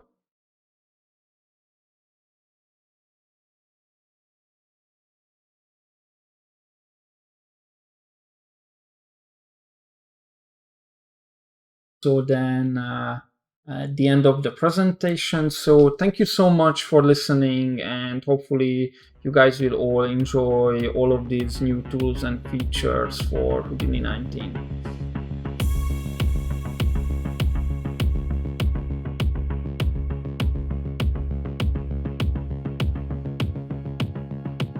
There is plenty of cool stuff in 19, and the crowd updates might not be the first that comes to mind.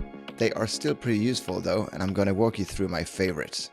Before I do that, I just want to mention two short ones, and that is that blend shapes are supported by the viewport, like you can see here, and that you also have X-ray support for the agent configure joint stop. Very happy about that. Anyways, the two main topics for today is a new layer system for agents, and I will also talk about the new metadata support in the agent definition. Alright, let's get into it.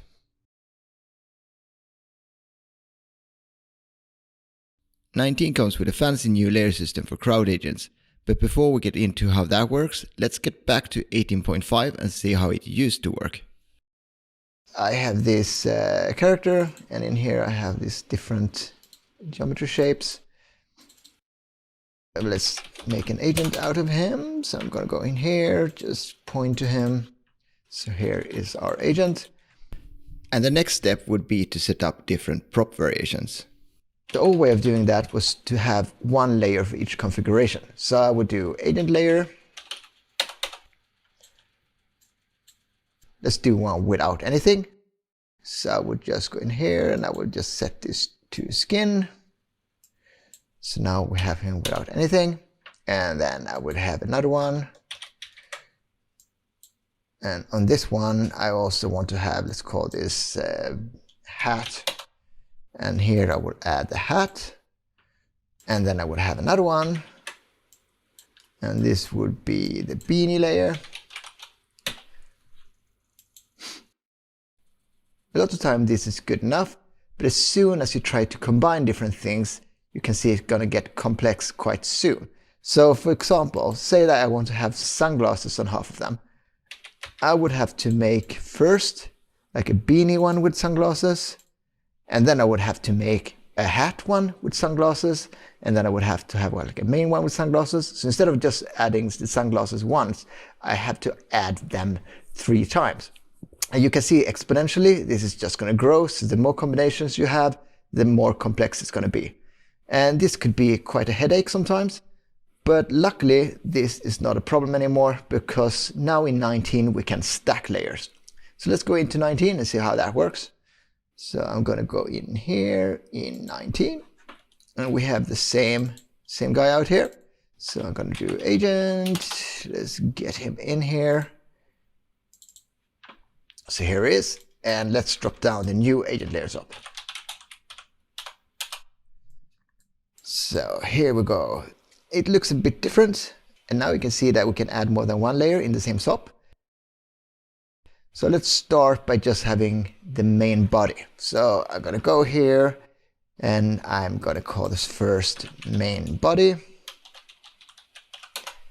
And then I'm going to go to use existing shapes. Let's go sources from default. And then I'm going to filter shapes. So I'm just going to have the skin here. I'm going to take away that star. So now that is the first layer. And then I'm going to add one for the beanie. And the same thing there. I'm going to go into default, and I'm going to add a beanie. Now you can see both of them. And that is just because set current layers, you see it is set to star. That means it takes every layer on that agent and just combines them. But you can also solo the different layers. You can see we solo the main body, which is just the main body, and we can solo the beanie. And then we just have that. And let's continue. So I'm going to add the hat down here. Let's have a hat layer. Same thing here. Gonna filter that by, filter that by hat. And now we have a hat layer. And finally, let's add the sunglasses.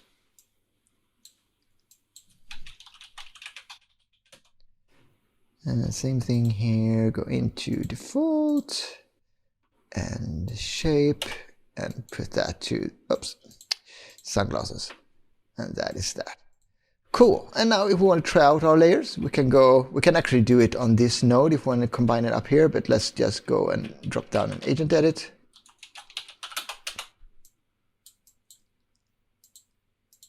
In here, you can set the current layers. So let's start by setting the main body. Now we just have the main body, but then we can add to this. So we can say add main body and hat. So we have main body, hat, and now the sunglasses. Cool. This is obviously very handy. And let's just see how we would do that on a full crowd. So I'm gonna move this to the side, drop down a crowd source. And now suddenly we have a bunch of guys. And now I want to randomly assign stuff to them. Now we can use this new node, crowd assign layers. So let's drop that down and connect that up here. And first of all, remove layers is an option here. So I'm going to do that. And then I'm just going to add the main body. So now all of them have the main body. So you can see I can add different pools here, and then you have like a sub selection. So in this first selection, I want everyone to have that body. It could be that maybe you have like 2 different main bodies, then you could add both here and have them vary. But for us, we just need one, and then we're going to add a second pool. And in this pool, we're going to have all the hats. So let's first start with the hat. So now all of them are hats, but let's add the beanie as well. So you can see some of them have hats and some have beanies, and we have like these weight values, so we can drive it with that. But maybe you don't want all of them to have hats. That's easy enough. We can just add an empty layer. So I'm going to go up here. I'm going to go down. I'm going to call this empty. And then we can go down here again and add that and set empty. And now there will be some of them that don't have hats. That is cool. Okay, and now if I want half of them to have sunglasses, I can just add that like this. So I go sunglasses and empty. And that's that. So now you can see some of them have sunglasses, some of them don't, and it's like all kinds of different variations. So obviously this is a much nicer way of setting up variations in crowds. There's also different ways of setting up crowd layers. So let's have a look at the second way of doing it.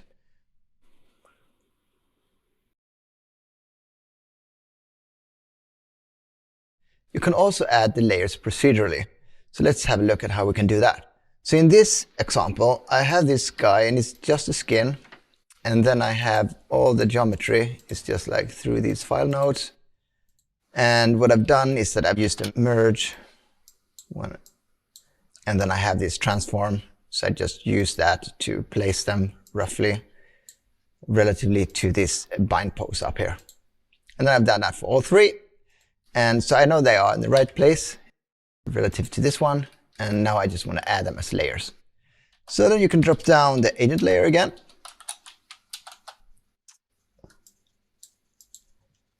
And you can see we have three different inputs. And the second input lets us put in shape geometry. And that's what we want to do right now. The shape geometry that is expecting is packed primitives. So let's first pack all these guys. So I go merge packed. So now it's just merge them and pack them. And you also add this name attribute. So if we look in the spreadsheet, you can see on each primitive we have a name. Now it's color 1, color 2, color 3, and that is just because by default it just picks up the last node names here.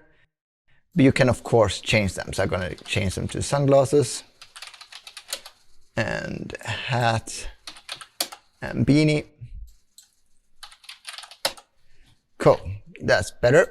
And now if we connect this here, you can see this little section here suddenly gets active. And you can see shapes, and then it's asked for a name attribute, and that is name, which is the same we have on this one. And that means that these are now added as shapes. So you can see that here, if you want to do layers the old way, you can add the layers here and combine them and make a layer out of that. But we want to have it more procedurally, so I'm actually going to turn that off. I'm going to check this layer name attribute, and I'm going to change this to name as well. So that means for each name here, for each shape name, it's also going to create a layer. And we can see that if we go to agent edit.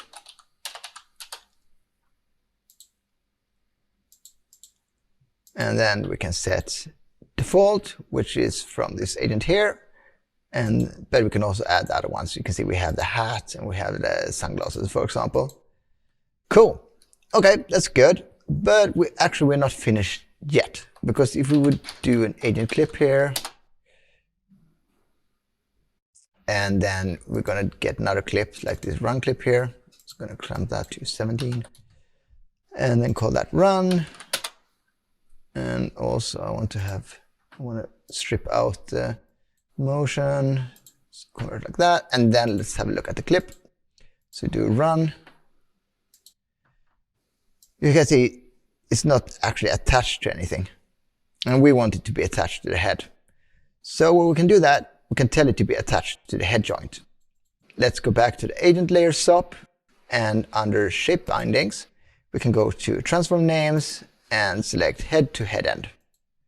But something happens that we didn't want to happen. You can see that we get this tiny hat here because it's converted to that coordinate space of that joint, and that is not what we want. So in the old agent layer SOP, there was an option. You could check this checkbox to keep the relative position. But we don't have that, not yet anyway, so maybe that will come later. But for now, we kind of need to do that operation ourselves. But it's not super hard, you just need to write a little bit of vex, so let's do that. So I'm going to drop down a wrangle, connect that here, and then I'm going to connect that to this guy up here. Because, as you remember, these are placed correctly according to this pose up here. All right, so let's see. Convert coordinate. All right, so what do we need then? So first I need to find the joint ID of that joint that we're going to attach to. So we do that by int head ID agent rig find. I'm going to do 1 because it's connected to the second port. I'm going to have it on 0 because it's just one agent, and then I need to have the name of the joint we're looking for. So let's just copy this name here. Copy, and then paste that in here. So now we have that ID. Now we want to have the matrix of that transform. So let's do a matrix, head, and then we do agent, world, transform, 1, 0 again, and then we can use that head ID. Cool, so now we have the matrix for that head. And now what we need to do, we want to get the matrix of each of these guys, and then we want to multiply that with the inverse of this. And because these are packed, they have a packed transform, so let's get that transform. So matrix X form, get packed.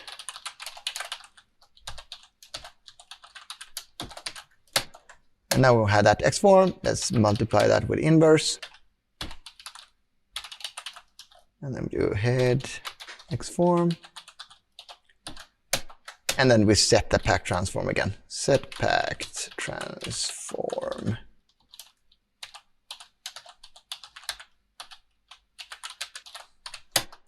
And boom, there it is. And you can see here, by the way, that this, it changes the transform, and now relatively to that joint, you're going to be correct.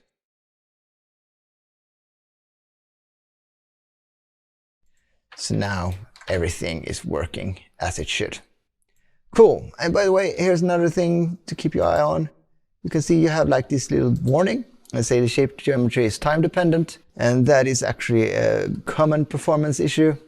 So it's just now everything gets evaluated on each frame, so you obviously don't want that. So just have a time shift at the end of this, and then push this to F start. So now that's gone.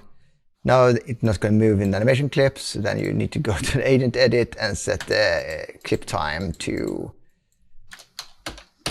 $T, and now you have the movement again. Cool. All right, so that is how you procedurally set that up. Let's now finish this up by looking how all this ties into Vellum.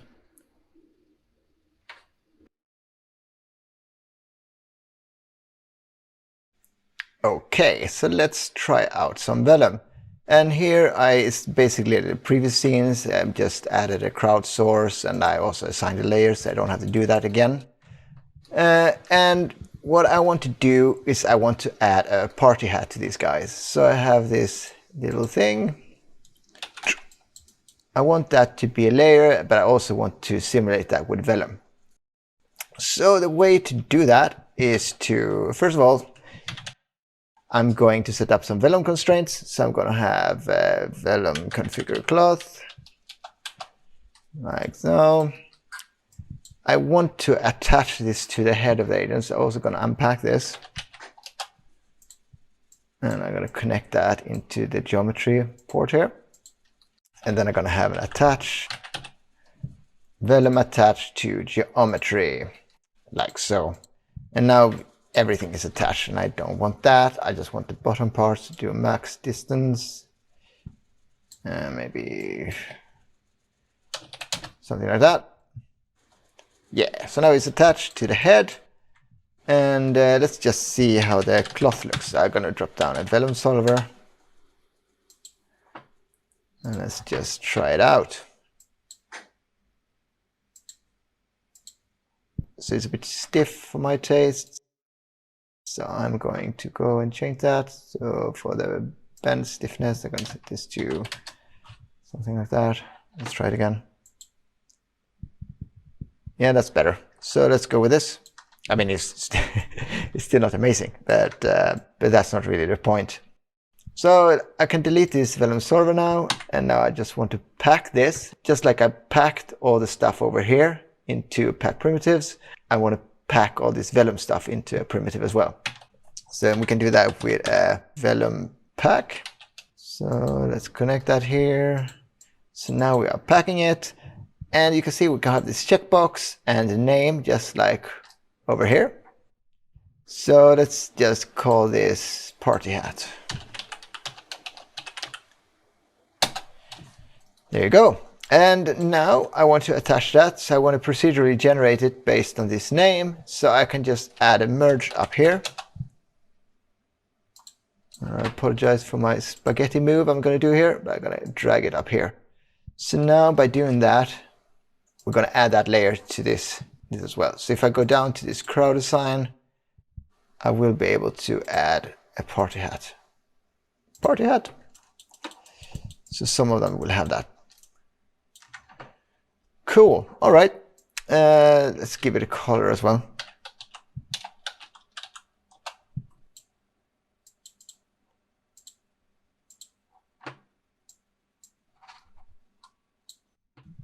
Okay, so now we have these party hats. Because I want it to be faster, I'm going to have less party hats. I'm going to have it to 0.5, so I just have a few, maybe even less than that.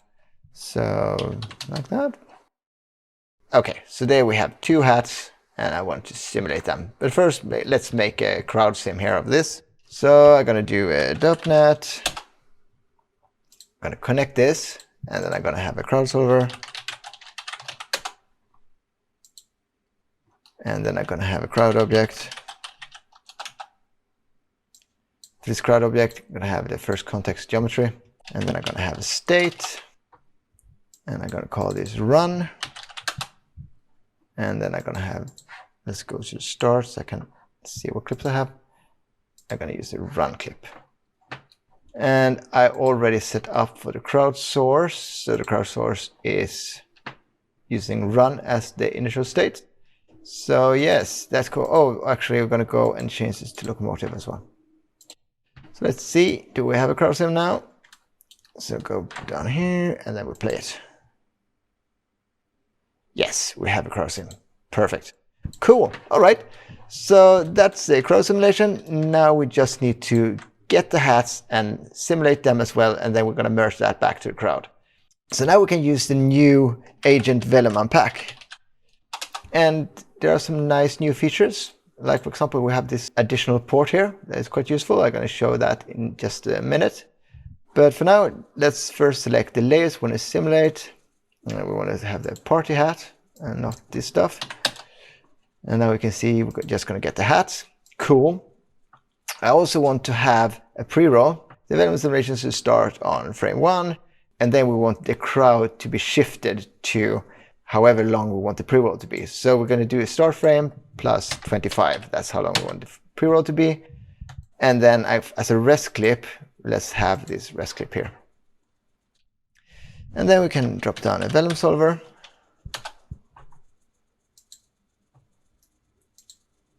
And if we look there, now we're going to see the pre-roll. So we can see they are moving from the rest post, getting into position. And then at frame 25, they will start running. You can also see that the party hat is wobbling and being simulated. Sweet, all right. So that's that. It's not the best simulation, but it will do for this.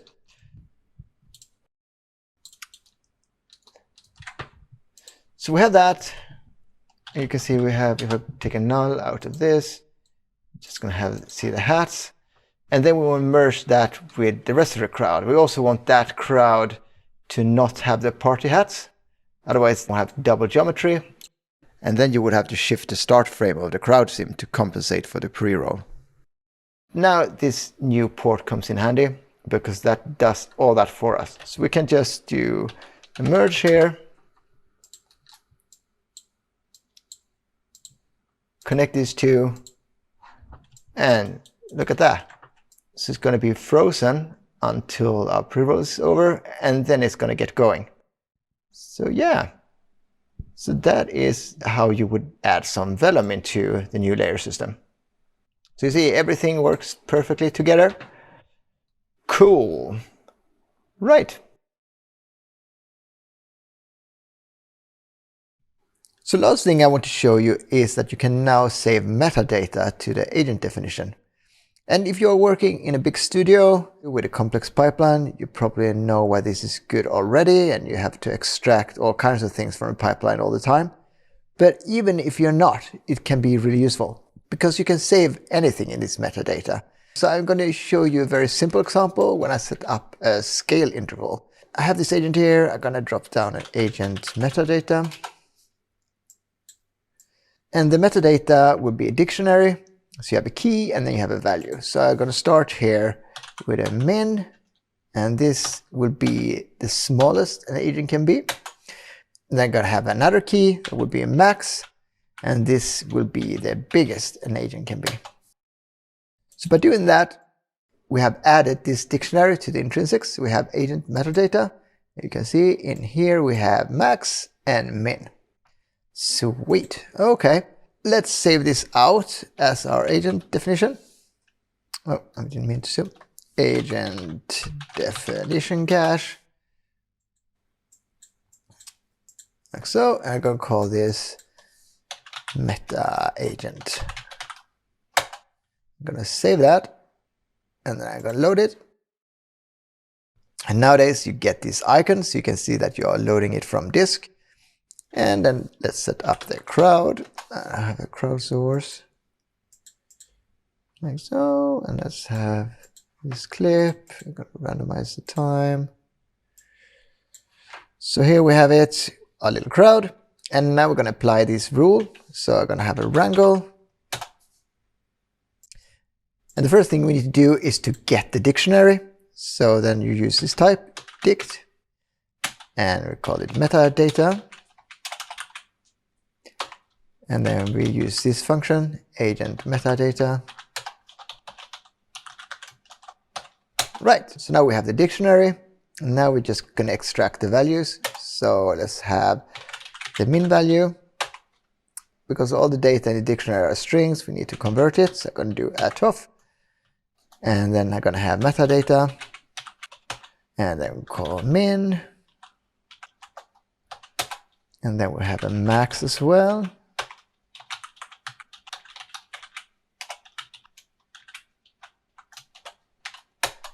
So we have a min. Oh, I didn't spell it. I call it metadata. Let's go metadata. Metadata. All right. So here we have min and max. And now I'm just going to use this to randomize the scale. So I'm going to have that p scale. Be it 0, 1. Round at ptnum, min, and max. So here you go. Now we are using whatever we have in that metadata. And let's do another one. So I'm going to drop down an agent here and read that cache. So agent definition cache. It was like meta agent. So now we're getting that back. And let's do another crowd. Going to be similar, but I'm just going to change the number. And do this to 30. So you have this new crowd. I also want to save it. So I'm going to cache that out. And then let's just cache it like that. And then after this, I'm going to add this wrangle again. So of course here it's going to be the same. Maybe not that surprising. The cool thing though is that because this is on the agent definition and this file cache is reading the agent definition, it's referencing the agent definition on disk. And that means that you can go to the metadata here. We change it to something else. And then we can save it again. And then you can reload this file cache. And now you can see it picked up that change. Obviously, there's a lot of things you can do with this. This is a super simple example, so maybe not that exciting, but hopefully this will give you some ideas. And this is the end. As a summary, maybe not the fanciest, most eye-catching features, but nevertheless pretty cool. I hope that you found this all useful, and see you next time.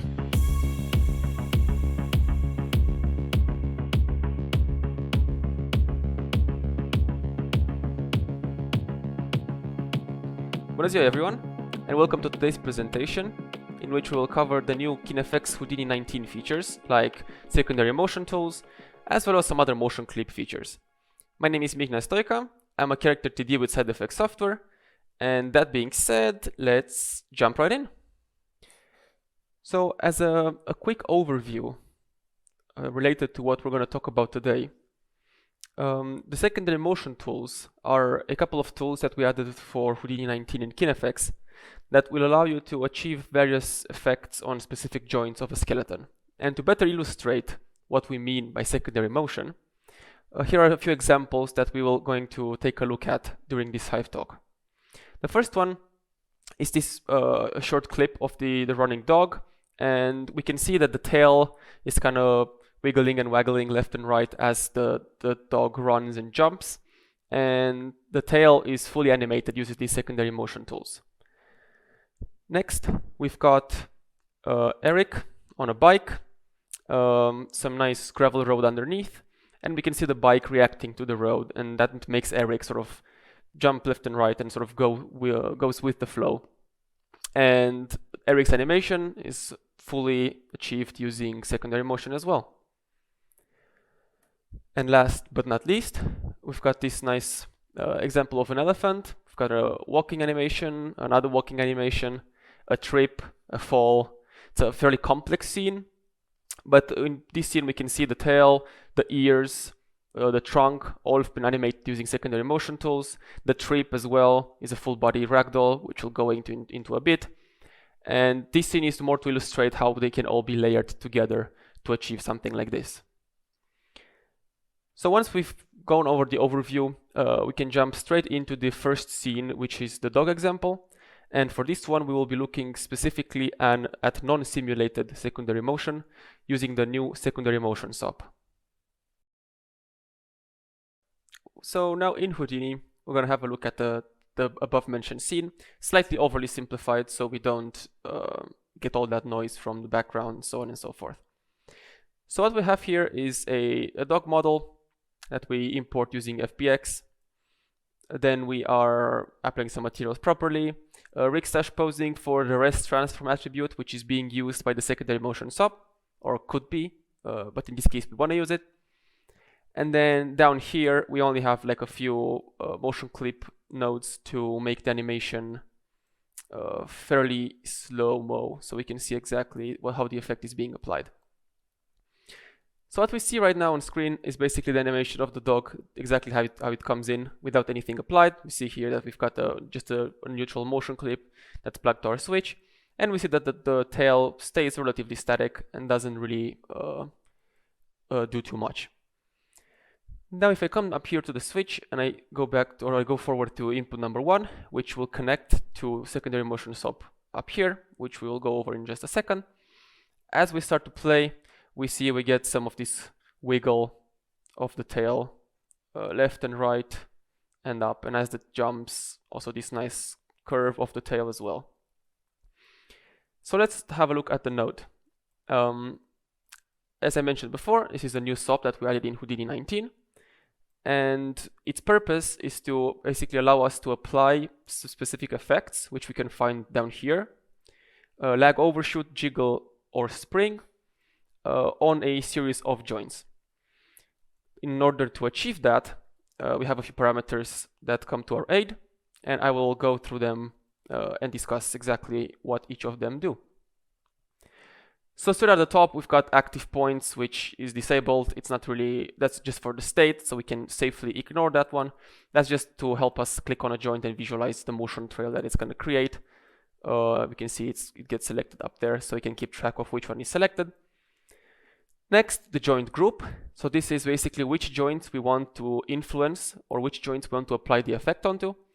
We can use the selector, of course, to select them, or in the state, if you press S, you get the volatile selector. You can select the ones you want and press enter. Next, we've got the source joint. So in this case, we're using the pelvis, to drive the effect on our joint group. So this is an important point. This SOP, how it operates, is it looks at the attribute that we specify down here. So we're going to go into a second down here, of the source joint, applies the effect onto that attribute, and then drives the other joints with the newly applied effect. So it basically the idea is that we want the tail to be influenced by the pelvis, so we use the pelvis as the source joint. If the source joint is not animated, or if the attribute, in this case local transform of the pelvis, is not animated, then we won't be getting any effects because there's nothing, no delta in the local transform, right, to apply the effect to. So this is an important point. Next up, frame range. So what's the frame range of our clip? In this case, so the default is just to look at the clip info, which for this example is what we want. We can also override this, of course, with whatever else we might want. Moving down the parameter interface, we come to the mode. So we've got two modes here, local transform and other attribute. Local transform is what we're using now, and this will basically apply the effect. So it will read the local transform of the source joint, apply the effect to it, and then apply that delta onto each local transform of the joint in the group. Generally, you would want to stick with local transform when working with hierarchies like we are here. So if we play this a bit, the reason is that, let's go to the jump, that's probably the best we can illustrate. Gonna have to toggle this to see it proper. So local transform gives us this nice propagation of the effect across the whole chain. If we were to only use transform, for example, we won't be seeing this, as each joint would transform in world space and will not propagate the newly updated transform to its children. Hence why local transform is something we would want to use mainly for hierarchies, but not always. We'll see in just a second example here how we're going to use, for example, P. Next, the toggle I just checked, modify in place. So this one will apply the actual effect on the skeleton, on the main input target skeleton up here. The only reason you would want this disabled, as I had it before, is when you're just interested in a motion clip output. And you could be interested in that for various reasons. In this case, I have a motion clip that I'm evaluating downstream anyway, so there's no point in just doing extra computation and applying the results onto the main skeleton as well, since we're going to read the motion clip anyways. Another potential reason why modify in place should stay disabled is if you want to chain multiple secondary motions in a line and you don't really want to be applying the effect onto the skeleton with each one. You could just use this one at the last node in the line, and that's going to work just as right. Next up, we've got the configuration attribute here. So this one will read an attribute as generated by the configure joint SOP. We will go over the clear example in just a second. We have it here on the left. And this is basically used to apply rotation limits to any of the joints to prevent it to rotate outside of the range. This is mainly useful if you want to fix protrusions or stuff like that. You know, if you have a rotation that makes the specific part of the skin protrude with the rest, you could apply some limits and limit that. Next up, there's a little toggle here, use respose attribute to apply limits. This only is valid when the limits are enabled. And what this one does is basically tells our node to, instead of using the rest transform matrix that's stored within the dictionary that holds the limits as well. This is also something that the configure joints takes care of. We'll see in a second. It tells the node to instead just use the rest transform we provide up here. So if at some point the rest transform you defined the limits into changes, or you want it to change, you can do so here. Next up, we've got extract transform here. This is a valuable only when working with matrices as attributes. So local transform in this case is a matrix, in which case this actually matters. And this tells the node which components of the matrix we want to affect. So in this case, we have rotation, hence we're getting this rotation of the joints changing. If I go display the skin down here, and we come back and, for example, tick translation as well, then as we play this, we will be getting some translation effects applied. See right here, we get this stretch. This is because right now we're also influencing the translation of the joints, not only the rotation. And scale is the same thing. Again, keep in mind that in order for an attribute, or in order to actually affect this component, you have to have on the source joint some animated values for it. So in our case, our scale does not get modified throughout the clip. So enabling scale won't really do anything for this example specifically. Next, we've got effect multiplier. So this is just like a linear multiplier of the effect.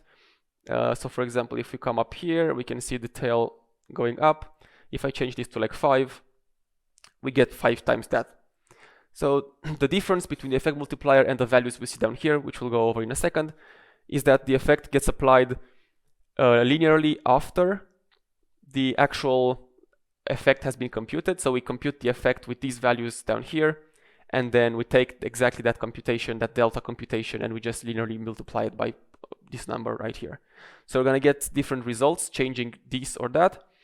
The reason, or when you would want to manipulate the effect multiplier, is when you reach an effect that you're happy with, that kind of gives you the result that you're looking for, but you're just looking to intensify it or make it less visible just a little bit or just slightly. In that case, you can play with this slider rather than changing these values and potentially messing up your result. Then we go down to the effects tab. So as we looked at the beginning, these represent which effects we want to apply. For our tail example, we have lag and overshoot. And for each value, we have an option to overwrite it with an attribute. So this was a point attribute that we can read up from our skeleton. And what this will do is for each joint, we'll overwrite the lag value with the one from the attribute. This is useful if, for example, you want to configure two sides, left and right sides for like ears or something like that at the same time, and you want some variety in there. You can define an attribute on both points or all joints that are different. So in a single node, you will get slightly different results for the left and right side. And the third option is scale by attribute. It's the same idea, except instead of overwriting these values, we scale them by the value of the attribute. The other effects have their own set of parameters, which I encourage you to go through and read their help cards, what each of them do. And of course, by playing with them, you'll get to the desired effect.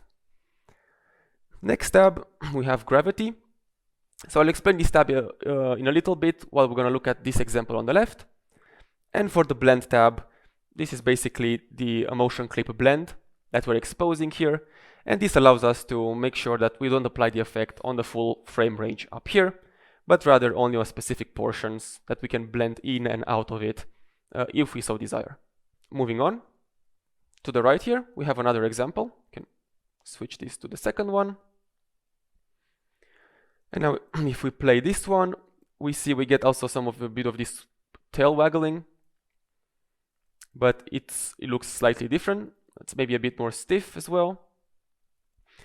And this example, as I said before at the beginning, is using P as the attribute rather than local transform.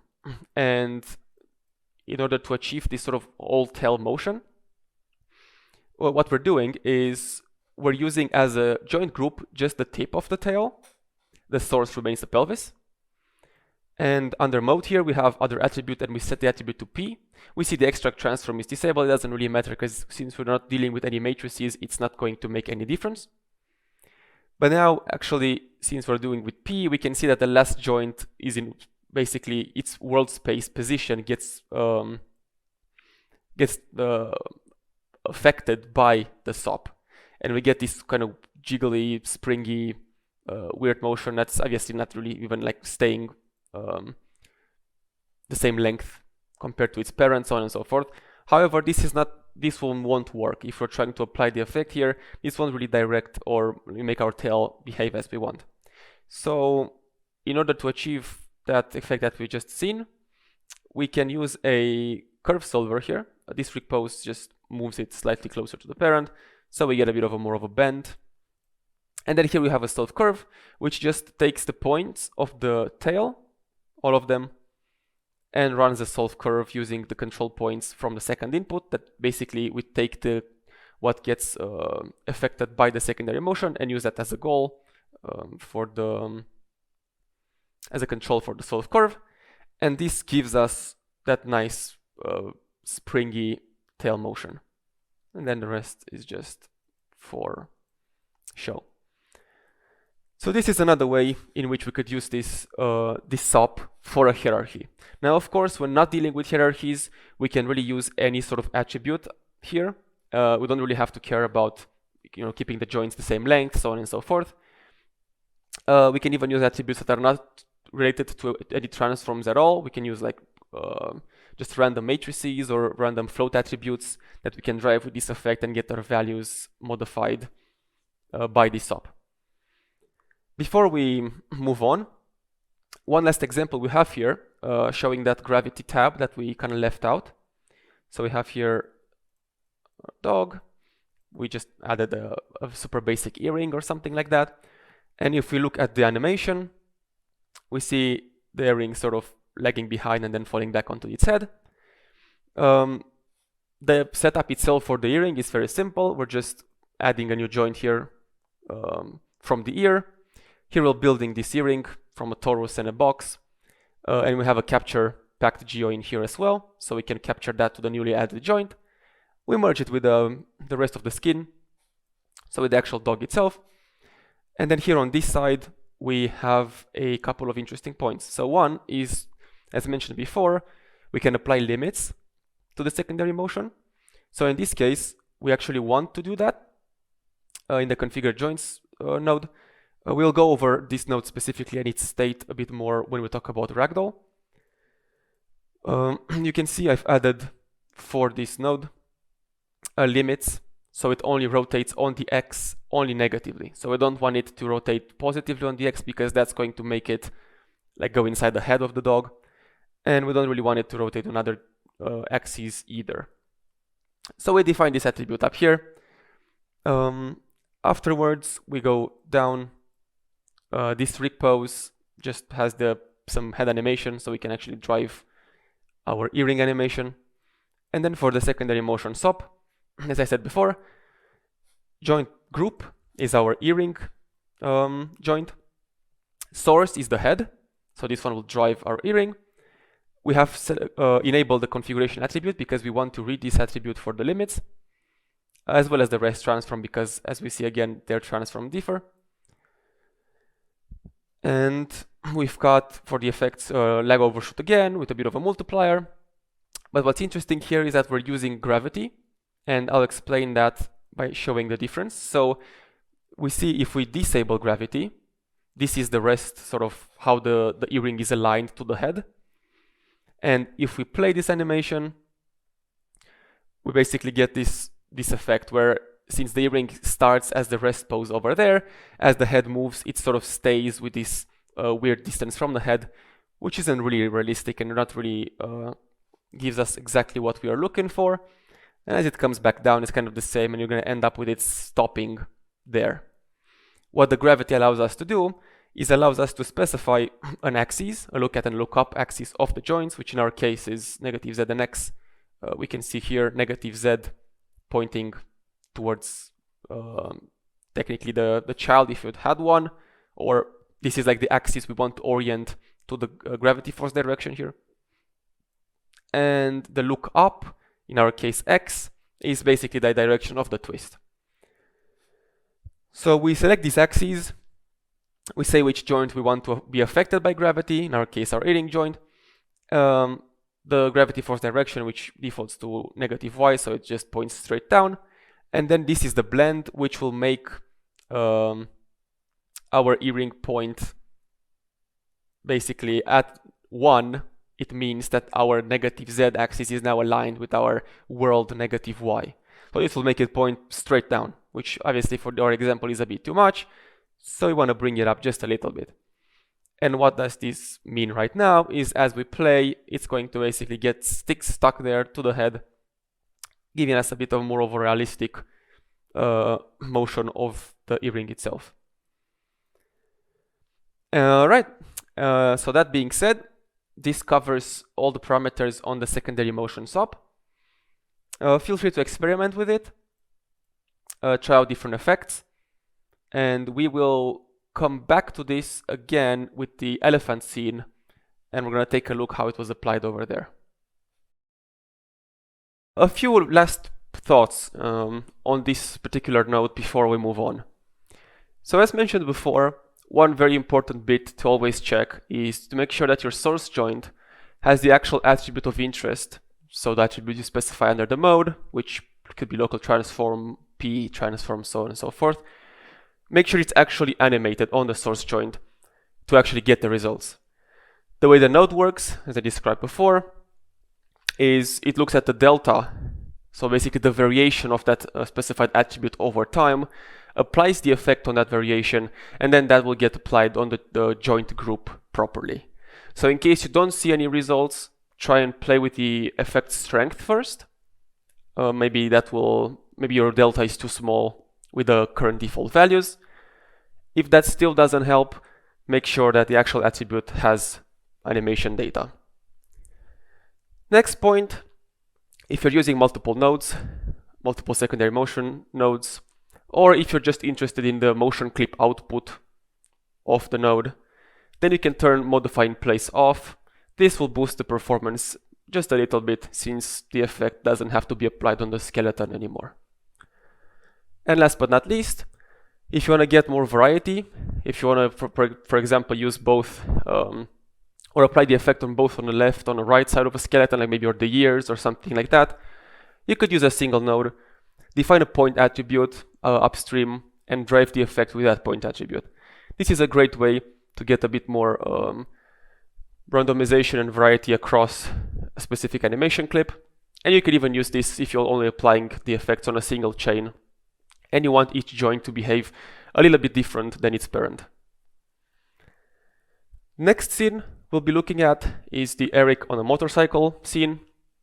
And as we've seen at the beginning, his whole body is being driven by the motorcycle that's being driven by the gravel road underneath. For this example, we will be having a look at the new KineFX ragdoll workflow, which showcases, amongst other things, a physics-based solver. So in Houdini, I'm going to have a look at the setup. So you have here a simplified version of that same scene with Eric on the bike, kind of riding along and his body reacting to what the bike is doing. So one thing I want to mention is that for this example, we're using the new KineFX ragdoll workflow, which consists of these three nodes, four really, if we take into account the configure joints for defining limits, but this is technically optional. The solver, which is the engine of this whole workflow, is built on top of the bullet solver, which has been in Houdini for a while, and it's actually also being used for ragdolls in crowds. Before we dive into the actual ragdoll nodes, I want to come over here to where we actually process the bike and talk quickly about why this step is required. So we bring in Houdini quite a high poly, 500,000 points model of a bike. We see with all these little parts, and it's a cool model. But we get these concave shapes, which for bullet, that's not ideal. Having too many concave shapes can lead either to a great hit on performance, because bullet then has to create these concave collision objects, which can take a long time to do, or oftentimes can even lead to a broken solve altogether. So to get rid of this overhead, we have here a simple setup where we are, one, killing the animation on the bike, which has been achieved with a nice rig on the bike to get the suspensions and the wheels turning.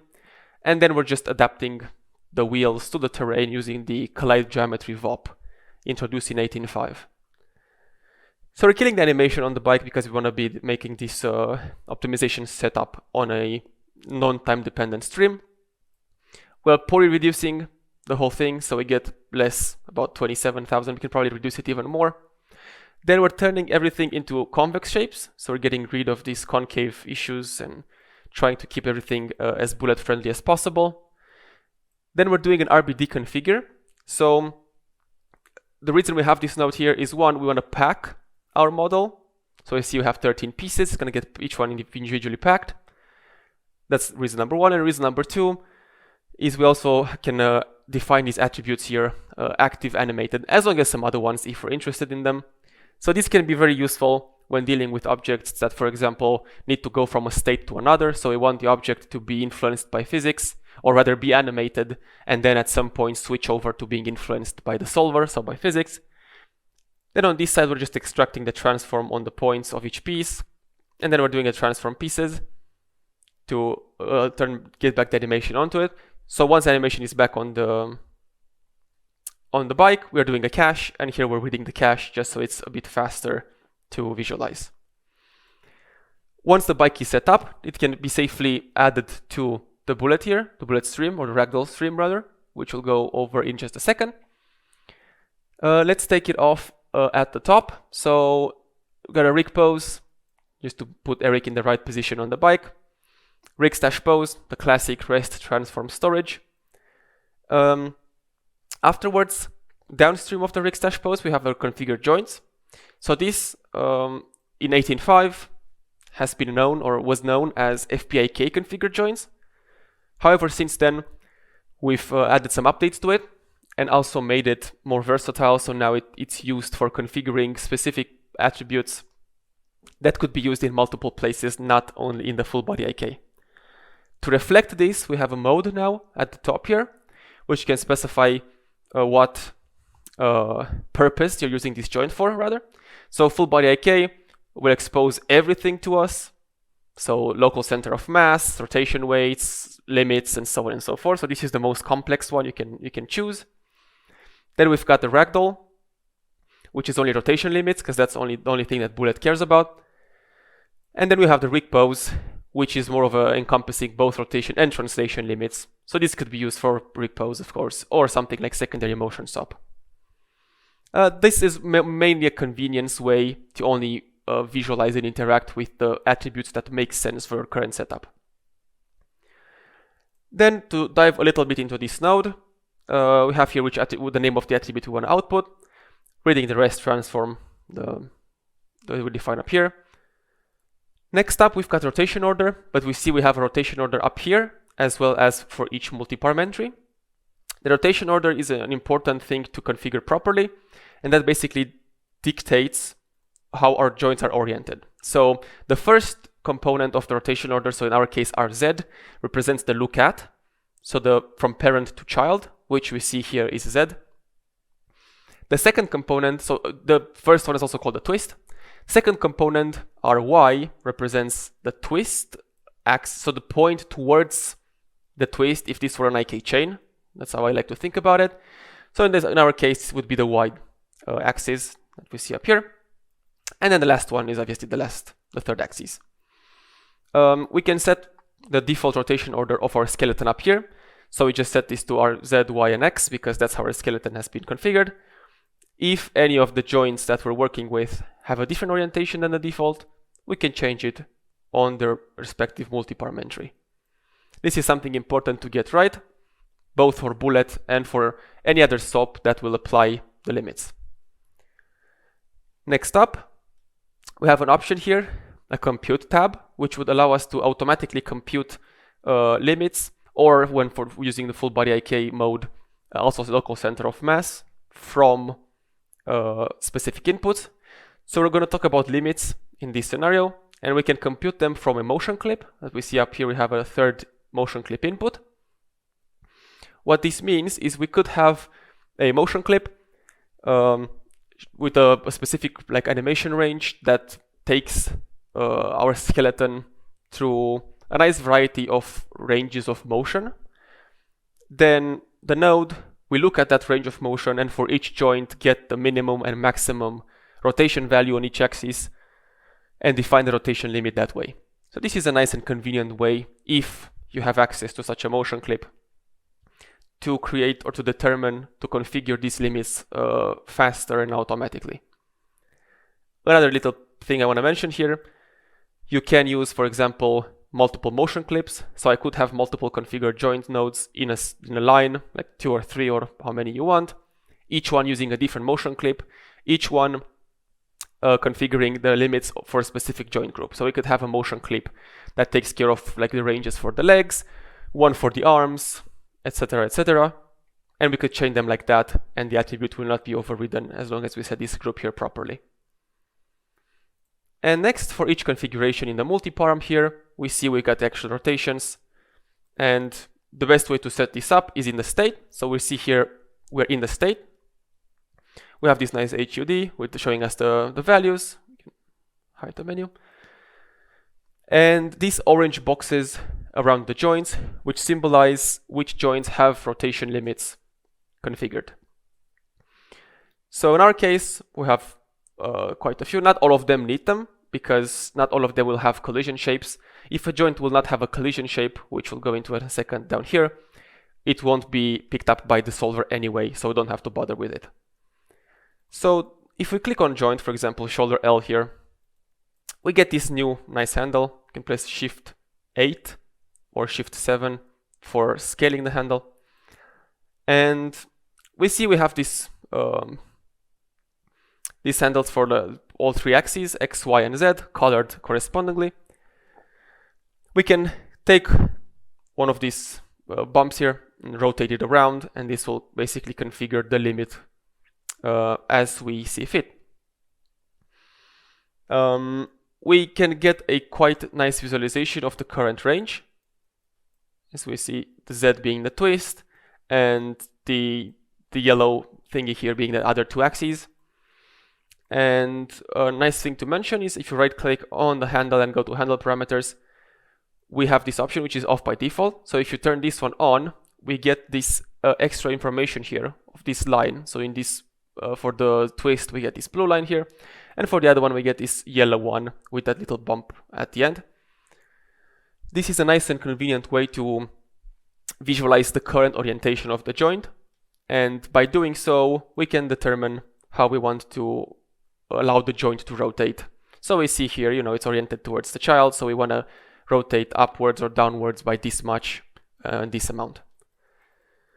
Another thing I want to mention, especially when you're dealing with situations like these, when one side is mirrored compared to the other, we see that as I initialize the handles for the other side here, it's basically exactly the other way around, so it's flipped because the joint itself is flipped. Now this, you know, still makes sense in terms of values. We can still see the rotations correctly, and we can still properly work with this. But oftentimes it's easier to orient them towards the children because it just gives us more of a clear understanding on what we're working with. So we could press Shift F to flip the handle. The values will stay the same. Very important to note. However, the handles will be flipped, so now we can more easily basically work as we would on the other side as well, while visualizing it properly. So we can go ahead and, for each of these joints, define proper rotation limits. That makes sense for our current setup. And once we are done, these will all be stored in an attribute here that is called, in this case, FPAK joint config, because that's how we decided to call it. And in this dictionary attribute, we have a rest X form, which is the rest transform matrix that we defined the limits in. So in this case, this corresponds to our rest transform attribute that we define up here. Then we have it's also a local transform, by the way. So it's not exactly the same as this one, but it's computed from that one. And then we have the rotation lower limits and rotation upper limits in radians that we just defined. And rotation order, of course, as well. So these attributes will all be consumed by the ragdoll constraints and then the solver. Moving down the chain, we have here our ragdoll collision shapes node. This node we use to configure basically exactly what it says, collision shapes for our character. So we don't want to be sending the full skin geometry to ragdoll, to bullet, because that's not going to work properly. We want to define instead pieces of collision geometry for each joint that we're interested in or that we want to solve, that are quite, you know, low res and simple to calculate. So the default that we see up here, you're using capsule shapes, but we can change this if we want to be box or spheres. We'll explain this a bit more in a second. to go over the node really quickly, we have our group here, so which joints we want to create collision shapes for. We don't have to generate collision shapes for all the joints, only the ones that make sense. So for example, any twist joint we can just leave out because that's just going to follow the parent nicely, and we don't want it to interact with the rest of the skeleton. Targets group, this is the same concept that we have going for the orient joint swap. So in case you have a joint with multiple children, when you click on it and initialize the shape in the state, which will show, actually let's just do that now. You can copy it over here and plug that in there. I'll explain in a second why. Can nuke this. When I click on a joint, we see the shape gets initialized with some values here. This is on the local space of the joint. And it's basically going to be oriented towards the child to give us a nice head start. If, however, it has multiple children and it's going to pick a wrong one, we could correct that by specifying a targets group up there, choose the child that we want, and that's just going to help us a little bit with initializing it properly. Next, output group. This just outputs the joints that we have a shape for. So not only do they have to be up here in this group, but they also need to actually have that shape added. So if we check up here, we have a single joint in the collision joints group because we added a single shape. Rest pose attribute, said before. In this case, we have none, but for the other one, we do.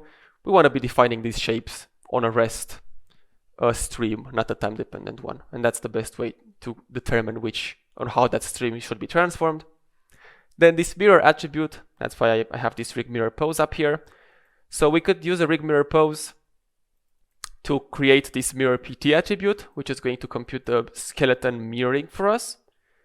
And then if we come up here to this state, make sure that mirror is on here. If I click, for example, on shoulder underscore L, it's going to create one for shoulder R at the same time. And as I transform them, they're going to be transformed in a mirror. Oh, this is just a convenience way to work in the state, configuring shapes for both the left and the right side simultaneously. Next up, we have the configure RBD properties per shape. So this is an extra little bit of information that we can attach to each shape. And this is specific to bullet, so it's something that the physical solver will read. And these attributes, you can read up on each one, what exactly it does and how it interacts with the bullet solver. Only one I want to mention is the density, because that's the one that's also visualized here, as we see that the colors have changed from white to blue. And the density basically tells the solver how heavy an object is based on its actual volume. So our shoulder at the moment with a density of 1 will its mass will be computed from how big the actual shape is times, well, since density is 1, mass can be deducted from this. We could, however, if we want to, increase the density of another joint, for example, to 10. And what this means is that this joint now is 10 times heavier than what its volume dictates. Generally, leaving them all to 1 or to default, if the shapes have been configured properly, should give you the right results. But sometimes playing with these values and getting specific areas or specific parts of a skeleton to be a bit heavier will make sense and will help with achieving what you're after. And then for the actual multiparm, again, what shape we want, box, capsule, or sphere. If you want to define a custom shape, you can, and I'll show you in just a second how. Since this is all SOPs, it becomes super easy. And we have here translate, rotate, scale, which again is in the local space of the joint. So if we are to plug this here, we see that they remain correctly positioned according to the joints that we had going here. So they're not defined in world space. And that's it for this node. Now let's actually show really quickly how we can use custom. Actually, let's do it on this stream right here. So here are all the collision shapes that we have defined for our current example. What we could do is we can, let's say, isolate one. So we could use a split or something similar. We can select, for example, this one, isolate it. We can invert the selection to get it on this end of the stream here. And at this point, you could either modify it using an edit SOP or whatever, or you can even replace it altogether. For example, I could bring in a box, set it to polygons, pack it. So it has to be packed because everything upstream here is also packed. Then we can do an attribute transfer just to easily transfer every attribute that we had, which isn't really that much anyway. It's basically the name is the only one that's required. The other ones, bone capture and color, are just for convenience. And then we can do a merge. So we can merge this back in. Might want to position this slightly properly here so we get something sensible up there. And now if we take this result of the merge and plug it into the collision shapes of the ragdoll constraints, now if we go to the solver, we can reset the simulation and we will see that the pelvis collision shape here changes to being a box. But this is a very simple way and method to create custom collision shapes for your joints if you want to. Next node in the chain is the ragdoll constraints.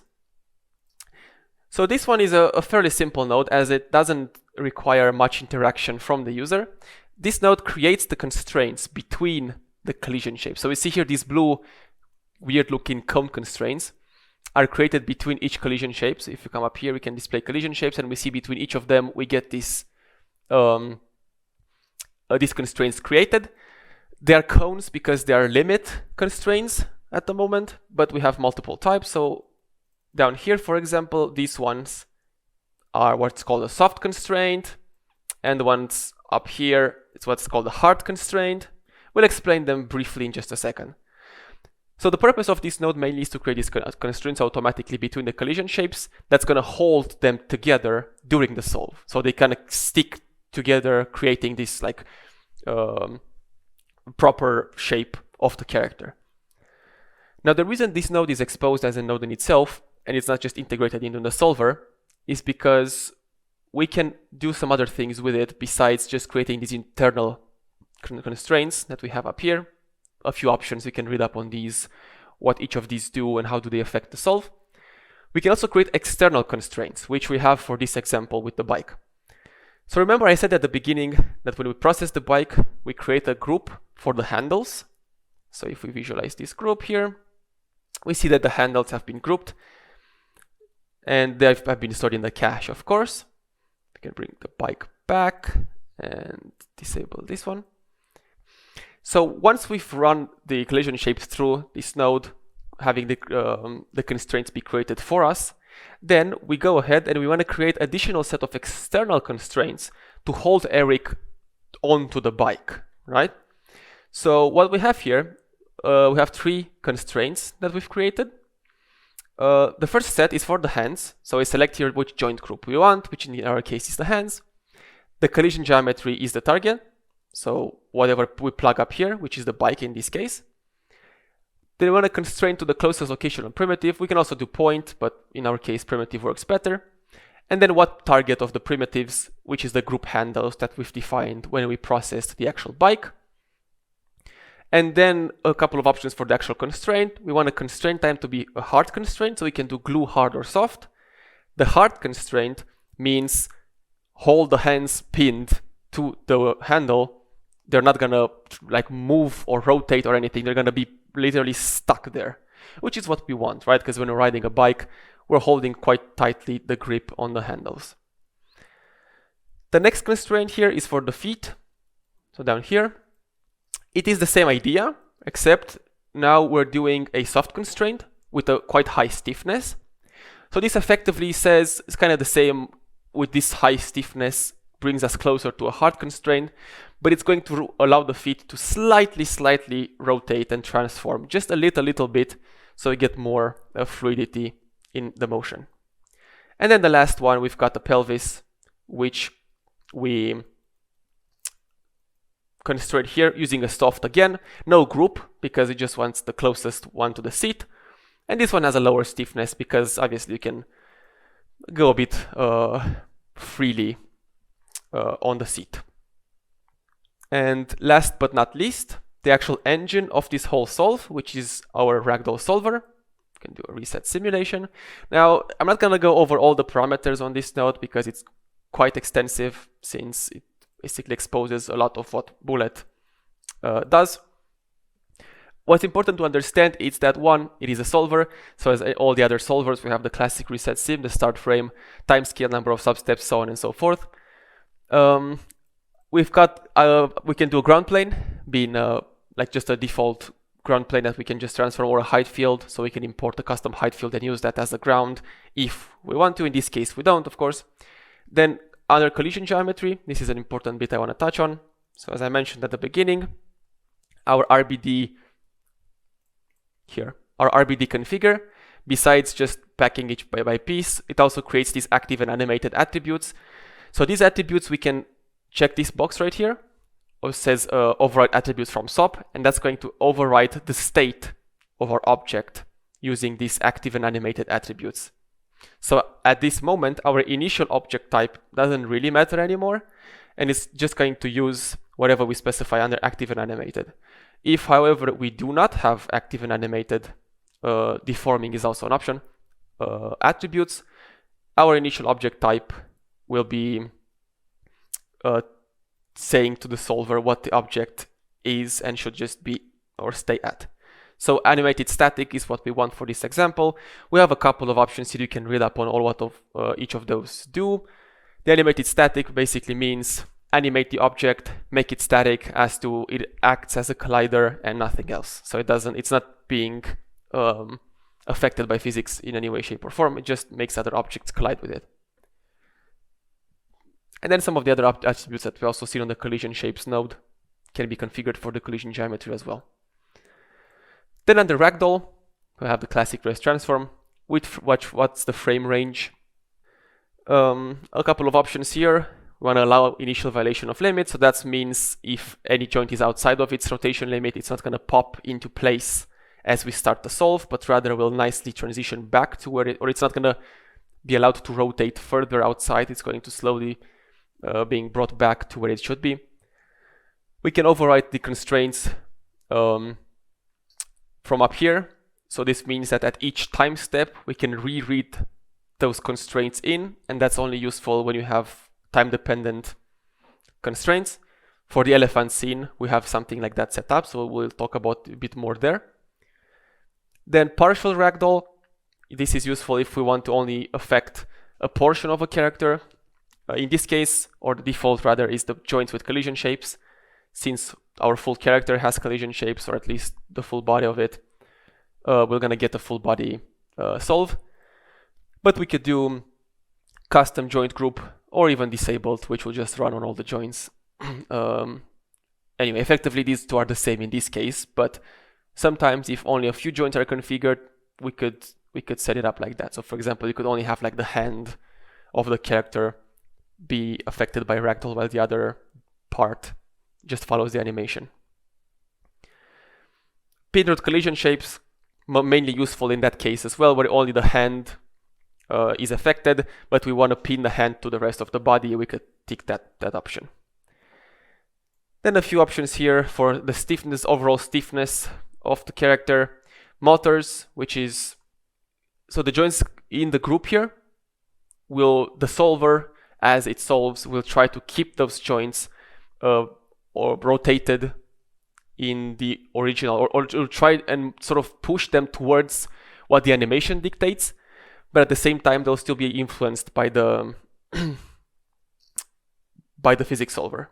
So for this case, we have the spine and the head, because we don't want them to just completely like go left and right and be like super like easy to transform. So we see them that they stick relatively nicely and straight, and this is because we have the motors on only for those joints. And then under transitions, we're going to talk about transitions in just a second, showing a couple other examples. And that's basically it. So we run the solver, we're going to bring all these inputs, which is our skeleton, constraints, collide geometry, and collision geometry. So this is the collision shapes, and this is the collision geometry, so the bike. And that gives us that result that we are after.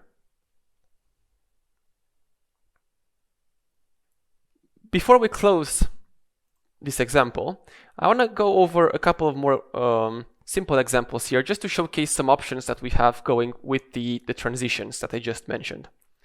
So here is a very basic setup of our same character Eric running and a flying random wooden bat that strikes him, make him kind of go like a proper ragdoll back, like a almost rubber character here.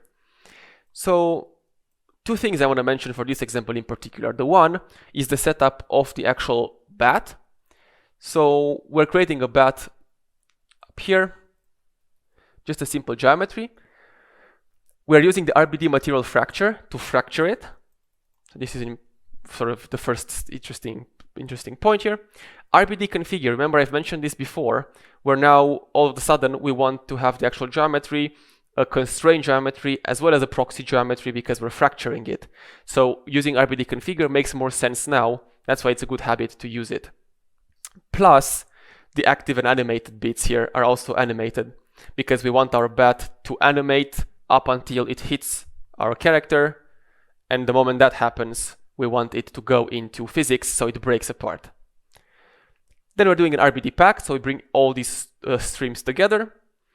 Down here is a simple setup with just adding one single joint for it, and then we're just using a capture packed geo of this whole packed stream. So this is also a very nice thing here. We can just use all of our packed objects and transform them by the same joint, and this will give us the result of the bat being animated and then turn to active in the solve. And then we come back to the actual solve itself.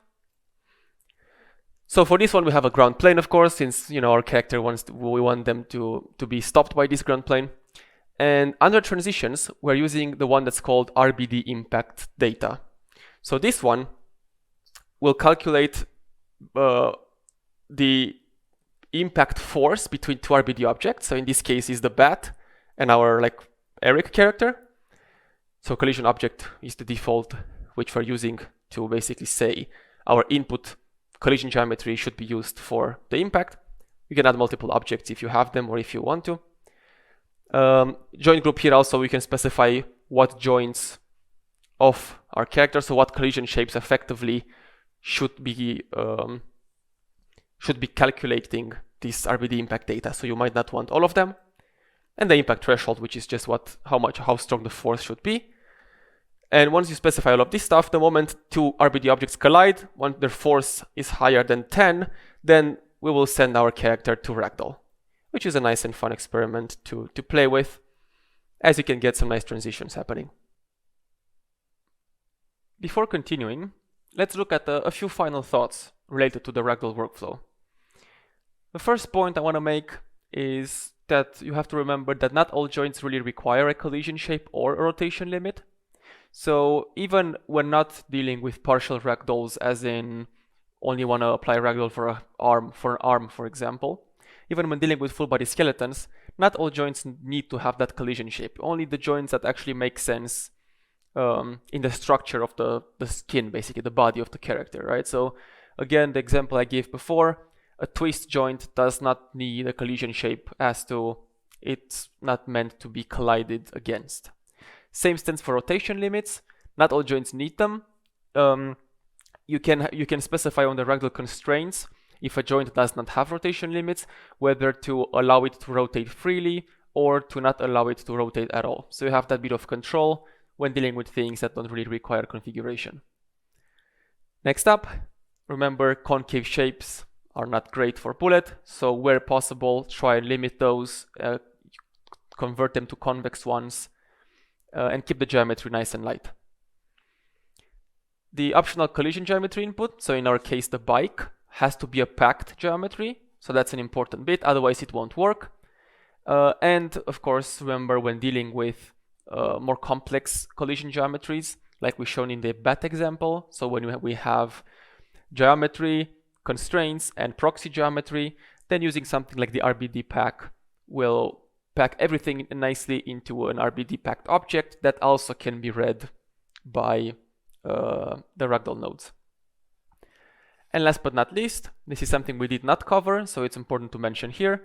Bullet is quite sensitive to scaling, so it expects proper like scaling in terms of unit size. If your character is off, so it doesn't stick to the proper like unit scale, then you might want to adjust the bullet world scale parameter on the node just to make sure that all constraints behave as expected. Next up, we want to have a look, a quick look, that is, at the elephant scene, which basically takes everything we've talked about so far and layers them together into this nice workflow that really emphasizes this back and forth between rigger, technical animator, and how we can apply these secondary effects in a procedural manner to achieve the desired effect. So back in Houdini, this time, as I mentioned before, we're going to have a quick look at the elephant scene. Now this scene was fairly complex to build, but at the same time very fun. So I'm going to dive into it and sort of step by step go through the tools we already discussed, just to show how they can be used or how they were used here specifically. So we come up here, actually just do a quick play beforehand. We see the elephant moving, the ears are secondary motions up, the tail, the trunk as well, and this bit is the ragdoll. And then the video actually had the get up as well. I'll explain at the end how that was achieved. So we're importing our elephant model here. We're doing the classic rest transform. And then here we've got the ragdoll configuration. So here we're defining limits for our joints. So it's basically what we've discussed before. We see that all of them, almost all of them, quite a lot of them, have limits configured for this example. Then we're defining collision shapes for our character here. This is a good example where I had to change the density, or I tweaked the density slightly in the back of the elephant, just to get a bit of more of that heavy feel to it, since the shapes themselves aren't like very big compared to, you know, the rest of the trunk or whatever. So playing with the density gave us a bit of better results when the elephant folds. Then here we're bringing in a ground, which is just a basic platform that he's running on. And then the ragdoll constraints. Now, one thing to mention, you can see that they're offset. And the reason is because that's the rest transform. So this is where our elephant starts. But as he actually walks forward, we wanted to keep that forward momentum in the animation. Because when we run the ragdoll solver, we wanted to basically get that inertia transferred to the ragdoll and have it solve like that, and only after it has solved, transfer it back to origin to render it. So for our ragdoll constraints here, we have the internal constraints classics, and for external constraints, we're adding one for our left foot, so the foot in the back, right there, all the way to a specific point on the platform, which will basically be the closest point to the elephant's leg as he reaches the frame that we're interested in. So in this case, it was, I believe, 142. So around frame 142, the elephant will be here. And this external constraint is there to make that trip happen. So basically, he'll, at that frame, the glue, because it's a glue constraint, will get activated. It's going to make him trip, and then the constraint itself will be elastic enough because it's a glue constraint. And then also just to make sure it's not going to cause any issues afterwards, we're blasting the constraint here. So after that frame, as we run, we see it gets blasted. So if you remember when we were talking about the ragdoll solver that I mentioned here, override external constraints from Swaab, this is an example where we would want to use those. So by checking this box, the solver will at each time step check that external constraints to update any changes. So the moment that constraint disappears, aka we blast it with a simple blast Swaab, the solver will know and will stop making that foot, or the leg, the foot in this case, be affected by that constraint. So that's that. And then for the solver itself, we all have a simple time transition. So after frame 142, we want to, as you see it, basically here exactly what I meant, the closest point to the platform, and around here we want it to transition. So we see this leg gets stuck for about 3 frames, so we get this sort of tripping motion, and then he falls down. And that's how when the ragdoll is enabled. collision geometry. We also have the platform here propagating through. This is also just to get this nice interaction with the platform itself, which is a static object here, so no need for the active or animated attributes. And that is basically the ragdoll setup. So nothing terribly new except this little like blasting of constraints. That's a fairly classic workflow full bullet, but it's worth mentioning here. And then on this side right here, we have the secondary motion SOP configurations. So we're still in rest pose. We are defining some different limits from the ragdoll ones. So the ragdoll ones use the classic FBAK join config default name attribute. And then here we define this as ears join config, for example, where we add some limits for the ears and also for the tail as well, just to get that rotations that we're interested in. Then one of the important points that we presented for the secondary motion SOP was the usage of point attributes to drive these effects to get a nice variety. And this is exactly what we're doing here. So for the right ear, we're creating some attributes on a few joints, because we can see that the ears are defined by 4 joints. So we're creating some attributes to drive those effects on the ear on both the right and the left side. Then in this node, we have a simple attribute copy, which applies the animation that we got straight from our animator. So we see the elephant just walking here and keep walking, basically. So that's the simple FBX animation. And then we can start to apply our effects. So the first one, we're doing an ear base. So we're applying a secondary motion on that joint right there, point 27 and 12. Of the ears on both sides, and since we're driving them with attributes, we can get some nice variety there. Then we're doing the ear mid, so the middle joints, basically those two again on both sides. The tip was not necessary since it's not really skinned to anything, so that's constitutes the ears. Then we move down to the tail, which we can also do in one blast with this node. Also worth mentioning that you can see that all of these nodes have the modify in place turned off. This is because we're chaining them together, so it's no point in transferring the effect onto the skeleton up until this point, the last one here.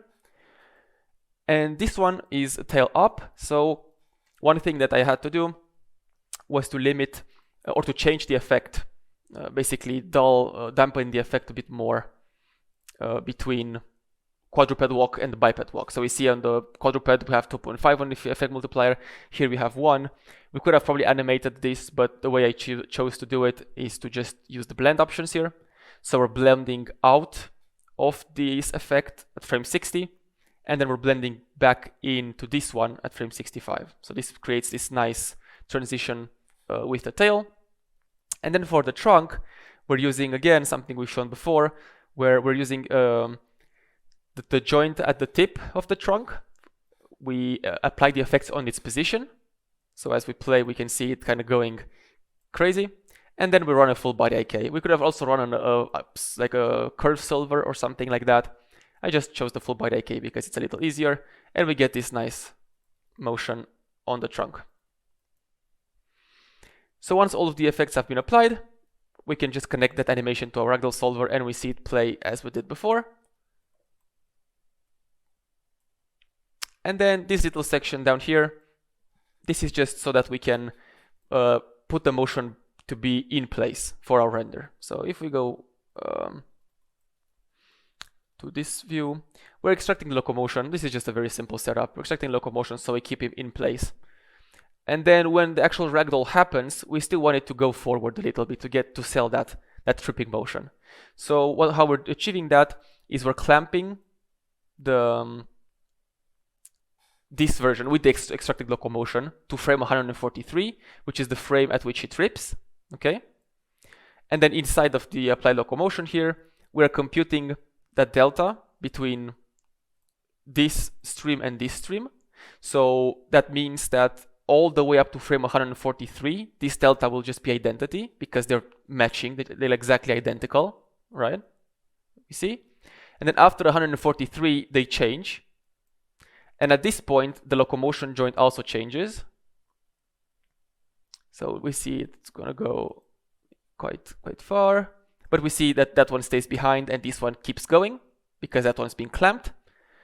So we want to take only this delta here and we apply this back onto the pelvis joint that we used to extract it from in the first place.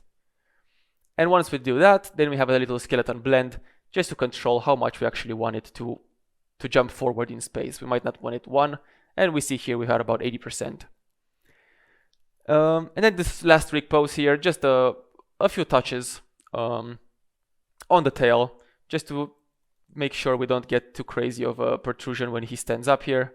So if we disable this, we see that on stand up we get some intersections here with the leg. So to fix that, it's easier to just use a rig pose and do a couple of keyframes. And with that, this concludes this example.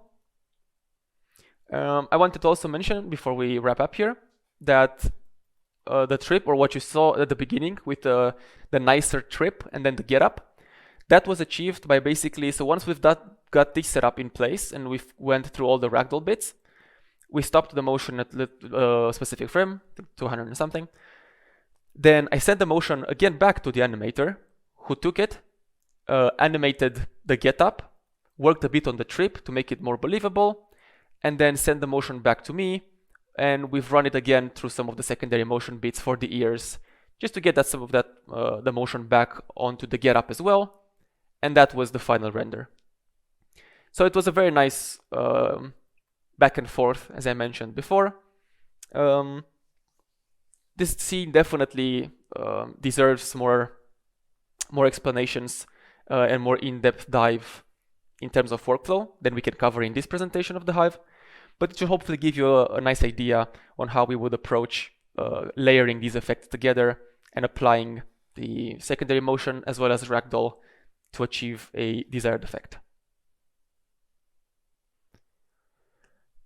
Before we close things off, a few thoughts related to the previously shown scene. So a very important one is make sure you do the configurations on a non-time dependent stream. So you've seen there that all of our limits, configurations, collision shapes, ragdoll constraints, attributes were all done before we applied the animation.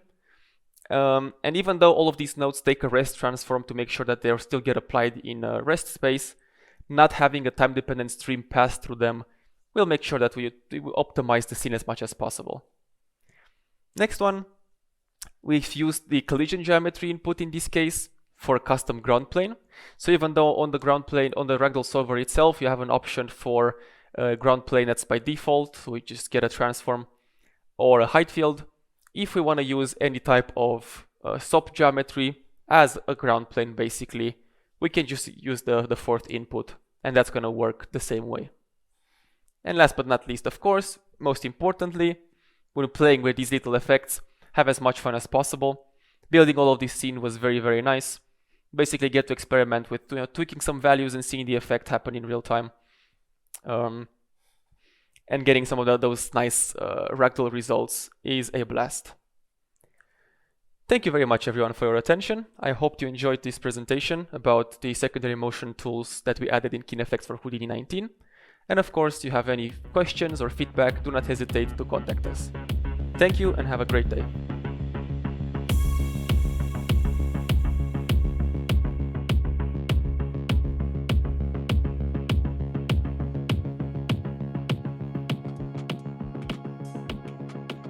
Hello, my name is Richard Thomas, professionally known as Richard C. Thomas. I'm a 3D artist and supervisor based in London. During the course of my career, I've had the privilege of working at companies such as Framestore, The Mill, I'm sure there's a few others. Currently, I am head of 3D for VFX and Jellyfish Pictures. We make a wide variety of work. It's a really exciting time as we pivot more tasks into Houdini. If you do think you can contribute to the team, I'd love to hear from you. Outside of that, I enjoy writing articles about the industry and sharing tools with the community. Two of those such tools have made their way into SideFX Labs. And that's what I'm here to talk to you about today. Here's a rough overview of what we'll be talking about. First up, why make PolySlicer? What was the intention behind it and what was the purpose? Followed up by a walkthrough for the interface. Then we'll illustrate some key concepts through practical examples. And then we'll build on these key concepts to try and create more complex effects and patterns. So why make the PolySlice? There are many ways to slice polygons in Houdini, like a clip node in a for loop or a Boolean operation. But what I found is as the complexity of the geometry increases, then often the computational cost and also the memory footprint increases exponentially. So at some point you hit a cliff where you just can't move beyond a certain level of detail. If one could come up with a way of slicing polygons that did increase linearly in its computational cost and memory footprint with the increasing complexity of the incoming geometry, and there's all kinds of production use cases that kind of open up. For example, city building patterns or automatic model geometry creation. If that threshold is raised in some way by that method, then lots of possibility opens up. So I created a core feature set that I wanted to achieve. These included a memory footprint and computational cost that would scale as linear as possible with the complexity of the incoming geometry. So the result would be super fast, ability to use in for loops and it kind of one after the other. And I wanted to present a simplest possible interface. It's super usable, felt very native, and then was intuitive. The next one was to control behavior with data from input geometry. So therefore, rather than just relying purely what's set on the interface, incoming geometry could have data upon it which would drive how those polygons were being sliced. I wanted to propagate attributes to the newly created geometry, including vertices and prims, so things like UVs would persist and make sense, and so texturing would work still, and perhaps other downstream nodes could be driven by it, like PolySlice, for example. And I want to control the connectivity, so whether you could preserve the original connectivity or kind of break the slices per slice, or have none for some kind of like performance mode. Let's move on to the demo and see these core features at work.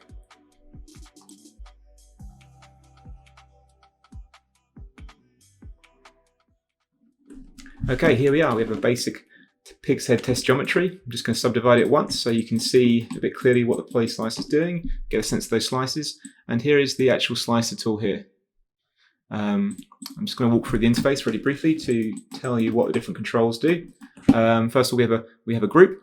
Very simply, that's just a group of primitives or polygons that you want to slice. And then we have a mode. By default, it's set to polygon, but if you can switch it to polyline, then you actually get a line variant. So they're just polylines attached. Go back to polygon for now. And then we have a rest attribute, which basically, this allows you to toggle this on and specify a rest position that you want to slice. Then next is the visualization tab, which is basically the helpers. By default, we can show a guide to basically show the slicing. Okay, very simple. And then we have the option of coloring slices as well, again, just to see things a bit clearer. And then the next up is the dimensions, and this controls the actual slices, how many they are and the orientation. So let's just have a quick look. First up is the number of slices, pretty simple. You can go up pretty high with this. Obviously there's an overhead, the higher, the more slices you have. Then we have the option to set bounding box, center, size, scale. So for example, you can change that. I'll just hit enter. I'm into the tool now, and you can see that I can freely change these change the inputs, and everything kind of updates at a reasonable speed. Also rotation, things like that. And I've had quite a lot of interesting effects just by animating that, create some nice kind of glitch type stuff and motion graphic type things. Next up is topology. This section controls how the geometry is treated and basically how things are refused or separated, kept separate, etc., etc. So, for example, first comes divide convex. So basically, the tool is designed to work with kind of planar faces. So this allows non-planar faces or complex faces to be sliced. And then next up is slice connectivity. So we have a few options here. We have skip connecting, which will not attempt to connect anything or reconnect it. So it's kind of more optimized. Then we have slices together. So it'll attempt to use the whole shell and re-establish it as it was coming in. And then we have slices separate. So each individual slice is separated into its own shell, essentially. So there won't be any connectivity between this slice and this slice. Border edge. So this is if you have specified a group, this will allow you to slice the actual edge outside the group and potentially rejoin it so you actually still get a consistent shell, watertight shell. And that's what this connect border edge setting does. And then it's some basic export settings. So this is like a slice ID, which is an integer attribute that lives on the polygon, which gives you a slice number per slice. And then we have export normalized slice, which is basically 0 to 1 float, which describes the actual value of the slice as you go through. So that's kind of useful sometimes to drive things if you're using ramps or something like that. And next up is export slice group. So basically the new primitives that are exported will belong to that group. Then we have some cap stuff, which basically allows you to choose to export the extremities or not, like so, which creates some pretty interesting effects. And then we're left with the kind of advanced topology settings. These are quite important. So the defaults usually work pretty well. So the first one, point slice threshold, is kind of like as the tool's working, it allows it, how close does an existing point need to be regarded as a slice point. And then fuse distance threshold, if you have a lot of slices, you may notice that that you need to increase this because this tool works in kind of like a slice space. So the more slices you have, the actual slices don't get smaller. The model going in, or the model being processed, is scaled up essentially. So as you increase slices, that space of the model, actually the actual size of the model going into the actual engine, increases, and therefore the fuse distance needs to go up as floating precision errors come in. Hopefully that made some sense. And then next up is just a bit of fun. It's ability to remap the slice position to get different effects. So you can essentially kind of just create different distances between slices. I mean, you can push this quite far, but you can see how, we have something uneven then. Okay, here we are with the pixel again. I'm just going to walk through some simple setups to give you some ideas, hopefully, of how to use the PolySlice in different ways. So here we are, just a simple slice, as I said before. And if we keep slices separate, and try to apply an attribute blur without pin border points, then you get something pretty interesting. You can really see what's going on with connections this way. So it's actually, as well as making some cool, interesting results, it's very good for diagnosing what's going on with your geometry connection. So, for example, you can say if I go slices together, you'll see how actually when I smooth, it no longer pulls apart because all the points are fused correctly. But then go back to slices separate. There you go. Every slice is separate. And if there is an issue, then in terms of connection, you'll see it as things pull apart. So again, adjusting the advanced section will probably help you out here. Fuse distance threshold is usually the likely thing to check out changing. If you see points stuck together, then usually this fuse distance is too large for the scale that you're working at. Yes, there's a basic slice. So one of my favorite thing again is just to basically drive the geometry with the slice ID. So you can kind of get these kind of weird offsets and kind of scaling graphic stuff. Kind of fun if you use the camera in certain ways. Now it also it's also worth mentioning that you can also apply polygon slices in series. So you can build up interesting patterns. Really, to illustrate this point, I've just created another PolySlice at a different angle. I just re-enable the attribute blur. There you go. You can see everything is still working. It's just this additional layer of slicing on a new axis. So you can do this quite a lot as long as you're kind of careful with the scale you're operating up and you're kind of initializing things correctly. You can get some very interesting effects. So again, if we do the slices separate, you'll see I've got these interacting kind of patterns here emerging. There's so many things you can do and different effects, as these different slice patterns interact.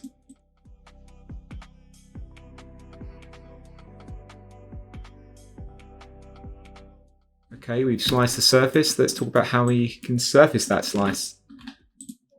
So here I have a PolySlice set to polyline mode, and I'm going to cycle over. And I found that using a polyfill set to triangles is pretty effective. Here I am just reassociating the polyline slice ID and CD. I found that when I created it, the polyfill did not propagate from the polyline. And then I'm left with just the actual surface itself. I clean off the original polyline exterior and I'm left with this. It's kind of weird, but yeah, high frequency kind of slice. And had some fun taking that slice ID attribute and just running an expression. And so that allows to create this kind of scan on effect. can't see it, sorry about that. Scanning on effect, which is pretty cool. Picking up from our start point, you can also slice polygons and do a similar trick to actually surface those polygons. So here, looping over in much the same way, filling them up with the polyfill, running a bit of a surface offset. And if you look carefully, you can see, hopefully, all of the interior surfaces where you can't see. But trust me, there's interior surfaces. And then what I've done is just, again, based on connectivity, create a pack name. Basically prepped them up as pack primitives to be run for a sim. Here we are with the result of that simulation. I think it's quite interesting, quite promising. It shows you how when you reach a level of like geometric complexity and that you can pass it to a solver in a stable way, you can get some really interesting results.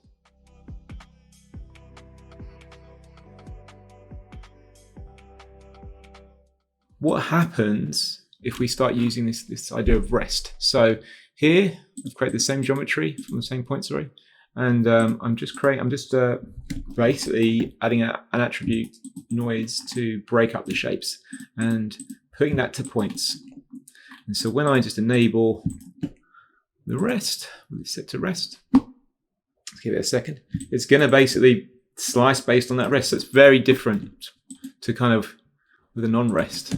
And we get much more organic shapes and swirls and things like that. And pretty much you can really think about this way to control the slicing itself. So at the moment I've got a very noisy rest, but you could actually put a much more kind of like non-organic, more kind of angular rest in there, and you'd get very different shapes.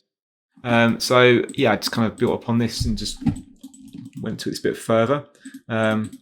I kind of offset some pieces like so, drive with the usual, very similar to a normal method of just using the slice ID or normalized slice in this case, created here. And yeah, I thought it was pretty cool, pretty different. I ran it through a clean. I think there was a few degenerative primitives, but I'm not surprised given how crazy the input meshes or input rest, I should say, was. And then I just essentially simply extruded it out to create these organic shapes, like so, almost ripples. Done a bit of fixing down the way to fix the CD. Found that it was kind of misbehaving when I was extruding. The sides were being misbehaved. And yeah, just a bit of a attribute blur, and there we go. Thought it was pretty cool. Yeah, so I had a bit more fun. I basically started to proceed to run a simulation. I created some struts and thought, well, let's see what kind of shapes we get out of that. Okay, that's done. This is the result. It's very, very watery and kind of appropriate.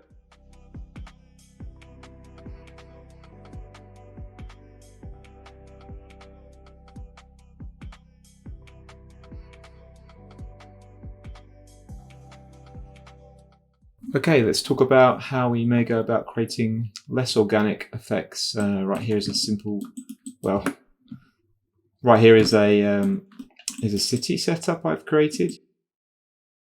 So here we have a plane to emulate the ground and some simple river-like patterns. I've just split them off, and then I use the UVs to create a rest position.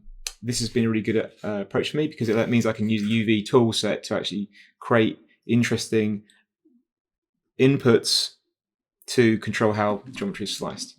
So I'm just putting the UV from this flatten into rest position, and then I just proceed to straighten some edges so the boundaries conform to the river a little bit. And I just do a simple blur, and here I'm just pushing it back into the rest position and the point position. Quick remesh to kind of give us a more even starting point.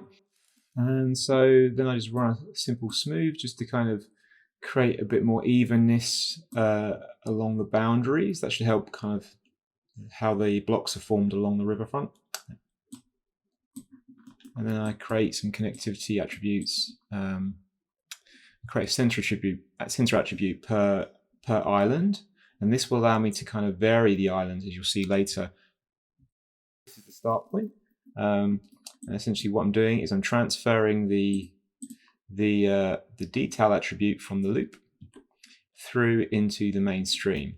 And this is the point where I vary variance. And you see the ramp here, and what I'm doing, just quick dive in, I'm essentially taking the detail attribute of what iteration it is and the prim center, and essentially just kind of scaling and varying, also adding some noise to create each iteration, to create a bit of variation between each iteration. So let's just check what that's doing. So here we are pushing it back into the rest space, and I'll just toggle that on and off for you so you can see that's what's kind of going on. So see, like what I'm doing here is I'm also offsetting in Z, and that helps recreate topology because it means there's no overlapping or coincident points, which the PolySlicer doesn't like. And there's also a number of slices, so as the loops progress, it just runs up this ramp from 3 to 100. And as you can see, I've got two PolySlicer nodes stacked one on top of the other at 90 degrees to create a sliced grid pattern. Then I just do a bit of data wrangling, basically to make sure I can propagate what's been sliced. And I try to create this island attribute. And this is essentially based on what's been processed and connectivity. And then I just do a bit of a ID to prim to find the exact island number, do a measurement, and then I feed this into some logic. So what's occurring here is that out of all the things that have been processed, this allows those primitives to progress to the next iteration. So each thing that has been divided accumulates a kind of probability that becomes less and less likely. And then we randomly add some parts back in with some Mihnea checks. The net result is some pretty interesting kind of cellular structures. I could easily, I'm doing it here actually. So if we actually take the square ID that which I create from the actual different slice attributes, and then run a divide on this, you'll see that I've turned on remove shared edges, and that creates these cells. So this could be useful for a lot of things. So things like footprints for buildings. That's how we're using it here, I guess, or just general patterns, whatever they may be. Maybe a network of some pipes or something like that. And then I'm just basically normalizing and prepping for the extrude. So I do an inset as long as there's some area there, and then I just extrude out for buildings. And the rest of it is essentially just coloring things based on groups. And the net result is this.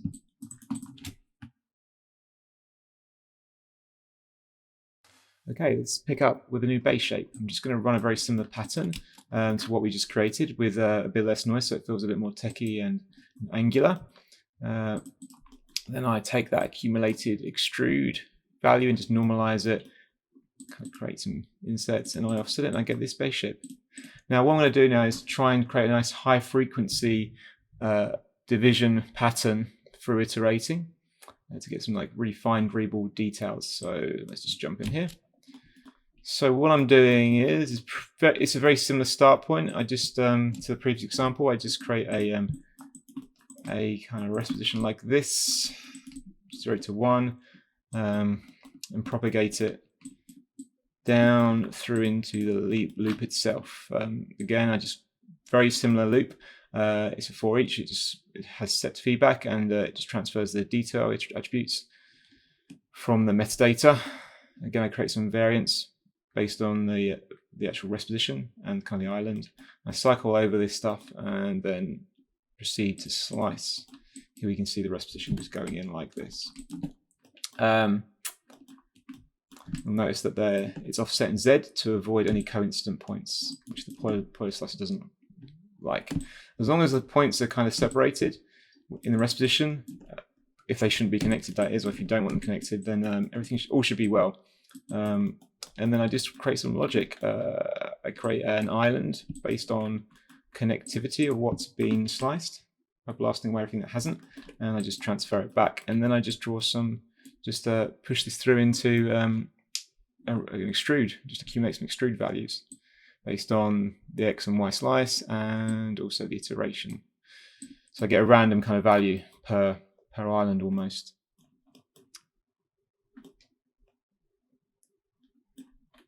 Let's just look at this iteration as it accumulates. So I'm just going to go to wireframe so you can see a bit better. So I am modifying the max iteration so you can just see the accumulation of each stamp. So here's this one. There we go to 2. Each iteration builds up detail. Let's go a few more just so you can see you can see these kind of shapes that apply themselves and the patterns start to emerge.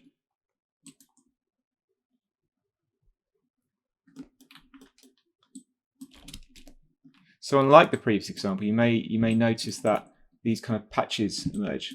The previous example was more of a random kind of test where I create a random variable and then test against the threshold. This is actually a turbulence noise that is driven by an iteration and also testing to make sure we don't divide anything below a certain area.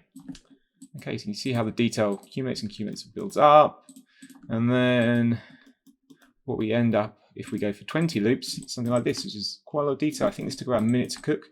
And then just very similar processes to when I create how I create the base shape and the city. They just offset and extrude. Just load this little stash here.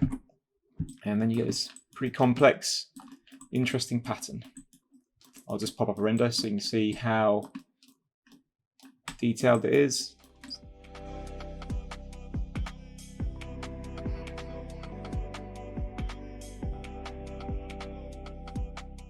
Thanks very much for listening. Hope you found it enjoyable and interesting. You can download this scene from my website, and you can also find a page that talks more in detail about technically how the tool works. I'd also like to take this opportunity to say thank you to the team at SideFX. It's been a really enjoyable process getting the tools into SideFX labs. And I'd also encourage everyone out there to get involved with the community. It's been really rewarding for me over the last couple of years as I've become more involved. All right, have a good day. See ya.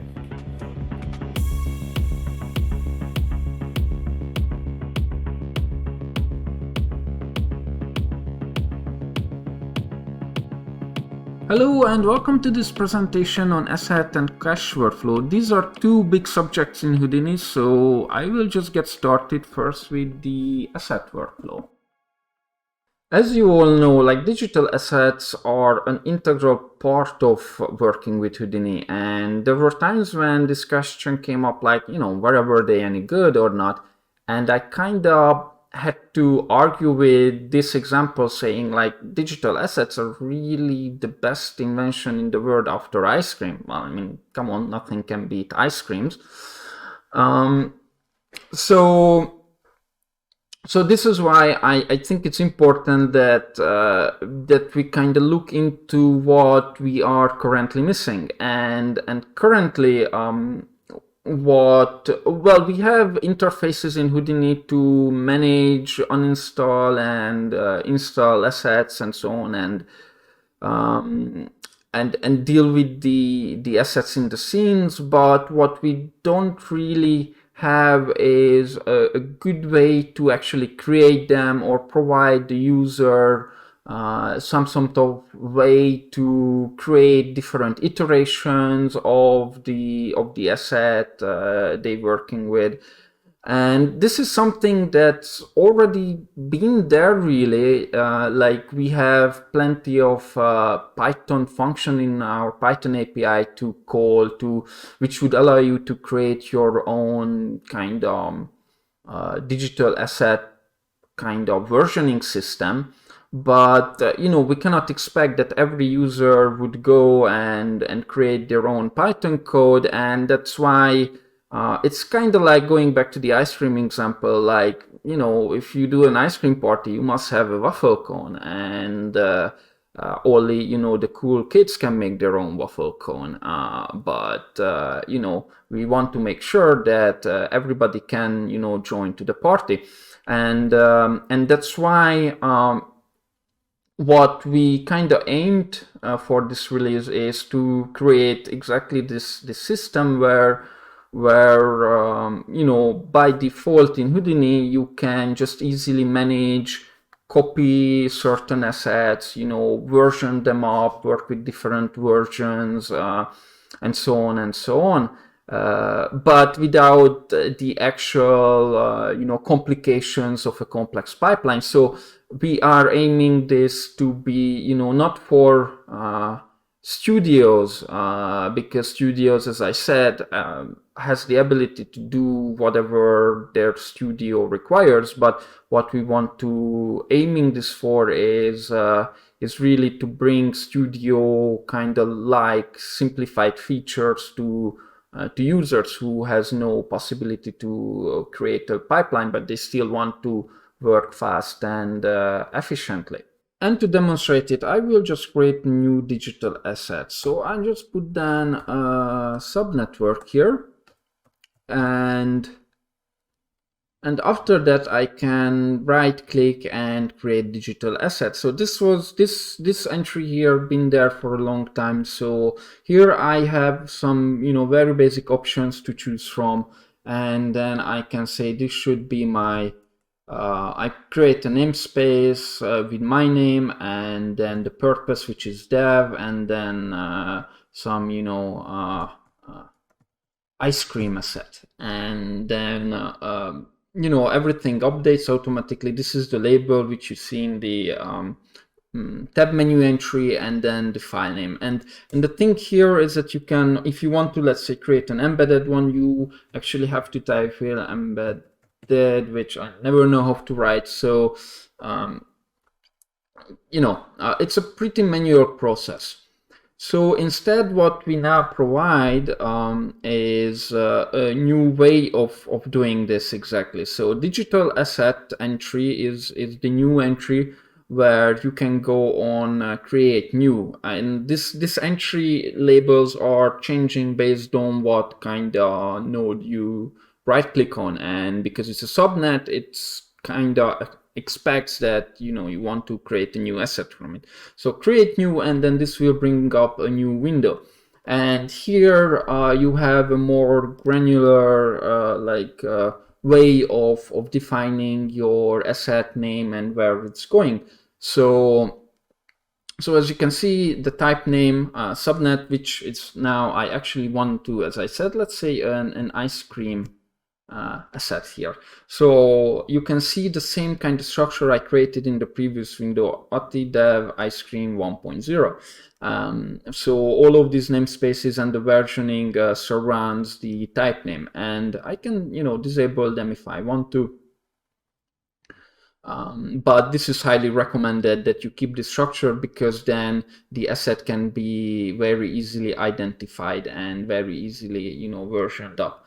And the menu entry where it should go, and by default things go to digital assets, but I kind of want it to go into my ice cream party or entry in the tab menu. So I just type that, and you can see here the preview updates accordingly. And with display branching label, I can actually display the purpose, the branch in here, so that I can easily find it in the menu if I have different branches. Let's say I have test, beta main, but you can go to the preferences of these asset workflow, and you can add your own individual branches or authors and so on.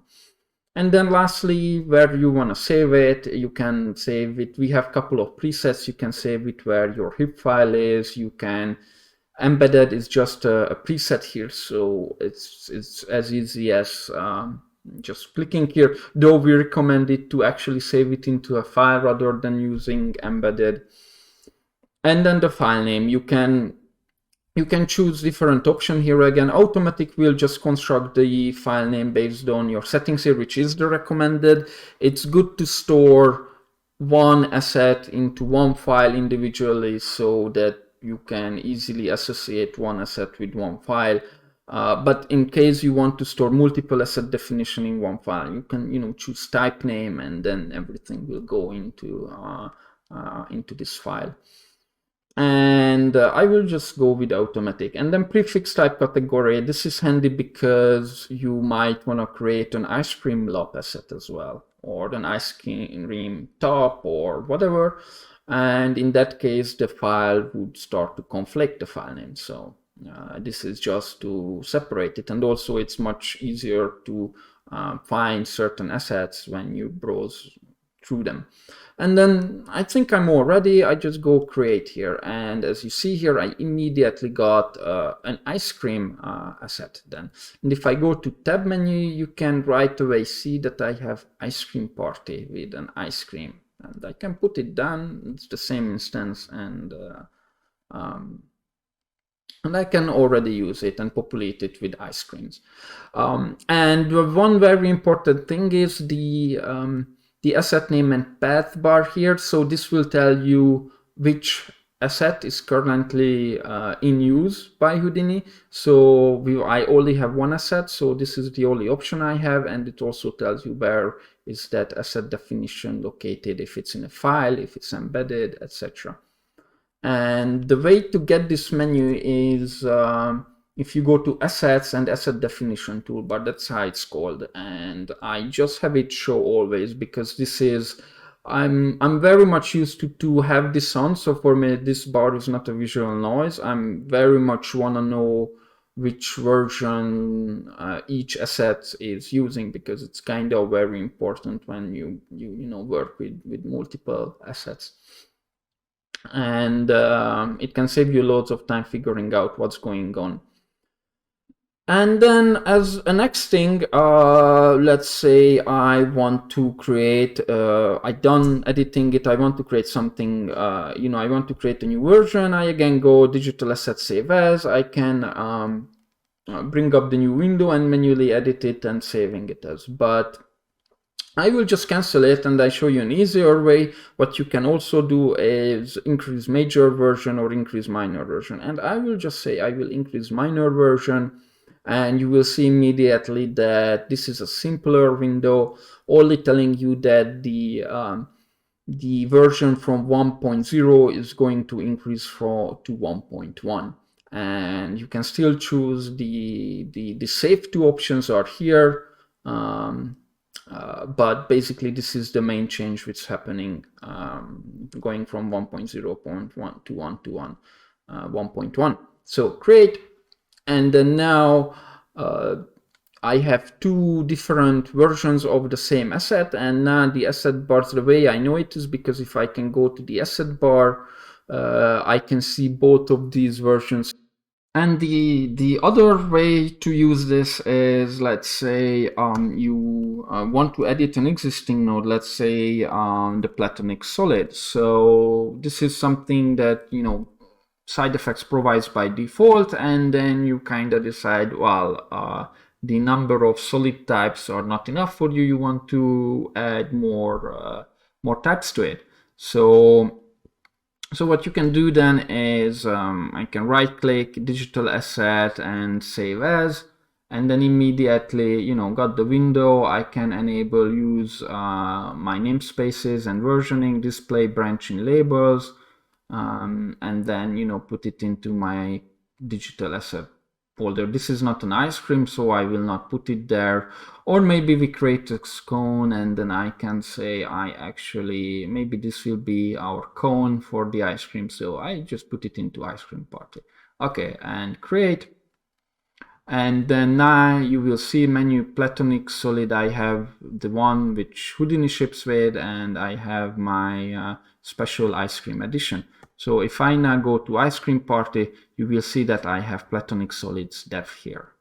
And even if I just type platonic solids, now it's very much, clear which is the one which SideFX ships and which is the one that you are just editing for your own purpose.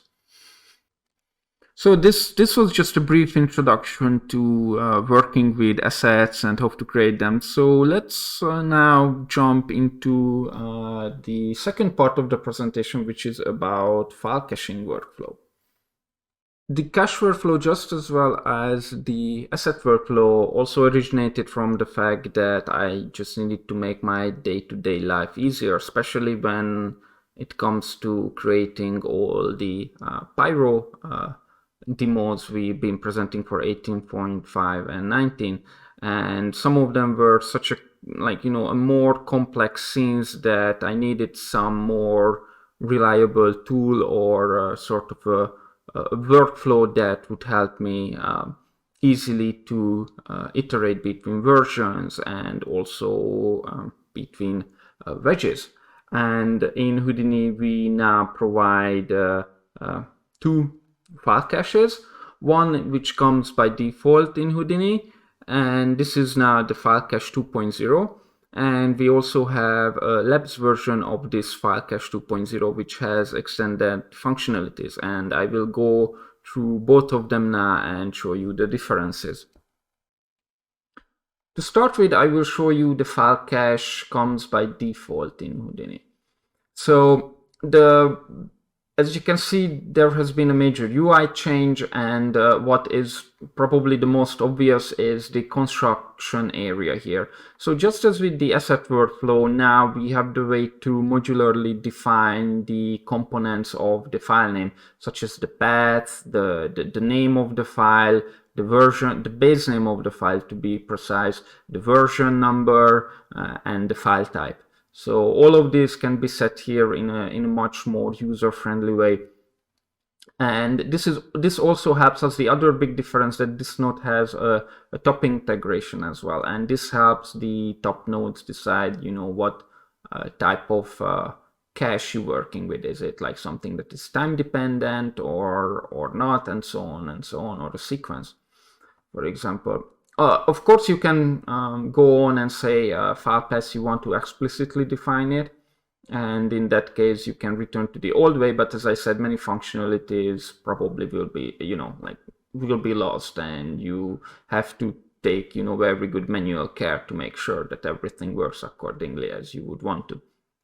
So I will just leave it unconstructed, and I have a box here, so no animation, nothing like that. So this cache I consider as a time independent cache. So like models, terrains, etc., etc. In this case, the way I would cache this is just disable this time dependent cache. So as you see, the sequence entry which define your frame range are completely gone, because this file will be only saved, or this cache will be just a single file without any reference to time in the file name. So I just click save to disk, and you see immediately I am getting the box, and this is already reading in the cached file. In the advanced setting, there is this option to enable load from disk on save, and also to harden the expression you have here. And you can turn this off if it's something that you don't like. And to make something then animated, and then I will just now put down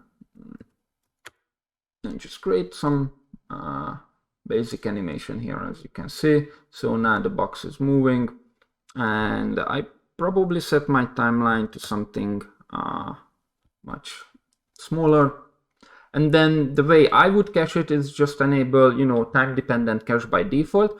And here I have 2 major categories again. You either save something as a simulation, which is our default, which means that things gonna, like each frame needs its previous frame to cache. So this is a very sequential kind of way of caching, but this is what you need when you caching something right off a Pyro simulation, an RBD simulation, etc.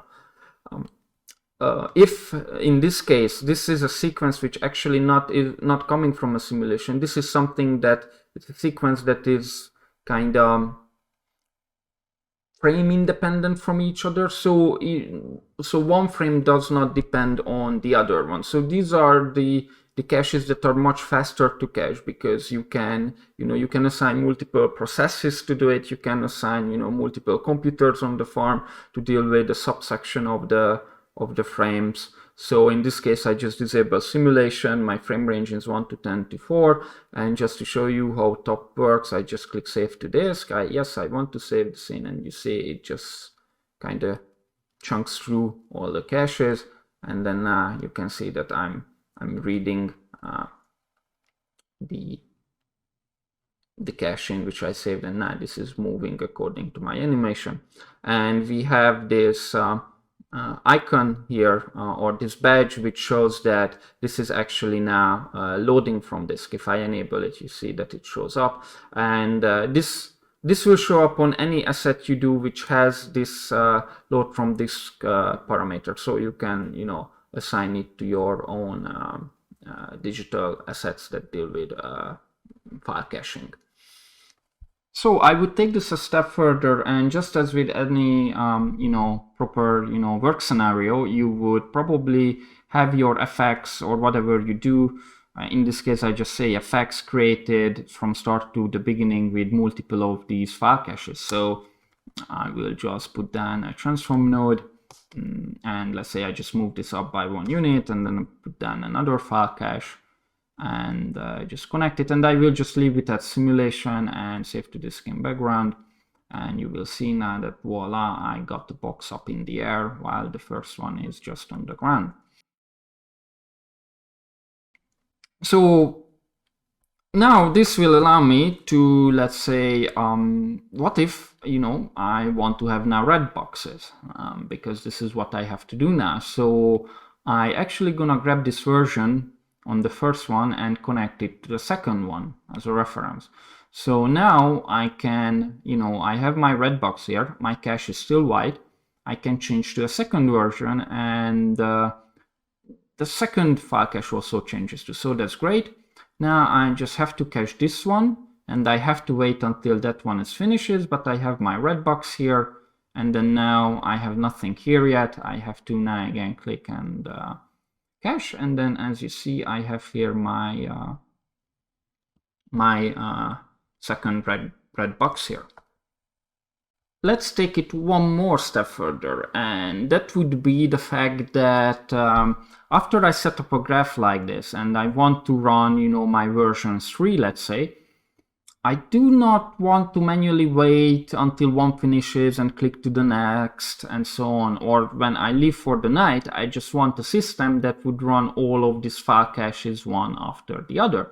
And that's where PDG comes handy. So to set up something like this, and I will show you it manually, so just bear with me because I think this is important to understand what's going on. So rough geometry, I just simply point it to a colors up here, and then I go to advanced path, output file. I just general reference it, this one here. That's the simplest way to do it. So now this rough geometry is caching basically this one. So this is the PDG equivalent of this sub now. Then to create the second one, I just simply cheat here and I just say transform here.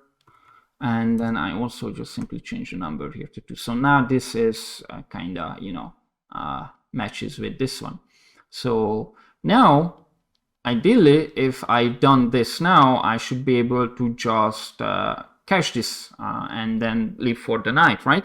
And that's not the case because you see here, I'm only getting one work item by each node.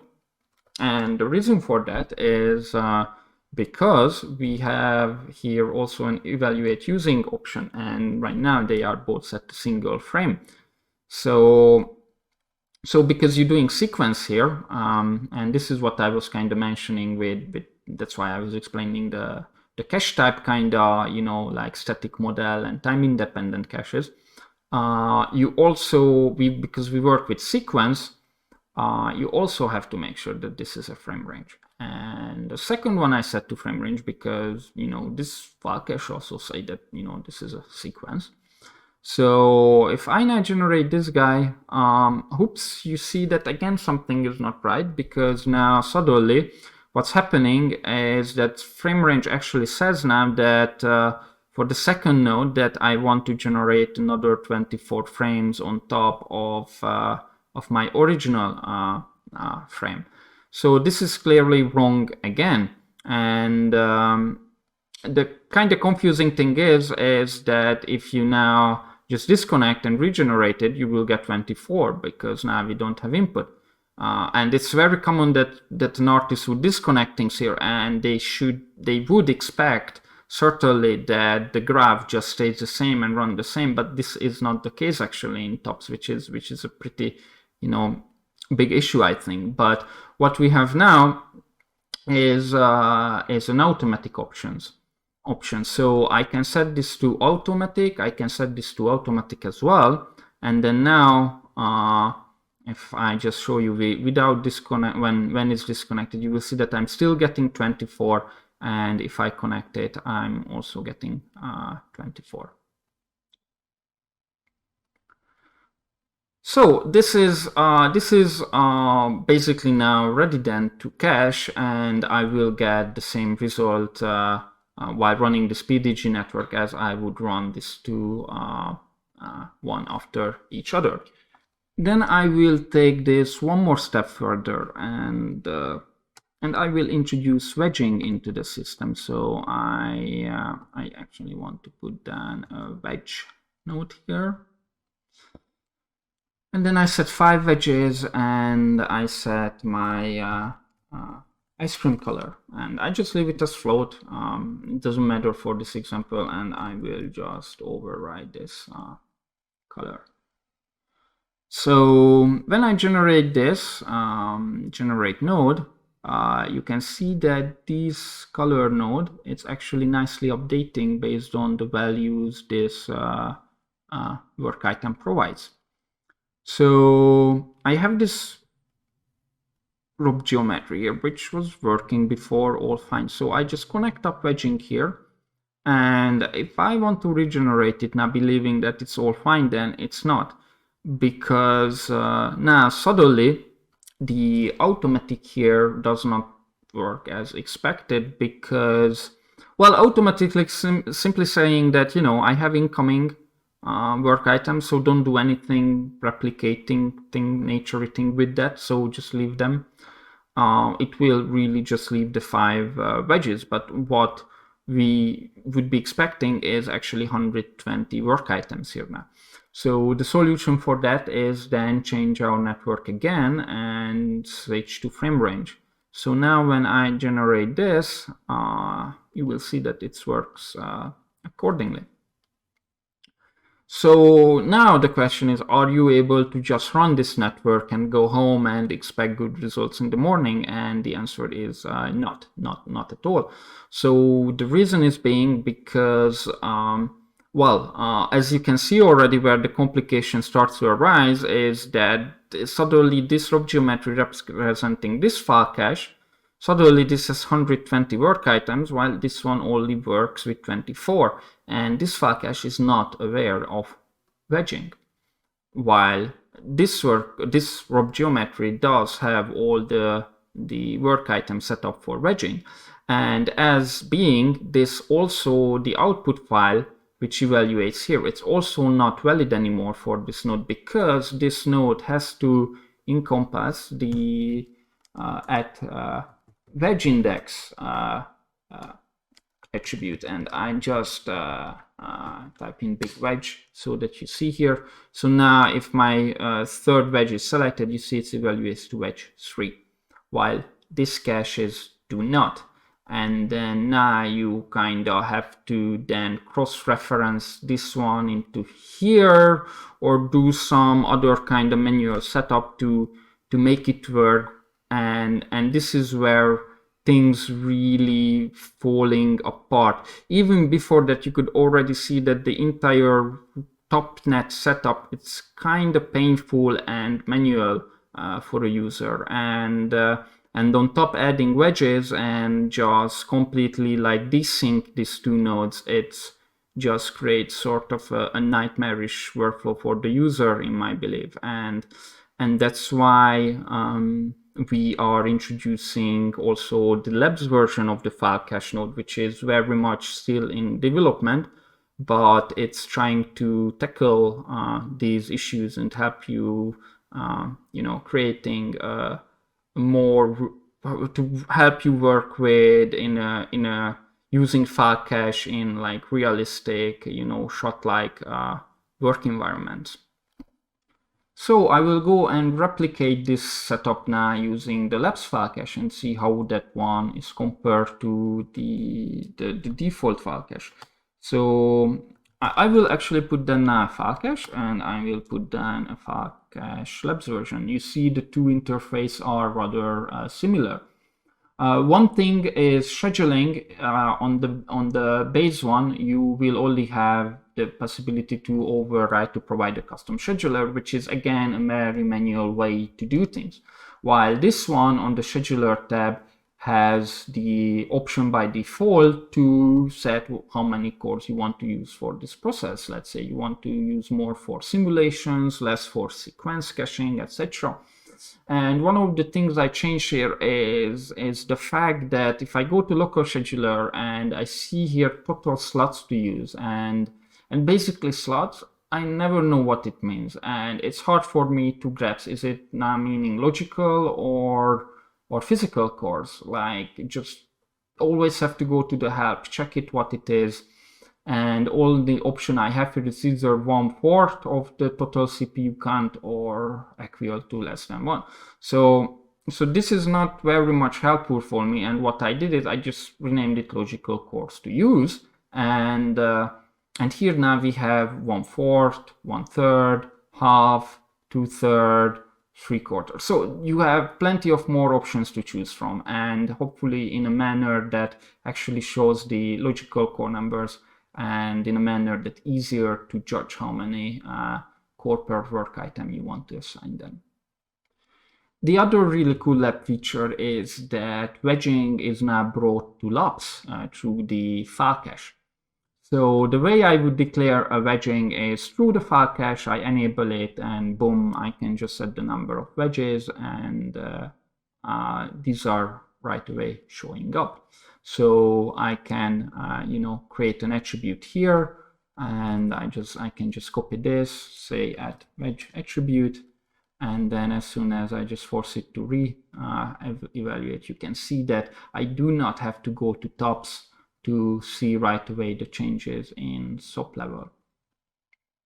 So this is really cool. And then one other thing we did is to reverse how you create this wedging. So what I just did now is the opposite way. So when I do a wedging, let's say I put down a wedge top node here, and I define I want this attribute to be, I don't know, whatever, and I set it up, and then I have to go on and then set it up where I want to. To me, this is the actual reverse thinking of how a user would set up wedges. It's like going from backwards. What now we can do in labs is to do it the kind of right way. So when I'm working, I want to say, okay, this is the parameter I want to wedge. I just want to click on this and then say, this is what wedge for me, please. So this is what exactly I can do. I can right click here, and then I can go to expressions and wedge value. And then this will bring up the option to which wedge node I want to wedge it. And in this case, this is the file cache. And then I just click accept. And then suddenly now I have that attribute. And then I just kill the previous one I used for the example. So I just set color R channel 0 to 1. And now you can see this updates accordingly. So I think these are all really cool features. And there is one more which the topnet or the topnet version kind of fails. So I kind of call it this wedge node, it's all and nothing, because if I again create an attribute and I say I want a vector or I want a color, how do these colors or vectors interpolate into each other between the wedge values? Like, there is no way to tell it here. There is just not enough space or UI to, like, it's a very complicated way of defining these relationships, and simply this node just does not provide any kind of answer to how to do it. And that's why, like, we have a color option here, but it's pretty useless from my point of view. And especially that we have attribute adjust color vector nodes that are actually dealing with exactly this problem. How do you define these attributes in Soplan? So as you notice, these interface for attribute declaration is much more simplified. And we have a very cool features now, which you can see if I kill this one again. And instead of just creating a single float, I will create a color. So I will wedge the entire RGB channel. So I go here, expression, wedge value, I select the same file cache. And now what you find is that it created a little network here, and it set the attribute values options here. So what it says that the actual wedge values, the attribute values, should be coming from this geometry. And if I open up a geometry spreadsheet, just here, you will see that I have exactly as 5, so I have 5 edges, I have exactly as many points, as many wedges, and each wedge now has the color parameter. So this is really awesome, because here you have all the freedom in the world to change these and modify individually all the subtools to change them. And then these could be read in either as point attribute, primitive attributes, etc. Does not matter. And I can just force it to evaluate, and then you will see now that I'm getting all random colors as per I defined it here. After this, then let's create a topnet from this, and let's add our second file cache. So what I can do here now is a new feature here that you can click on this top hat icon, and this will create a labs top file cache, which is meant to be the kind of equivalent node of this file cache in subnet. This does not meant to be used by its own, it's simply there to reference this node and run the work items. It's kind of like fetching.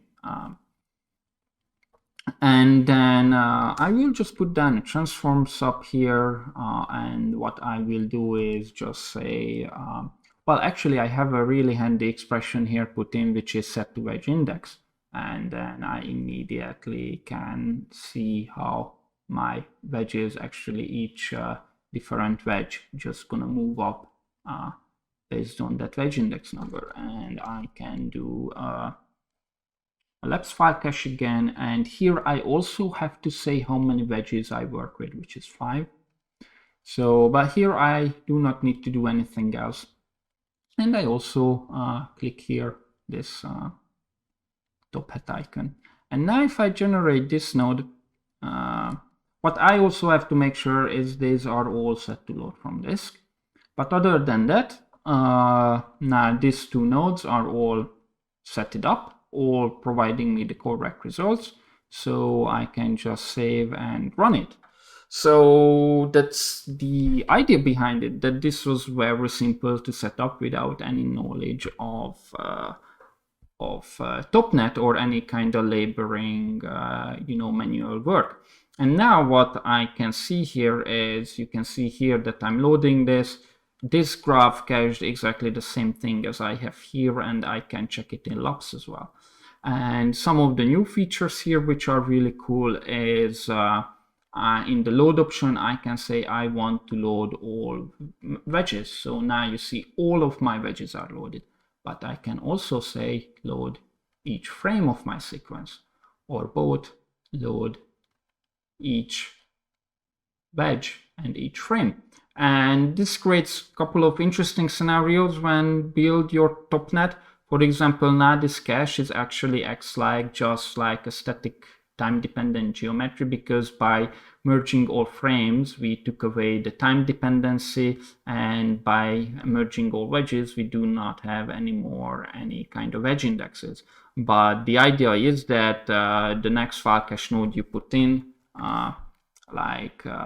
you want to now just raise it up again by 5, and then this is time independent.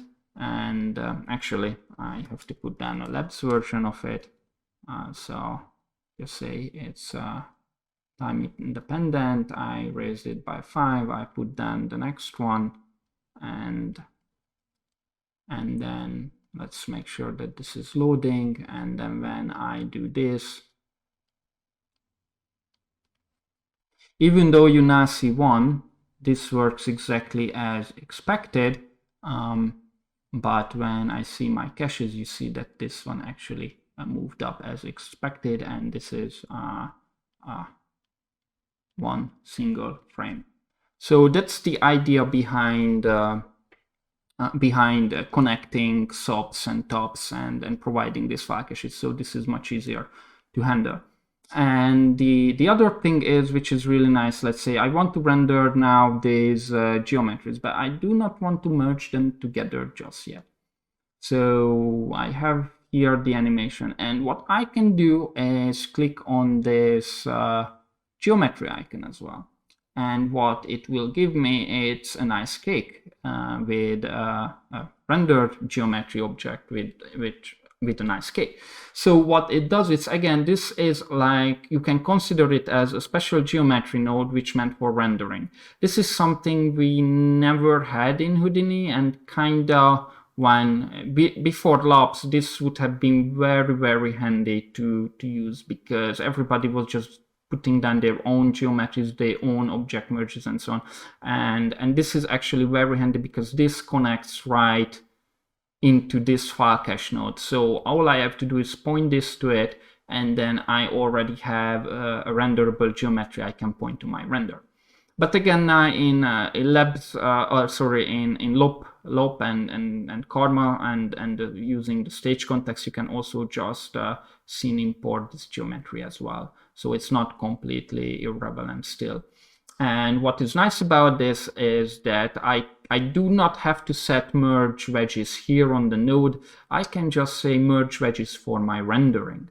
So you can see here now, if I just change the full geometry, that I also have the same option here. I also have, I can just do custom range as well. So if I do a big forest wire with different wedges, I do not have to do any sort of combining operation. I right away can just merge things in, and then I can also merge all the frames if I want to, and render everything right away. So this is very, very handy, and you of course have a submerge option. So if you want, you can set it to submerge and just provide your own geometry. And this has the nice options that it's kinda has velocity blur and kinda all trying to be organized about how you apply velocities and stuff like that. And this is, again, this is for more mantra kind of times.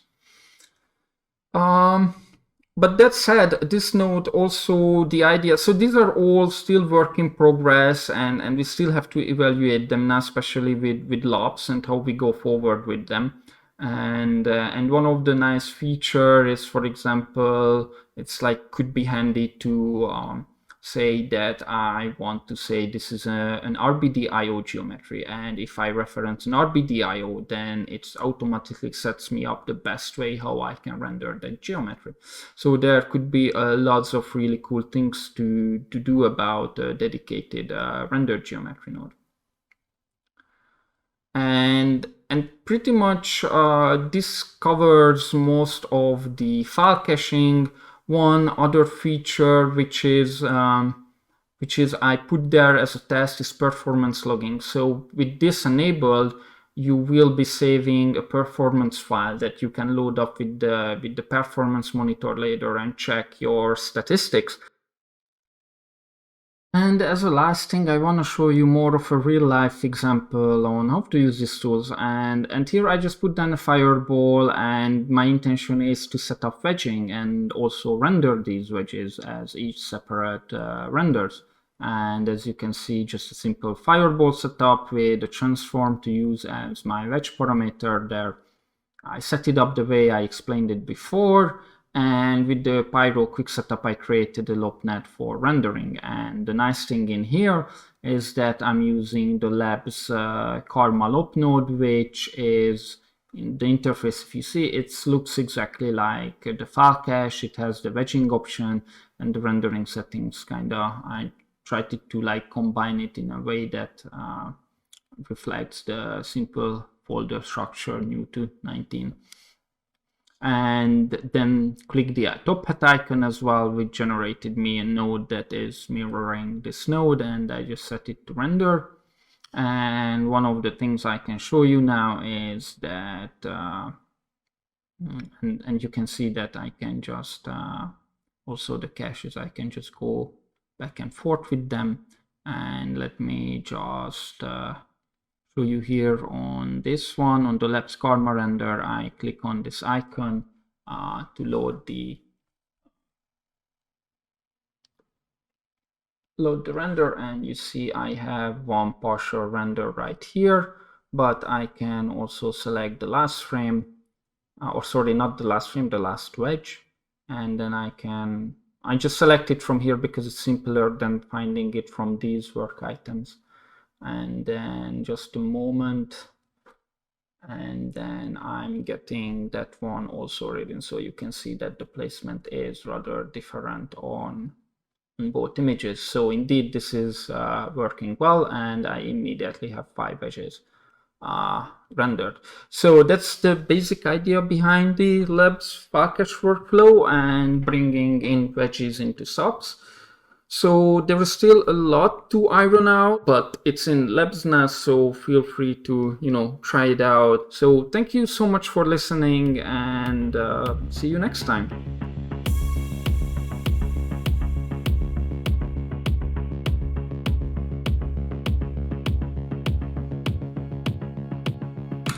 Hello, welcome to Houdini 19 real-time Pyro workflows, chasing photorealism.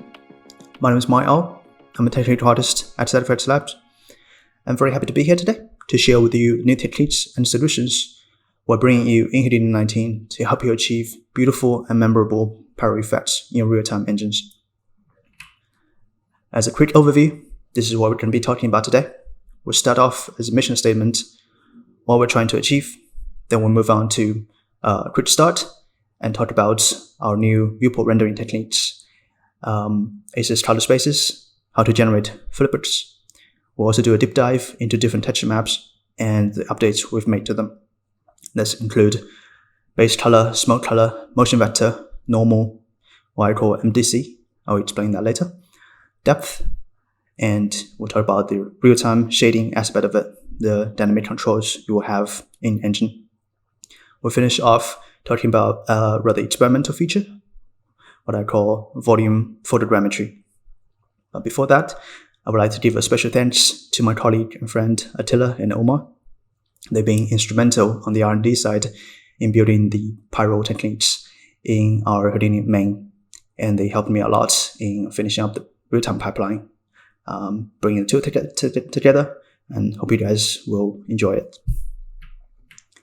So first off, what are we trying to do? I've been working in production before, and Pyro is one of the effects aspect that I'm really passionate about. So nowadays, the advancements we've made in real-time environment and characters are incredible. One thing I'm starting to notice is some of the effects, such as smoke or fire, when put in contrast with the hyper-realistic environment, they start to look a little bit gamey, due to possibly no resolution, or the lighting just seems a bit off compared to the environment. So that's something I really wanted to tackle on the real-time side and bring together Houdini's simulation and rendering power with what we can do in engine. So that's our first objective. The second one is that I wanted to create a really no stress workflows for you guys, because there are so many small steps in this process. You need to worry about things like, what color space do I use? Do I set my PNG to be pre-multiplied or unpre-multiplied? All kinds of lighting setups, shader tricks and all that stuff. What I wanted to do is to standardize the workflow so you don't have to worry about all these technical details that might be unnecessary to being creative, and really that you focus on directing the best visual results you can get. But before we can do that, we can't just imagine things of what should be called realistic. If we want to make realistic stuff, we started off with comparing against photographs and see what are the elements that differentiate them from real-time rendering, at least currently as they stand. So some of the things I've started to notice is that the smoke and fire, they're really blending with the environment a lot more in photographs because of the lighting they pick up from the sky, for instance. And depends on where the dominant light, such as the sun coming from, the shading will be different. The other aspect of it is how dense the smoke is. In this example, the pyroclastic volcanic smoke. You can see a lot of surface details. That's also possibly due to the scale of it. Whereas for something small and soft, you see the light penetrate in a much softer and gentle way. Another interesting thing about fire is that you will see dark areas in front of them, bright areas that mask out the emissive components. You will also see, even with this fiery situation, you will see smokes on top of it that's still picking up some of the environment light, so it's like tinted blue. So with these in mind, this is our attempt at bringing the gap between video games in the top left and bottom right closer to the photographs in these two as a reference. I think we're getting close. I'm pretty optimistic about the results, but of course it will only get better from here. So this is things in motion, captured in Unreal Engine 5. This is a Pyro effect rendered out on a card. So let's dive in and break down the individual components that made this effect possible. So for a quick start, now the process of getting your Pyro started is made ever simpler. So you can go to the shelf tool, and then under either Pyro effects or simple effects, you can click on these tools. That will drop down preset for you, from which you can configure and suit your own visual needs. So one thing to note about the simple effects is that they will drop down SOP level, in other words, geometry level nodes, like this Pyro solver over here. It's no longer dynamic Docker network node, which might be a bit more challenging or difficult for new users. So this is part of our overall effort to bring more things into SOPs and unify them over there and make the workflow simpler. So on this Pyro solver, you have the option to choose what simulation type you use. You could use sparse, or you could use minimal OpenCL, which leverage the power of GPU to make your simulation much faster. We'll also drop down the Pyro bake volume, which process the result of the simulation. And this is our secret weapon in making the Pyro look really, really sexy in the viewport. So here's the process in action. As you can see here, I just simply click on the tab and control click on one of the shelf tools, and it will drop down a network in the world origin. Have some of the things already preset for you. Then you can configure from here.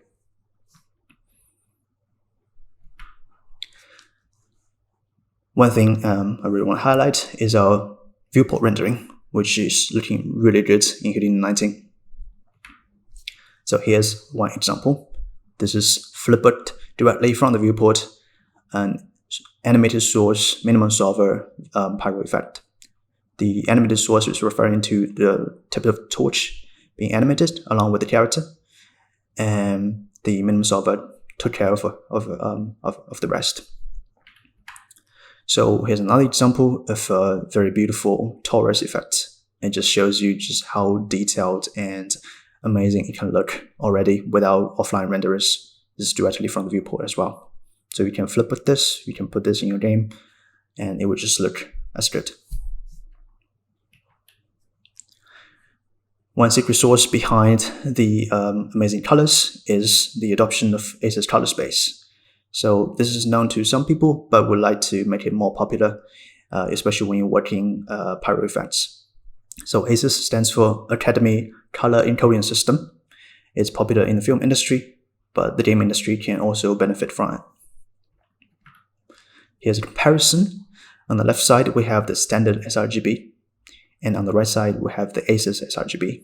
As you can see, the difference is quite drastic, and the right side looks much better.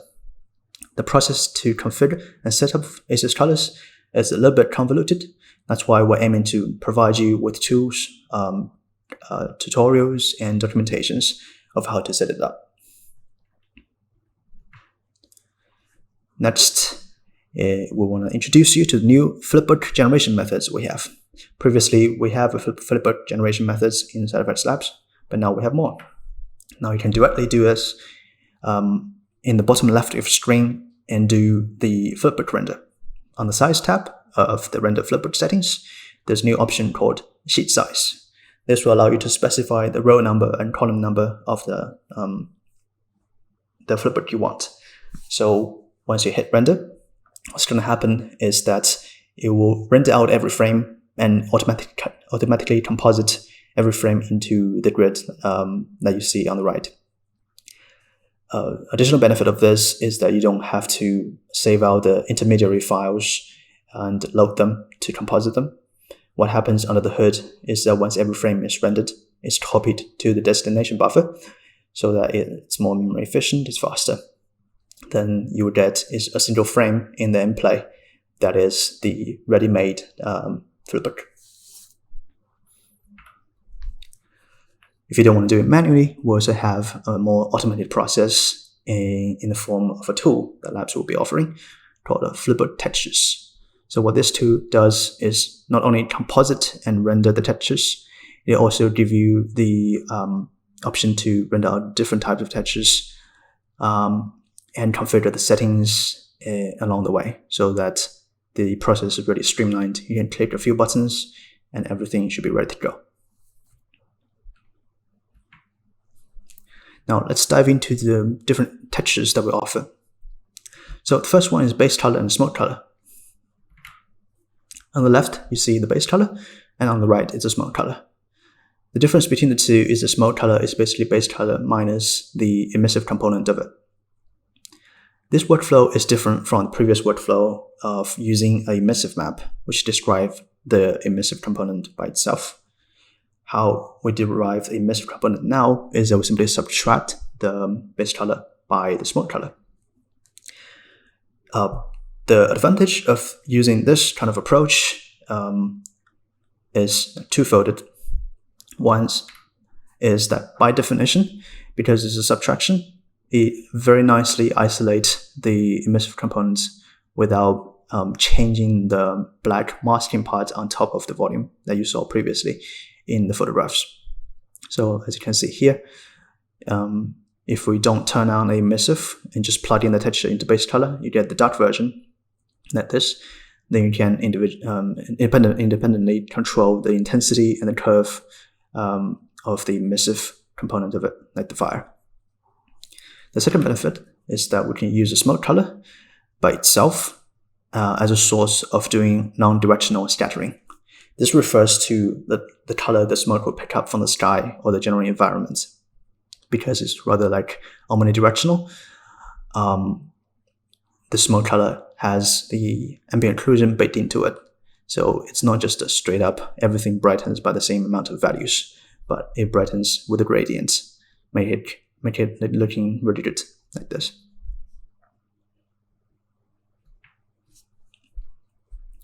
Next, we want to talk about the new in-viewport motion vector map and the new encoding that we're going to be providing.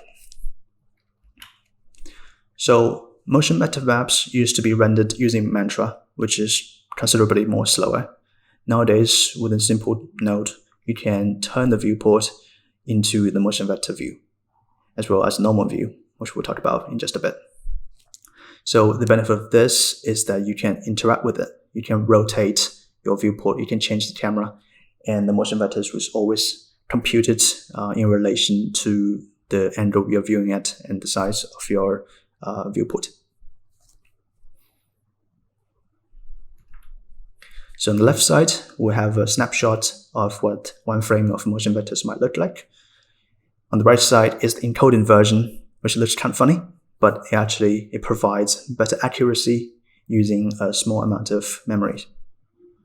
Here's a comparison to show what the encoding is really doing. So in the center is the expensive version, which we're using as benchmark of 16-bit per channel motion vectors. So you can see everything is smooth and there's not much banding.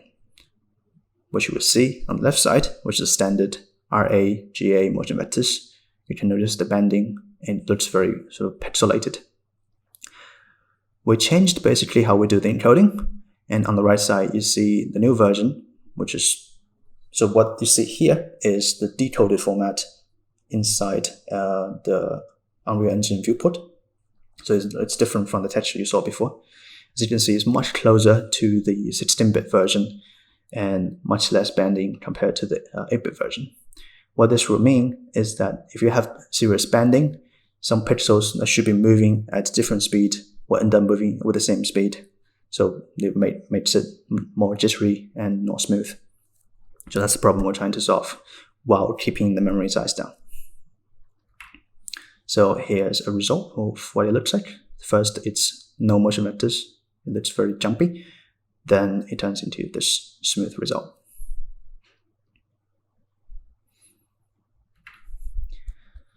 In addition to motion vectors, we also have the new viewport normal map, which is sort of a new interpretation of how we do normal map.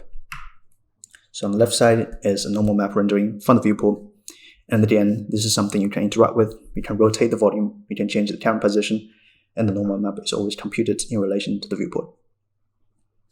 At the right side, what you see is a grayscale, which is showing one of the components. Because normal map, we can actually throw away one of the components. We can just export two texture channels and derive the third component dynamically in the shader. This saves more texture space and allow us to pack the normal map into the same texture that we put the motion vectors.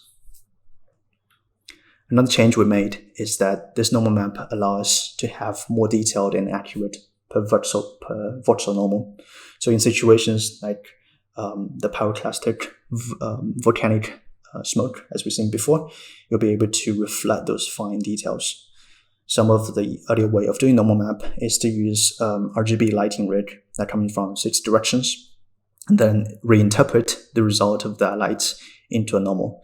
That creates a more smooth normal overall, but it has to, so that version has to blend with the more like per voxel detail level.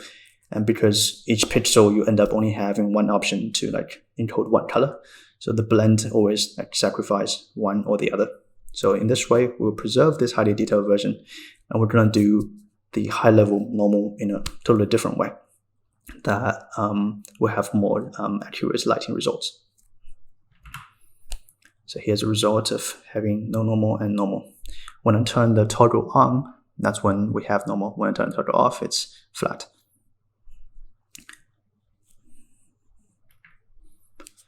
So the new lighting technique I mentioned previously is what I'm calling the MDC, the multi-directional contribution map.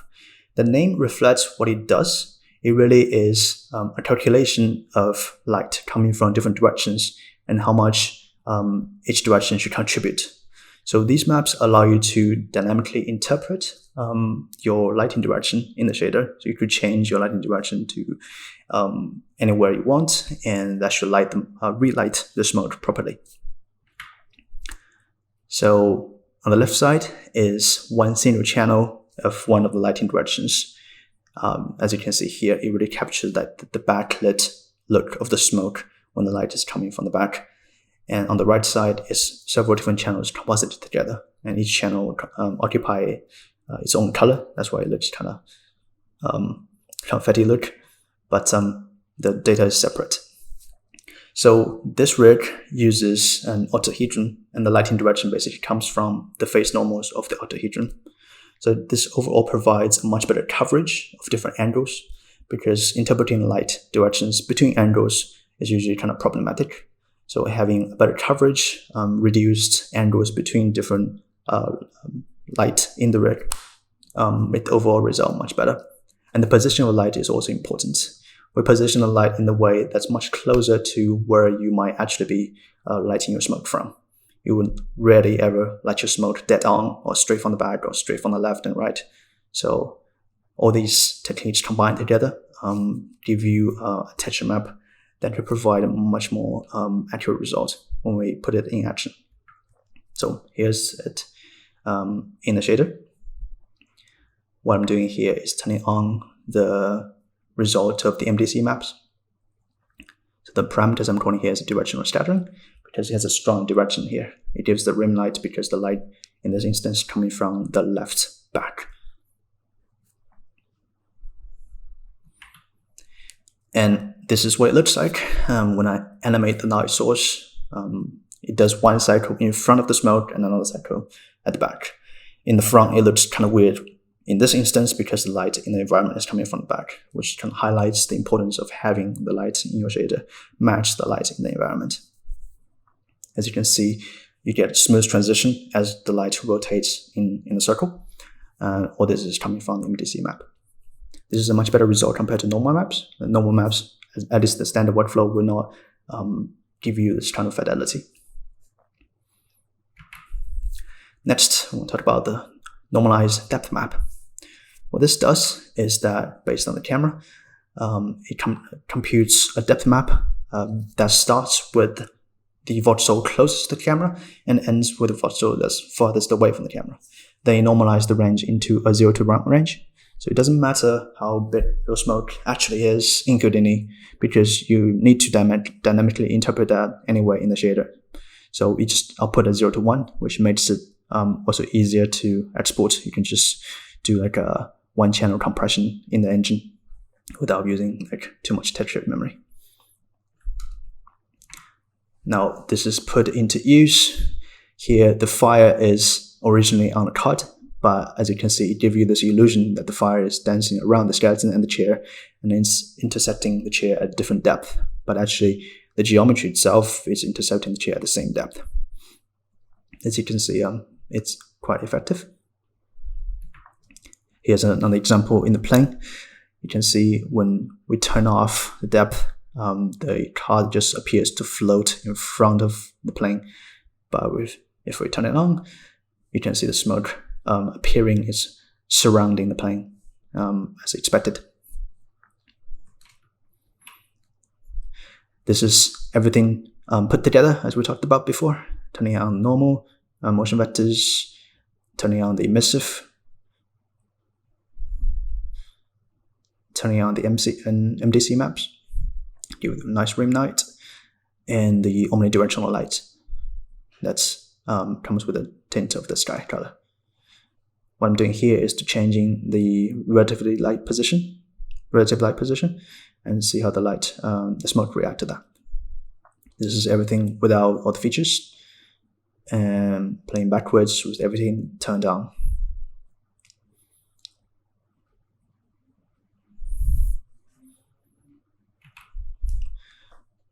Now, volume photogrammetry.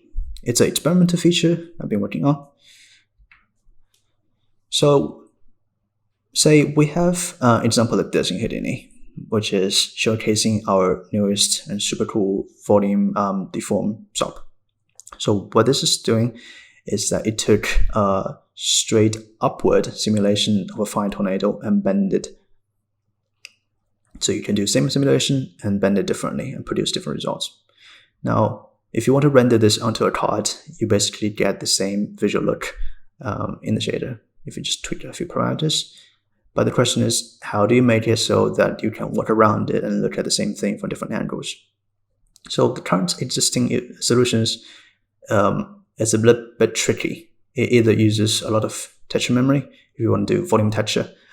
Volume texture also, because you have to do the trade-off between texture memory and resolution, you also sometimes end up with a relatively low resolution. So it looks, the smoke will look kind of smooth. The other option sounds probably even more crazy, is to do the imposter textures, which is sort of like the dynamic texture that can be viewed from different angles, but ultimately rendered on the card. The thing about imposter textures is that it's cheap if it's just non-animated geometry. But when you have the time dimension, that just multiply the texture into way too much for you to afford. So I've been looking for sort of the trade-off between these, and what I'm coming up with is like using a metaphorical photogrammetry. It's not really photogrammetry, but the idea here is to take photos of the simulation as you would, basically generate a bunch of rendered images. Then we'll try to reproject the images onto a geometry that's converted from the volume surface. So what you see here, the pic is colored by the NDC coordinates values. The NDC is the normalized device coordinates. In other words, it's similar to like this, the screen space coordinates. So here you can see that it's reacting to every aspect of the camera settings, like including its clipping panes, including the camera position, photo lens, and everything. So what happens is basically once you have rendered out the images, you compare that against the texture space that's unwrapped from the geometry. So if you have a point in the texture, you can query and find out where that point corresponds to in 3D space. And based on the 3D space, you can compare that against the camera you used to render that texture frame. Then you find out where should that point appear on your texture and what's the UV coordinates over there. Then you can go and fetch the color at that UV coordinates and put it back all the way onto the texture space. Then you end up with this look. Here's more of an example. So on the left, you see a different camera angles capturing the same fire tornado. Then in the center, it's that image transferred through the process I described earlier, from texture space to 3D space, then back to the camera space of the cameras that capture the particular frame, and add everything together, average them. You end up with the same textures now be able to transfer to the surface of the geometry. It doesn't matter like what's the aspect ratio of the cameras you're capturing with.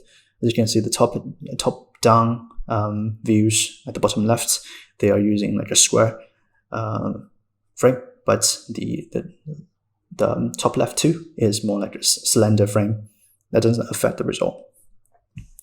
So on the right side is everything put together. You basically have the look of the pyro smoke on the surface of the geometry. Here's a test example of our little piggy. So on the left, the texture of the piggy actually comes from different photographs, quote unquote, that is taken from different directions and composited together and reprojected into the texture space. On the right is the original texture that the piggy has.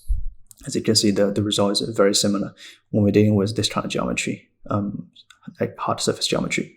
With smoke, it's a bit trickier because it's hard for different camera angles to agree what is the surface of the smoke, because the smoke doesn't have very solid definition of what the surface is.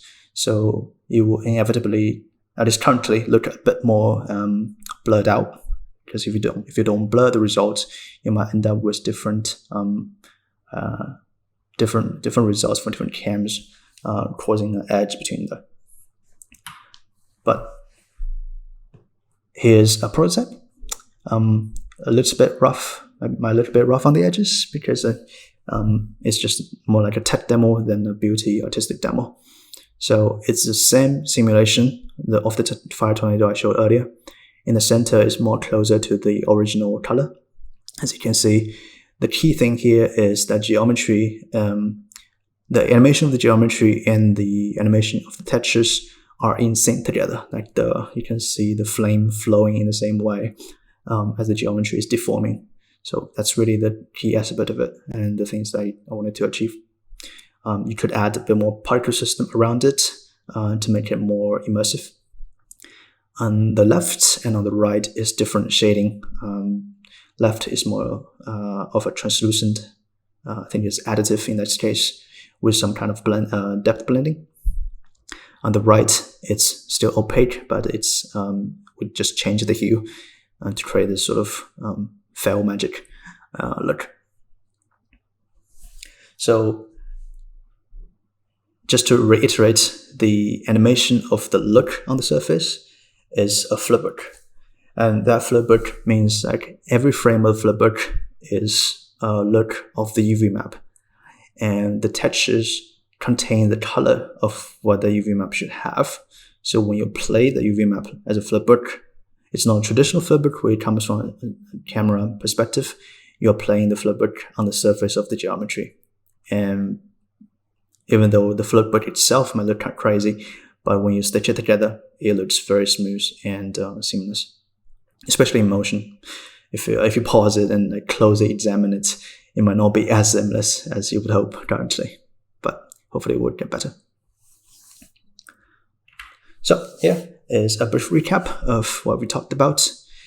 A lot of the hard work from the Houdini main side is done by MaterialX, so I can praise them and say it's stunning details and colors straight from the H19 viewport. On my side, what I worked on is the new solutions for real-time volume reshading.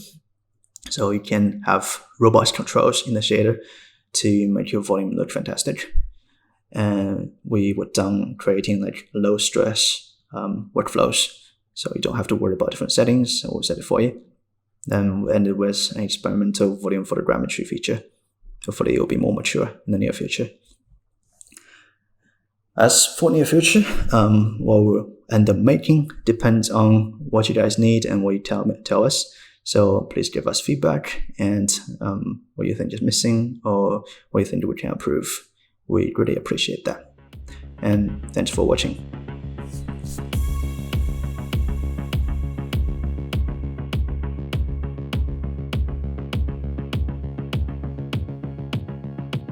Hello, my name is Fianna, and in this presentation, we're going to be going over the Layout LOP and Layout Asset Gallery, both of which are new in Houdini 19.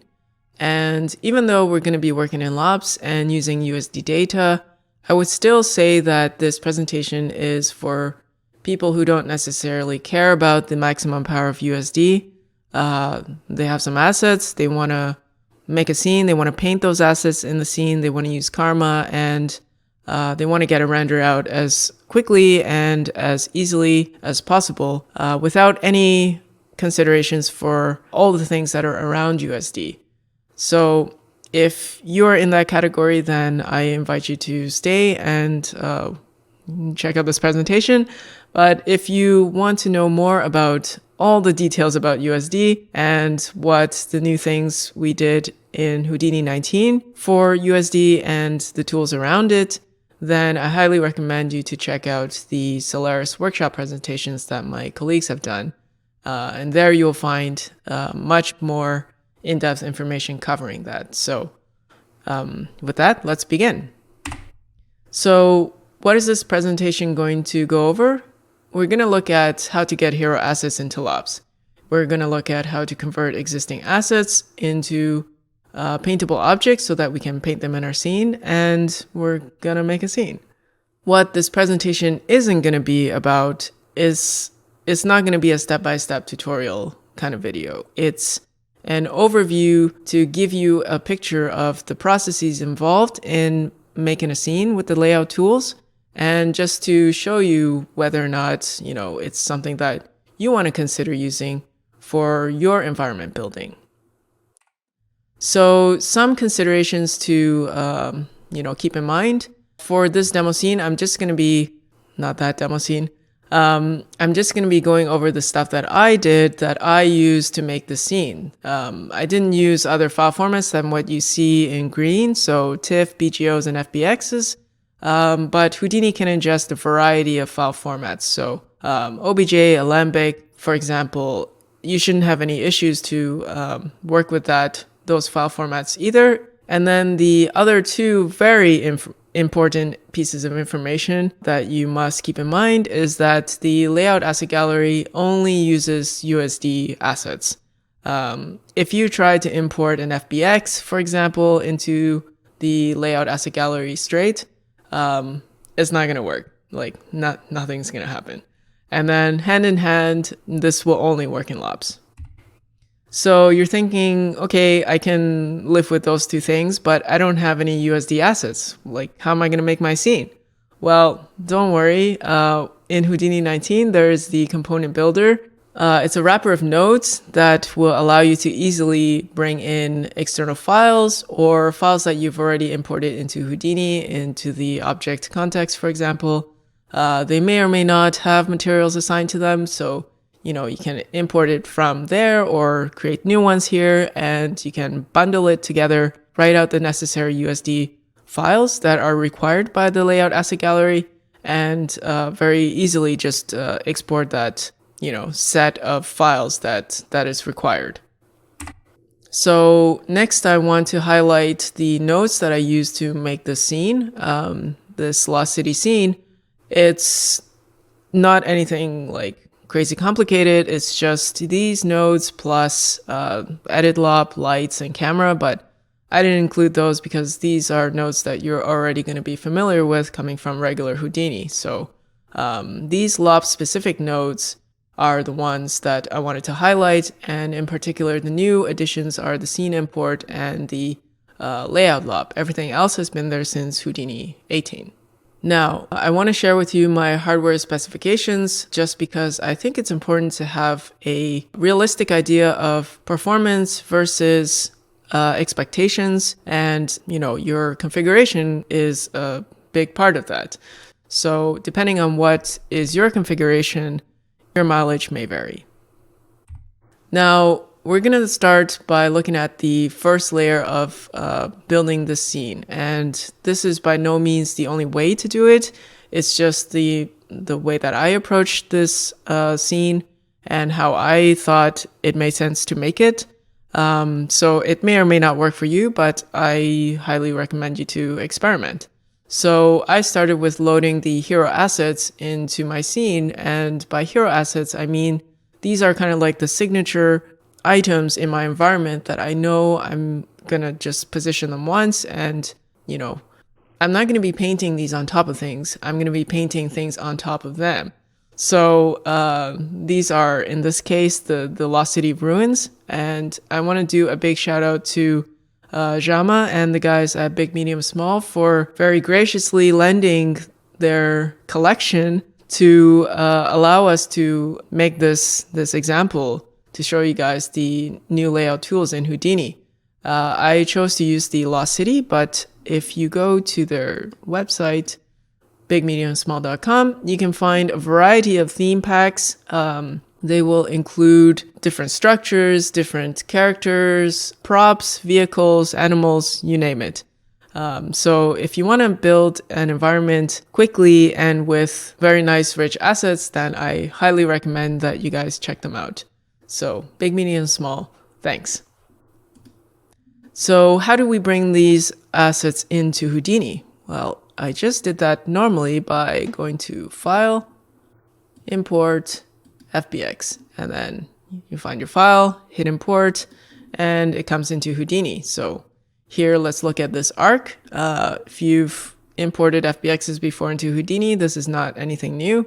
If you go inside the material network, you'll find a variety of shaders with their texture assignments. And the only thing that I do want to point out is that sometimes you may get your texture imported into the metalness, imported into reflectivity, and that's because the importer is making some sort of informed decision about like the different metal and specular models, and it doesn't know which one. So you can just grab that link and paste it into the metal channel, and you're good to go.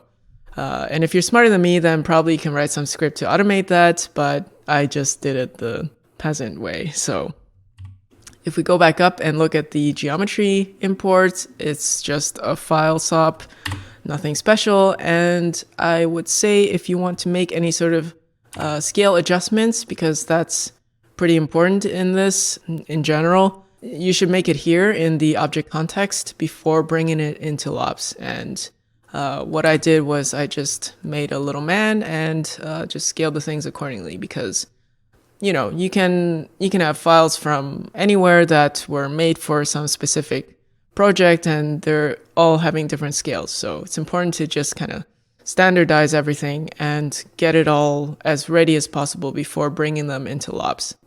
So we can hit the N key and jump to lobs, but I'm in my build desktop, so I'm going to switch to Solaris. And the reason for switching to the Solaris desktop is that it has all the necessary window panes that you would care about for lobs. So it's just more convenient. Anyway, so you can see that the arc FBX has been imported into my lobs context. And if I zoom in, I used a scene import. If I look at a default scene import, you just type scene import, right? So this one is not having anything, but if we look at the scene, the arc import, we're just pointing it to the FBX that we imported earlier in the object context. And the only thing different from the default scene import is that we pointed it to our materials. And this one doesn't point to anything because obviously it's blank. But that's pretty much it. You can see that the geometry and textures are loaded and everything's good to go. So I brought all my other buildings in like that, and vehicles. Also the ground floor, which is a mixture. It's actually 2 geotiffs that I grabbed from open something. I can't remember the name right now, but yeah, I'm lazy and I didn't want to sculpt anything realistic. So I just grabbed some satellite images as TIFFs and then made them into HIVE fields and brought them in. So I mentioned some nodes earlier that I used in making the scene, and that was the scene import. These HIVE fields were using the SOP import and your standard merge, and then you can see that each one in black, except this one. There we go. They each have an insertion point. And what's an insertion point? Well, it's basically a bookmark for Houdini and USD to know that it should jump to that spot, and any kind of edits that you do will be forced into that position. So it's actually a way to keep your scene organized so that you're not ending up with a bunch of edit nodes down wherever your node is currently. So if we for example try to move this truck, our current insertion point is already set to vehicle, but you'll probably have it set to no insertion point. But if we try to move it, you can see boop, there's an edit loop that just gets created. And if you're moving a bunch of things, then you may end up with a string of edit loops, and then you don't remember who did what. So that can become pretty terrible to find out later on. But if we move that to vehicles, then any of the edits will be done up above. And I already have an edit loop in there, so any of those changes is written to that and not somewhere down here where I don't even know what this has to do with anything. So that is the insertion point. And then this one is the graph stage, where I'm using it as a way to organize my scene. So basically everything I'm building on top of the terrain is getting plugged into the second input, and my ground terrain stuff is on the first layer. So you don't have to use this, but it's just something that I did. So now that we have our hero assets in our scene, we are ready to prepare our assets that we want to paint with and convert them into, working paintable assets. So in this case, I worked with Mojito Oriui. He is the author of the Grow Infinite Mega Tool. It's a toolkit of 37 HDAs, and it can grow a lot of things. In this case, I worked with Mojito to create vegetation and some ground cover. So here is a collection of some of those items. We have some sticks and more rocks than what you see, some grasses, bush, a bunch of mixed vegetation for this environment. So when you have those assets, and these are assets that are going to be downloadable, by the way, you can write them out from a HIVE file. In this case, I had them as a HIVE file because this is a Houdini tool, and we wrote them out as BGOs with their respective shader assignments or color ramps. And let's take a look at what that actually looks like. So here is that HIVE file with one of the palm trees, and if we go inside, you can see that it's just importing the BGOs, and then we're merging them together. We are transforming it, maybe scaling it. There's the material assignments and cleaning up some attributes that we don't need.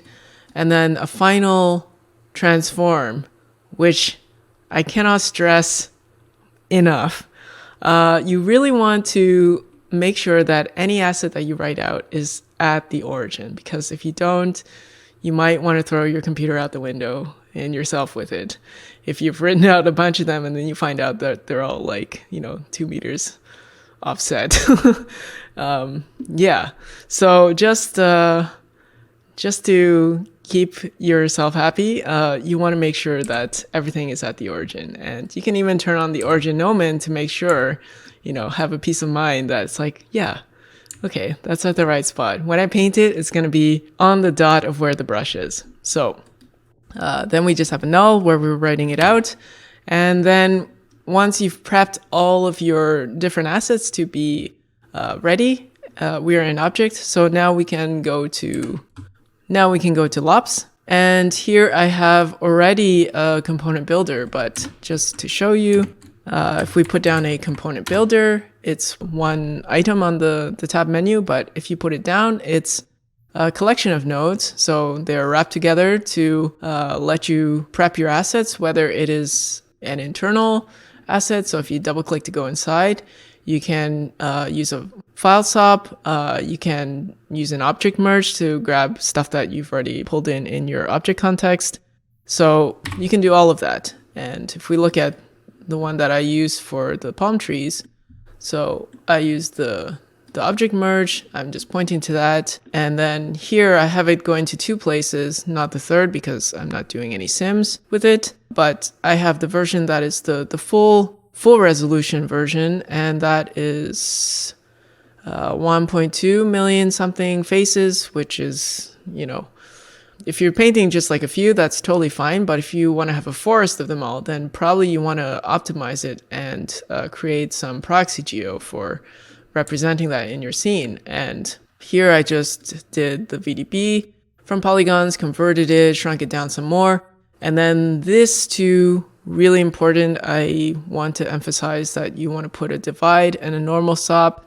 Again, I'm going to have this file available for download, so you can just plug in your assets and just reuse this if you want. The rest of the stuff, the coloring, that's just for visuals. You don't even have to color that if you're just keeping the scene to yourself and you know what's what.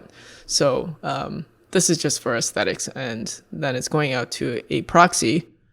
And then if we look at the material library, you can point to the existing one, which in this case I did, because they came with materials. They came with the principal shader assignments, but you can also go inside and create your own and assign it there. So it depends on how you want to organize your scene, really. Component builder, here is where you are assigning the specific shader to the specific components of the geometry. And then at the end, you are writing it out in the component output. So you just put your name there, palm tall, and it will just grab that name and put it into this section, and you don't have to worry about naming anything. If we just move this down a bit, you can see we have the thumbnail options. So you can automate this process, but I wanted to have specific angles of each of my assets. So here you can use the view thumbnail camera to just decide, how to frame it. And then you just hit generate thumbnail. If you want to keep the resolution that as a 512, you can change it to however you want. And then once you're done that, then you just click save to disk, and all the files that are going to be written out is everything that you need in the layout asset gallery. So let's load the layout asset gallery window. And, I have all my assets already loaded, but we can just make a dummy one just to show you guys the process. So you click on the teddy bear, yes, and you give it a name. So I'm just going to name it Palm, and I'm going to just use that folder that I was looking at. So you can see that it just shows the one USD file. So you don't have to make any decision about which one do I use. No, just accept. And then the thumbnail is the same thing. So then you just hit OK, and there you go. You got your palm tree. But I already have them here. So next. So yeah, we've clicked on the teddy bear a few times, and we have all our assets loaded. So now it's just a matter of putting down a layout lop to start using our assets. So in this scene, we're going back to the scene where I have all my hero assets. If I put down a layout lop, so nothing nothing is here. You just get like a bunch of icons for your brushes. And then we actually, so this Houdini session didn't have it loaded, but you can make this pane, the layout as a gallery pane, inside here. And if you want to save that, you just go to desktop, save current desktop, so you don't have to make it every time. But yeah, like you just grab your assets that you want to use and you throw them into this. It's kind of like a working set. So think of it like a basket of all the stuff that you want to paint with. And you just select the thing that you want. So you can see that I'm painting the tree somewhere. And if I want to scale it, so I just click and drag and I can orient it as well. If I want to paint all three of these, so I don't have to go back each time to select each asset, I can just use the middle mouse scroll wheel. So after you've painted your, let's say, your palm trees, and you want to do rocks, you probably want to keep them as separate layout lobs.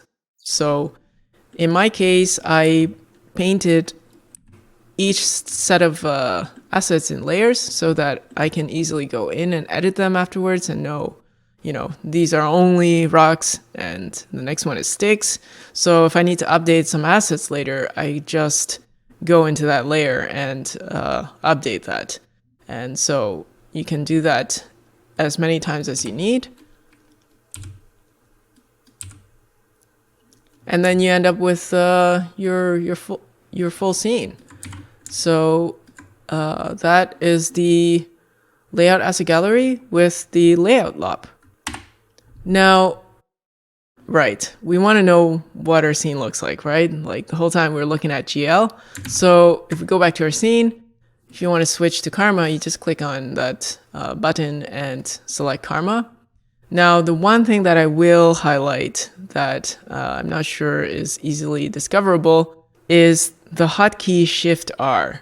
This allows you to, once you've activated the Karma option, you can just hit Shift R to switch back to GL and Shift R to go back to Karma again, instead of each time clicking on this drop down and choosing. And that pretty much sums up the overview to show you the process involved in making an environment using the layout lob and the layout as a gallery. If you want to get some of the files that were used in this example, head on over to sidefx.com/content library, and you'll be able to find some of these assets there along with their HIVE file. And of course, you'll need Houdini 19 to run this, so get it at sidefx.com/download.